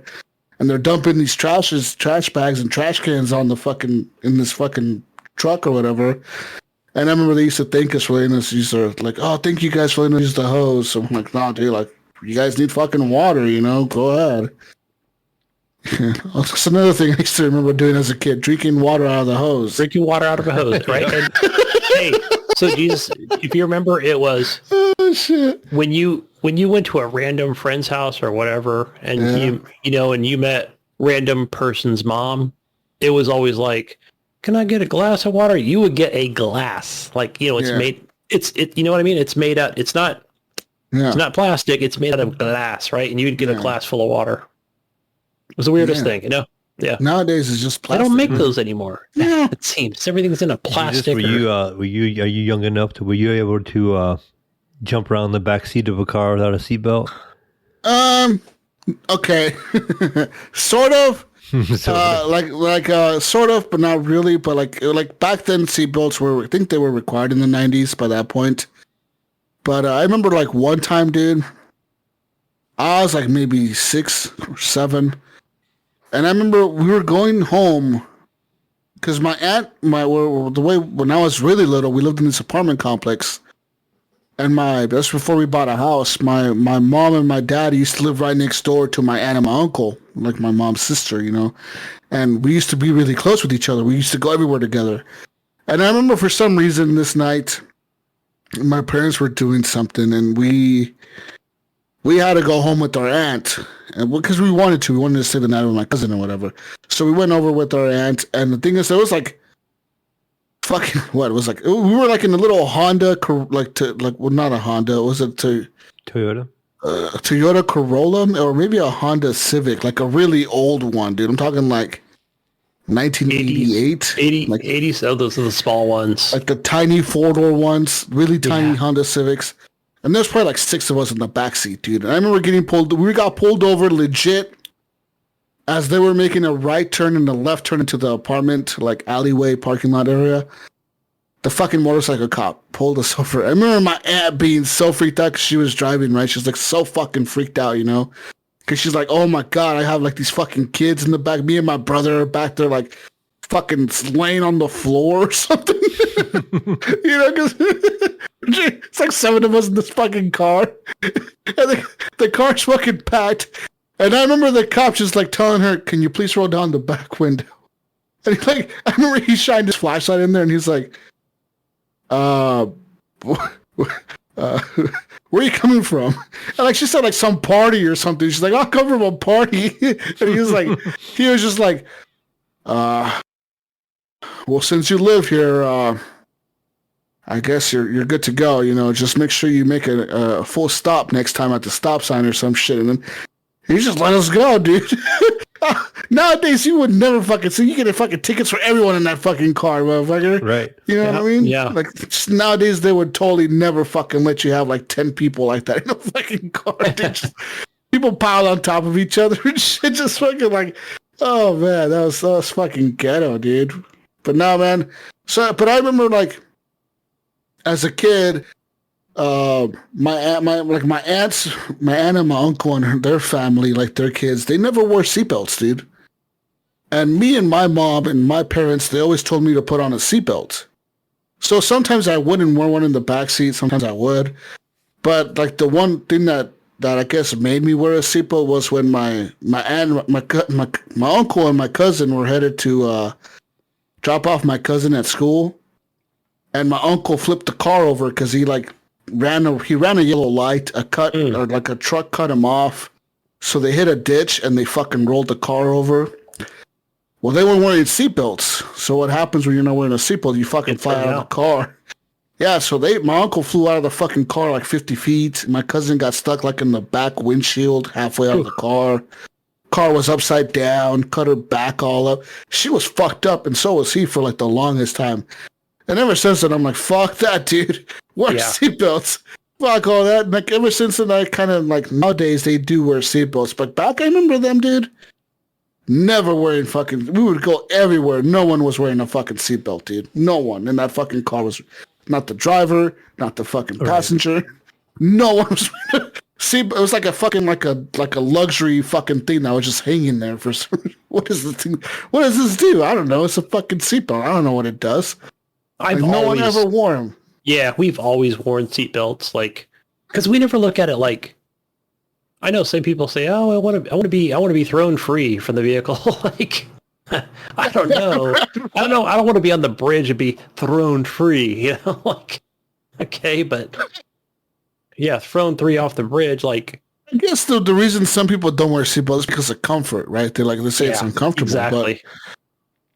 But I got a coworker. He's like that. He's like, no way, man. That's not very comfortable. fuck that. And it's not cool. He said, not cool to wear a seatbelt. It's not cool. Okay, I don't know about that, but yeah, I mean, like, I don't know. I would wear one nowadays. I wear one all the time, but like, yeah, I remember as a kid, dude. Fuck no, like, no one wore fucking. Everyone thought that shit was stupid. Yeah. Fucking, that's some dumb shit, man. What are you wearing a seatbelt for? Yeah, well, I was just curious. I know we never did when I was kids. Yeah, We too busy looking out the back window and yeah, just do whatever, you know. doing Fucking, whatever, making faces at the people behind us. You know, I don't know. Yeah. yeah, just like whatever. It doesn't fucking matter. Like, we can just do whatever. Like, yeah, I remember back then, cops weren't really that strict. We would ride in the back of pickup trucks and stuff, you know. Yeah. Oh, yeah. Open, we were in the bed of the big. truck. Yeah, same here. I remember that too. I remember right in the bed of the trucks, fucking going on fucking road trips and shit. Fucking in the bed of the truck. Yeah. Like, nowadays, I would never fucking put my kid in the bed of a truck to go on a fucking road trip. What the fuck were my parents thinking, dude? Oh, we're gonna drive 30 miles outside of city limits.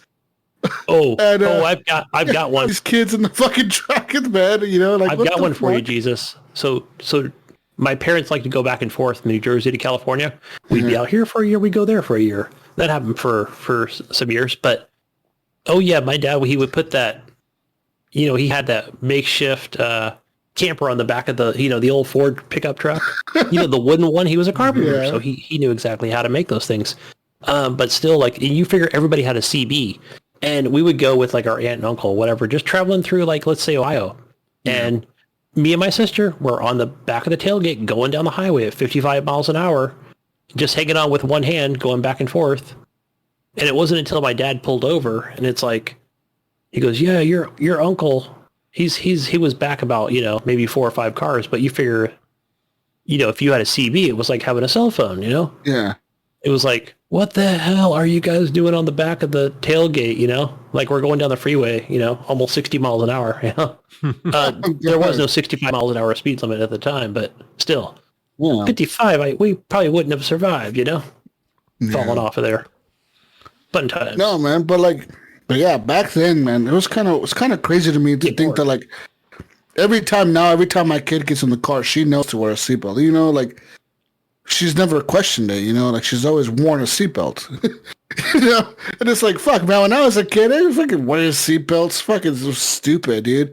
I remember, like, we had one of those cars that had like those. Remember those automatic seatbelts that were like oh just, yeah, like, automatic. They It ran along the windowsill. what car had that? Ford Yeah. Escorts had them for a while. A lot of Fords had them. I remember that. That's what it was. My Ford Escort. Hondas had them and shit. Mazdas had them. Like, different cars had them. But I remember we had a car that had that stupid seatbelt. I remember we would just unclip it. Get this thing You know, clip it. Like, what is this again? Like, what the fuck are we using this bullshit for? Unclip this fucking thing. You know what I mean? Like, or half the time when we were wearing it, we were just wearing the top part. You never wore the bottom part. So it's Correct. Yeah. like, what the fuck is the point of this thing? You know what I mean? Like, it was really weird, man. Like, automatic seatbelts. Yeah, like sometimes on my work trucks, and probably just everybody's work truck, it's got like a sensor on it. Oh, so it already knows. Like, well, okay, so every car has that thing, but it will send a thing to my boss saying, oh, shit, hey, wearing a seatbelt. Oh man, Big Brother's watching you. Yeah. Oh man, that sucks. My coworker, he would put a paper clip in there to make it seem like it's locked or whatever. It's engaged. Oh wow. A little mod, you know? Sure. Yeah.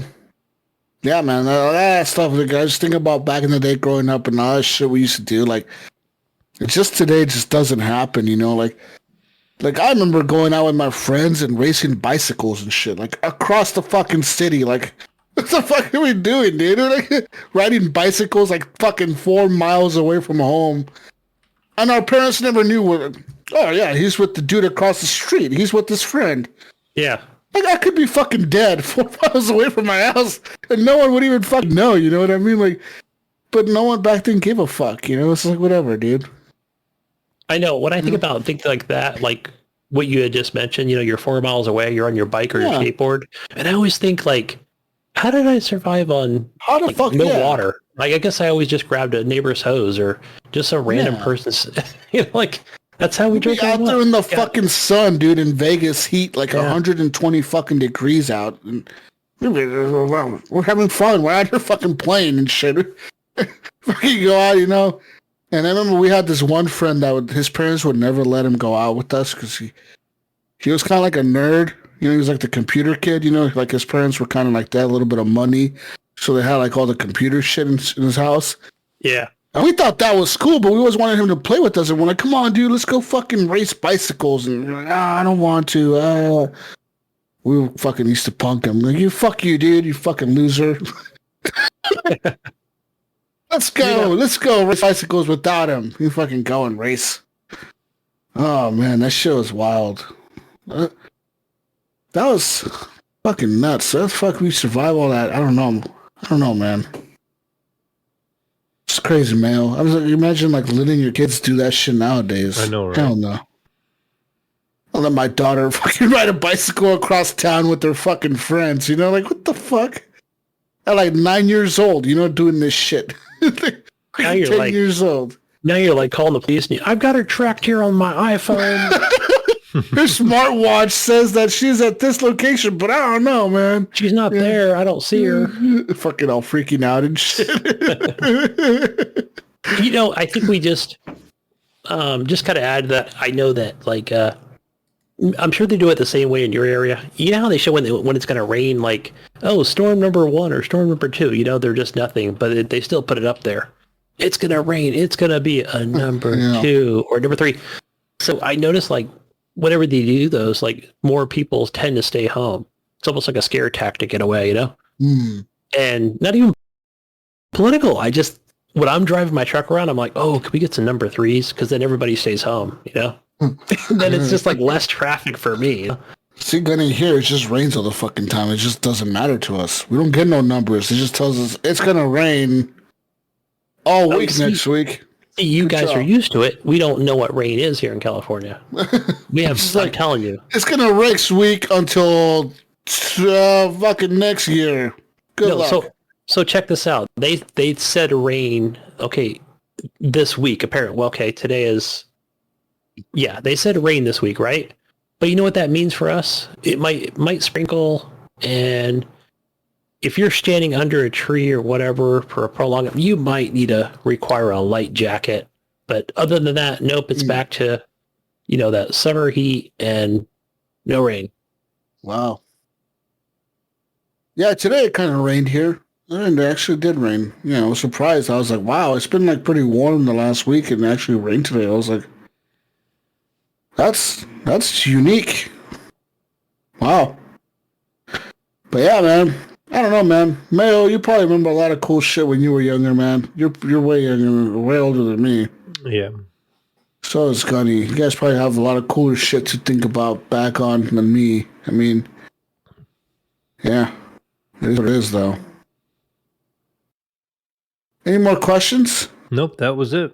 Yeah, I think that's it. I think we're done here.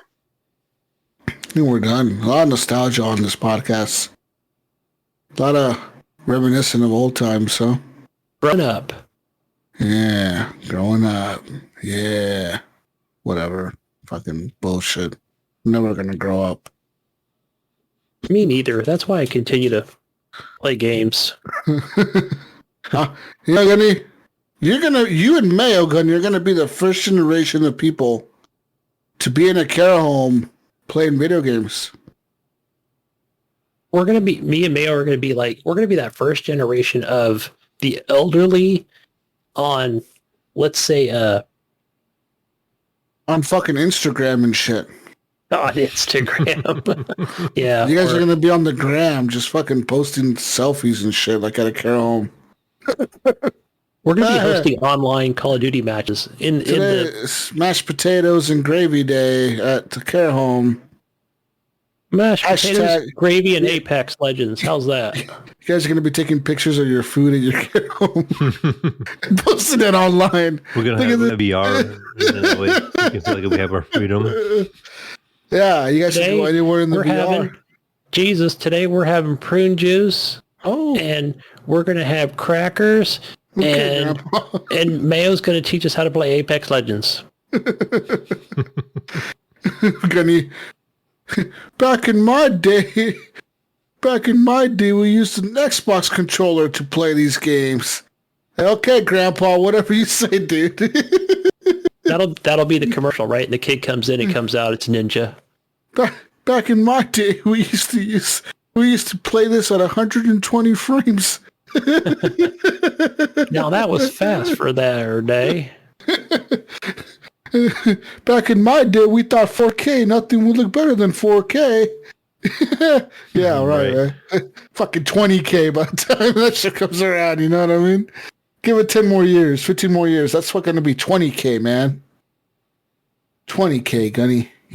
20K HDR KP. Something eyeball mod. Okay? Apple's going to introduce some fucking mod. You can swap out your eyeballs with Apple eyeballs. It'd be Apple contacts with eyeballs. TVs built into them. Yeah, pretty much. You fucking put these contacts in your eyeball and they could just fucking just show you whatever you want to watch. You know, Damn. stream straight to your fucking eyeball. Stream straight to your eyeball. Like, just is there. It's fucking Right, there. I want that thing just laser beam right to my cornea. It's fucking in there, Gunny. It's in your fucking eye, okay? It's in there. It's fucking shooting light into your eyes. It's just there all the time. Am I going to be able to play some of those Steam games you mentioned earlier and just have that injected right in my brainstem? Oh, yeah. That's the future of porn, man. It's interactive porn. Think about it, okay? If porn is the reason why things succeed in media. All right? The reason the video cassette, got overdone by the DVD was because of porn. The reason the DVD got overdone by Blu-ray was because probably porn. And the internet's taking over, streaming's taking over because of porn. I'm saying porn, video games, VR. VR is the next big thing. They're going to make it happen. You know what? Sony, I think, sees those statistics, but They have to. but obviously not porn. But they see that and say, okay, that's why we're coming out with a PSVR 2 and a better headset, and why Oculus continues to thrive. There's porn on PSVR. You just got to fucking know how to use it right. Hey, I got ways, man. And I got the Oculus for that. Oh. The Quest 2? The Quest 2. Anyways, guess we'll catch you all. That was sad. I guess we'll catch you on the next week's edition of the Horrible Gamers podcast. Is next week E3? What's Oh, when is it? the fuck is E3? Is it next week? week. Oh yeah, the 12th. My gosh, yeah. Yep. Yeah, this pretty much. Okay, we want to know what you guys think is going to happen at E3. What are you looking forward to? What do you like? I mean, what do you look forward to on E3? Just let us know so we can discuss that on the next week's show. And we're pretty much going to be in the middle of E3 when we record the next podcast. I feel like we're going to be right there. It's going to be happening. Shit's going down. Stuff is happening. And yeah. I want to see some more action RPG games. Okay, whatever, Gunny. Okay. Give it to me. Okay. Come on, everybody else, say the same thing. No, No. whatever you want. We're out of here. Peace out, Brussels sprouts. We'll catch you on the next week's edition of the Horrible Gamers podcast. Yeah. We'll catch you next week. Gamertag, Gunny Sheep, go find it. Bye. Oh, yeah. Go find Mayo, too. Yeah. That's the Mayo. Yeah, go find me at the Mayo. It's the Mayo.